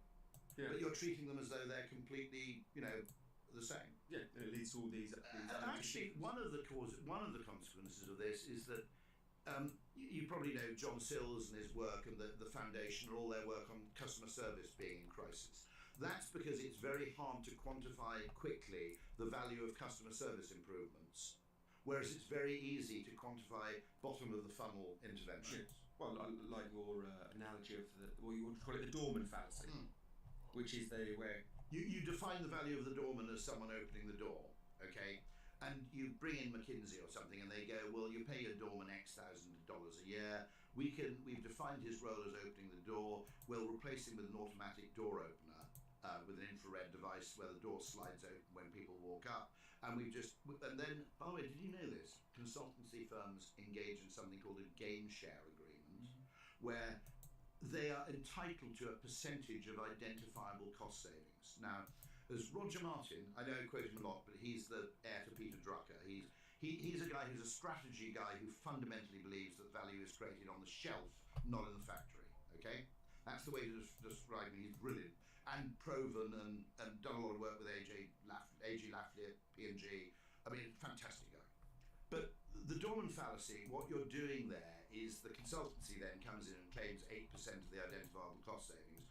And then 6 months later, basically your rack rate's fallen off a cliff and their vagrants asleep in your hotel entrance because the doorman wasn't just about opening the door, okay? That was how you defined it for the purposes of automating the role. But actually people aren't just their role. People have all kinds of values. So a doorman is part security, part recognition, part status, part taxi, part good to see you again, Mr. J. All that stuff, okay? All of which people value. And actually opening the door is merely the official. I mean, the great phrase from cybernetics, I'll plug Dan Davis's book, The Accountability Machine, was the unaccountability machine, okay? Which is, it comes from cybernetics and Stafford Beer, which is the purpose of the system is what it does. And what tends to happen in business is you have an organisation which is intended to do something and everybody assumes it does. And nobody looks at the second order effects and realises that actually the problem with your finance department is it's actually killing off more opportunities than it is reducing costs, which seems entirely plausible looking at most organisations. And the purpose of your procurement department is to prevent you buying anything innovative because they need to actually have a like-for-like comparison between 3 identical bidders before they can appoint anyone. You must have had this with procurement, right? They come to you and go, how much does it cost to do 6 press ads and 2 TV ads? And you go, well, it's a pretty stupid question to begin with. Okay, but let's look at your problem because maybe that's not what you need. So you go in and you say, actually, you can put a sticker on this hat and it will solve the problem at a tenth the cost. We're not interested. We want you to quote for the more expensive solution so we can compare it with everybody else's. Now that's just bullshit, because we mentioned this about innovation. Nearly all innovation is a reverse benchmarking thing, where usually at some cost to the status quo evaluation of a category, you're dramatically better in another category which has been hitherto overlooked. So, and by the way, sometimes I think there's a cycle. So, when I went to school, The rich kids would come back after the school holidays and go, "Oh, I went to Schiphol Airport. It's amazing. I bought a Walkman. It was fantastic. They've got shops and everything." And then it was Changi in Singapore. Then it was Dubai. You know, I went there. It's amazing. Their shops. Brilliant. You can do this. You know, Frankfurt Airport. There's a sex shop. Okay, there is actually Dr. Muller's. The Germans respect qualifications so much that they even require their sex shop operators to have qualifications. Yeah. No one in Britain cares whether Anna Summers has got a PhD, right? Okay, but no, Dr. Muller. Okay, right. Anyway, actually, Beate User, the other German sex shop operator, was actually a Luftwaffe pilot. Quite interesting. That's a pivot, isn't it? Right? I wasn't expecting. Anyway, Yeah. and but the interesting thing, completely off where I was going now. Oh yeah, and then they come back. Oh, it's amazing. They're always, and then gradually over time, every fucking airport in the world became a shopping centre with some planes. And then you've got people going, "Been to London City Airport? It's brilliant. There are only 5 shops. You get through it in 10 minutes." And so literally, one of the things you can do is probably accept the fact that for every trend there's going to be a counter trend, and actually swimming against the tide. If you've got the resources to survive, can be a really, really good strategy. Because I will always fly through London City Airport. I'm going actually a couple of weeks' time. I've got to fly down. I've actually got to fly to Portugal, and I'm actually flying to Malaga and driving because I'd rather go through London City Airport. I don't mind going to Heathrow for a long-haul flight, right? You know, you're going to be on a plane for 10 hours, being at an airport for 2.5. That's not totally wacko. But if you're only going to be on the plane for half an hour, you know, an hour and a half. Navigating those bloody great airports, a massive total misdirection of kind of effort. And so I mean that question where actually nearly all innovation is effectively unappealing to procurement because it will involve a worse dimension on some component that people are currently measuring and comparing you on, and a vastly better component in something that the procurement person hasn't even factored in. Okay, so we said this about the first iPhone, the shit battery life. Okay, electric cars, by the way. I mean, have you got electric in your? Yes, not yet. You're not one of these fucking Londoners with your fucking bicycle, your fixie. Because we're in Shoreditch, you've probably got one of those bloody anyway. But you've got electric. What would you get? We have a Tesla. Brilliant, brilliant. Yes. Yeah. Now the thing is, it's just a better car. Yes. Okay. I mean, okay, in nearly every dimension, performance, quietness, comfort, drivability, etc. So you've managed to achieve in a reasonably affordable car what you might call that synthesis of performance and comfort, which previously you could get in a petrol car, but you had to buy a Bentley or an Aston Martin or something. Okay, you had to spend, you had to spend big money to get a comfortable, quiet, but nippy vehicle. And the electric vehicle, because the electric motor is inordinately more efficient than the internal combustion engine. Internal combustion engine is about 25% efficient. Electric motor about 80% efficient, and also the electric motor is invented here in London by Michael Faraday. It's a proper British thing, whereas the internal combustion engine is an infernal German contraption with needless complexity, in my opinion. Okay, anyway. But there's this one thing, which is fucking range anxiety and recharging time. Now, factored against all the other things of how nice it is to drive, etc., etc., etc. Okay, so I've just written a piece for Evening Standard where let's imagine this in reverse, right, where all cars are electric and we're all nipping around in little electric cars and recharging. And this rogue Volkswagen engineer comes up with, "I've got a better idea." Okay, it's massively complicated. You put a huge tank of an inflammable liquid in your car, right, and then it feeds into these cylinders where we engineer an explosion, a series of explosions. Now, unfortunately, it only produces torque in a limited range of the revolutionary cycles, so we'll need a thing called a gearbox, which we'll need oil for, and then we'll need an air filter, and then we'll need a water filter, and then we'll need all this stuff, and it's going to be vastly more complicated. So does it perform better on an electric car? No, not really. No, okay. Is it quieter? No, quite the opposite. It's fucking noisy as hell. Right? Is it cleaner? No, it's farting stuff out of the back. Right, okay. So, right, okay. So, okay. Is it simpler to make? No. There are 250 moving parts in the drivetrain. I know the electric cars only have 7, but this needs 250. Right, okay. So, what's the upside? Well, you can refill it really quickly. Can you refill it at home? No, obviously you can't refill it at home, right? You're not going to have a fucking petrol tank. Are you fucking insane? You're not going to be able to refill this thing at home, right? No. You'll have to go to a special place, which, by the way, won't just be a little thing on the side of the road with a rapid charger. It'll be a massive thing selling Ginsters and Marks and Spencers. Basically, that guy's career's over, right? Okay? You go, okay, so the 0.05% of the population who routinely drive 350 miles a day and have such enormous bladders that they never need to stop, they're going to benefit slightly from this insanely complicated engine, but the rest of us are going to have a horrible time. No, I don't really see this is going to fly. Okay, so this is literally it. Now, the other thing is that the really exciting thing about electric cars, at the moment, we're at the intermediate stage where electric cars look like cars. But actually, things like the Citroen Ami or the electric cargo bike, or my real fancy, the electric jet ski. Oh. Okay. Because actually, the dirty secret of powerboats is that the difference between a boat and a car is that you run it on max revs. Okay. So when you drive around in a powerboat, it's more efficient to run it. As a consequence, unless you have a sort of oligarch's yacht, it's unbelievably noisy. Okay, as a mode of transportation, it really is. You know, it's just there's this scream of the engine all the time. Imagine if you're in a Ferrari and you're running it at 8,000 or whatever. Okay, awful. Okay, so all these things are going to be electrified, and we're going to get like little micropods, and we're going to get the Heathrow pod, and we're going to get all these wonderful things. That's the really exciting thing. At the moment, we're just electrifying what we've already got, but there's the opportunity for a kind of Cambrian explosion in innovation if we just shift this thing, which won't happen with internal combustion engines. I mean, you know, if you think about it, apart from maybe a lawnmower, you now don't own anything with a combustion engine, any electric toothbrush, etc., right? The reason is the electric motor is an unbelievably fabulous, brilliant thing, and the internal combustion. Now, I will, on aesthetic grounds, defend steam locomotives, just in terms of sheer beauty, okay? If you're going to be a purist about this.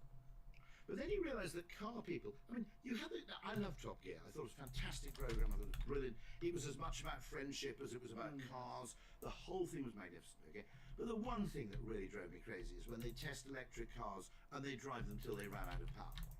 And you're kind of going, you could have done that with any of the petrol cars you had for the last fucking 25 years, right? You know, this new Aston Martin DB9 Volante, it's not very good because we kept on driving it and we refused to stop at a petrol station. And now look, we're stuck by the side of the road. Well, we've all had actually range anxiety in a petrol car once or twice, haven't we? Okay, it's not unknown. Okay, and we've run 2 electric cars for 3.5 years. I've had range anxiety of any significant extent once. Okay, and I suddenly realised, well, actually with petrol, that happened once every 3 years. And you can charge it at home, right? But that's the other point. If you wouldn't need that many petrol stations, if everybody had a little hose pipe at home that produced like 3 pints of really cheap petrol every hour, okay, not that many people would be charging up a petrol station. That's right. Well, your thought experiment for the Evening Standard article is a fascinating one of, you know, how much of what we do is about path dependency and status quo bias. And if you look to many areas with fresh eyes, if the current way of doing it the was... story I tell is a great one. Now, I'm not saying I know the right answer. I'm saying you don't always invert, right? Because you're a big Warren and Charlie fan. I was intrigued. Charlie, I suspect that Charlie was every bit as decisive as Warren was. I think Warren would say that even. You think I think he would say that. Somebody I know also met Warren, and Warren gave, you know, we were talking about luck earlier, and Warren said, before I met Charlie, the really decisive person was my first wife, who got me to get my shit together. So you know, that kind of lucky, you know, you can imagine if Warren had married someone different, the whole thing would have been, you know. Actually, no, he'd still be living in a really boring house in driving a 10-year-old car. I think so. But he wouldn't have had the net jet. Right. So, Rory, we were having a very interesting discussion about how behavioral science can be scalable for people at any level, size, business to use. You want to share some thoughts on that? Effectively, because it concerns decisions, anybody who's in a position to make a decision, whether you're designing an application form or developing a strategy, it's completely scalable, which is one of the things I love about it. It's a game everybody can play. It's not one of those things where it can only be deployed by a certain proportion of people within the organization. Anybody who has the power to make anybody who has the power to make a sometimes counterintuitive decision, or at least the power to consider an alternative explanation, has the power to use behavioral science. So ideally, what I'd like to see is, rather than being a practitioner, I'd much rather see it infuse general decision making within organizations where people are both more content to consider the opposite or the alternative or the less conventionally rational solution or explanation, and where they're also prepared to test things which may seem utterly trivial to someone who has a kind of mechanistic mind, if you like. Someone who has a mechanical view of the world would regard a variable as beneath their consideration, but it might well be the variable that's actually decisive. So one of the things I always notice about creative people in advertising is they don't have a sense of proportion. Okay, and it's actually a feature, not a bug, because they're aware of the fact that a precise human expression or a phrase or a word added to a sentence can make the difference between significant success and meh. And so having a sense of proportion, going, this is the important stuff, this is merely executional, I think is a natural tendency in hierarchical organizations. But actually, I think behavioral science needs to fight against that. What's important isn't necessarily what's expensive. One of the examples I love of that is some of the work you've published on trying to generate donations for Christian Aid. Can you just talk about the stuff? So we tested the door drop, volunteers door drop envelopes, people with money in the envelope during Christian Aid Week, and then the volunteers come around and collect the donations, either by credit card or cash. And we tested 6 things, and we quite often run this as a test with a live audience, as it were, which is which of these changes, including orienting the envelope from landscape to portrait, using a higher quality paper, using the Labour illusion effect, saying delivered by hand, in other words, establishing a personal message. And we tested 6 different variants.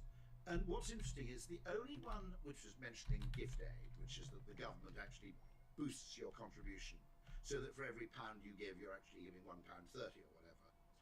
That was the only economically rational motivator.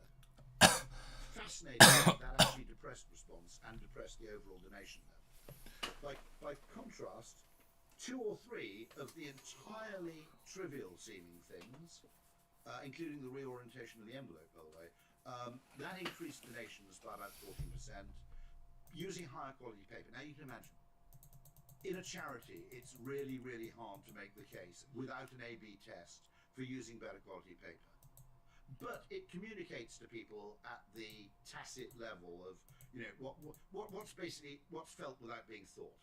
Okay, and one of the things I think we noticed, now for goodness sake, one of my colleagues may tell me I'm wrong here, is that the high quality paper attracted significantly more higher donations. And maybe there's just something slightly incongruous about putting 50 quid in cash in a really cheap envelope. Okay. It could be literally as banal as that. What's certainly true is that experiment more than paid for the cost of the paper.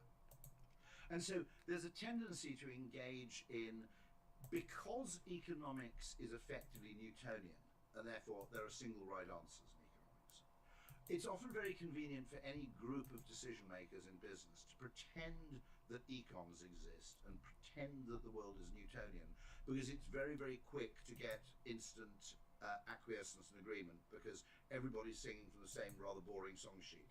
Okay, it's not a very harmonious song sheet, but it's nonetheless the same song sheet. And consequently, I think quite often there's this sort of thing you might call sort of fictive rationality. Let's pretend that everybody's economically rational, because it makes life so much easier for us when deciding what to do.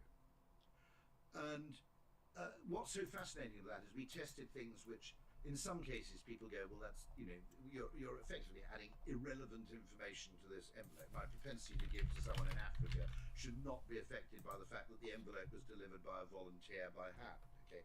But it is, okay? And that's because the amazing thing about the human brain is that it can effectively absorb information from lots of different sources, sometimes consciously, sometimes unconsciously. And in many cases, the information is in a completely incommensurable form.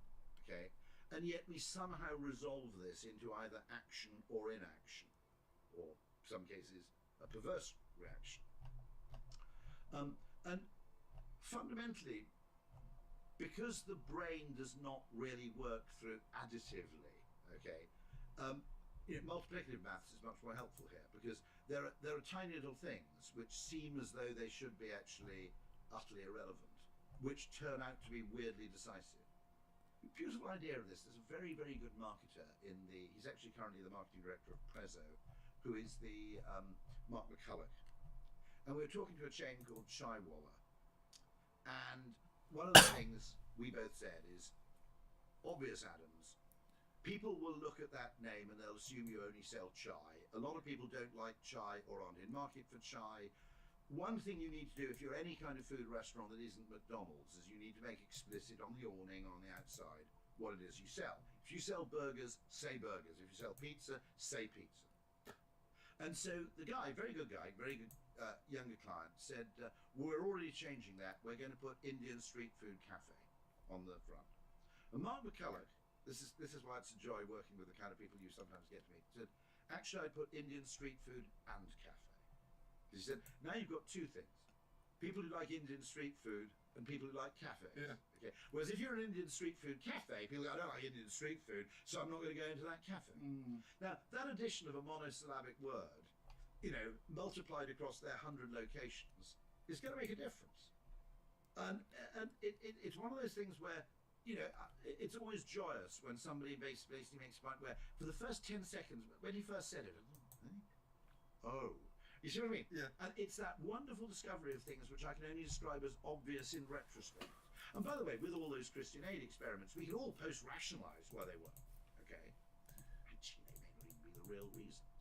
But I don't think there's ultimately the value of behavioural science is it gets people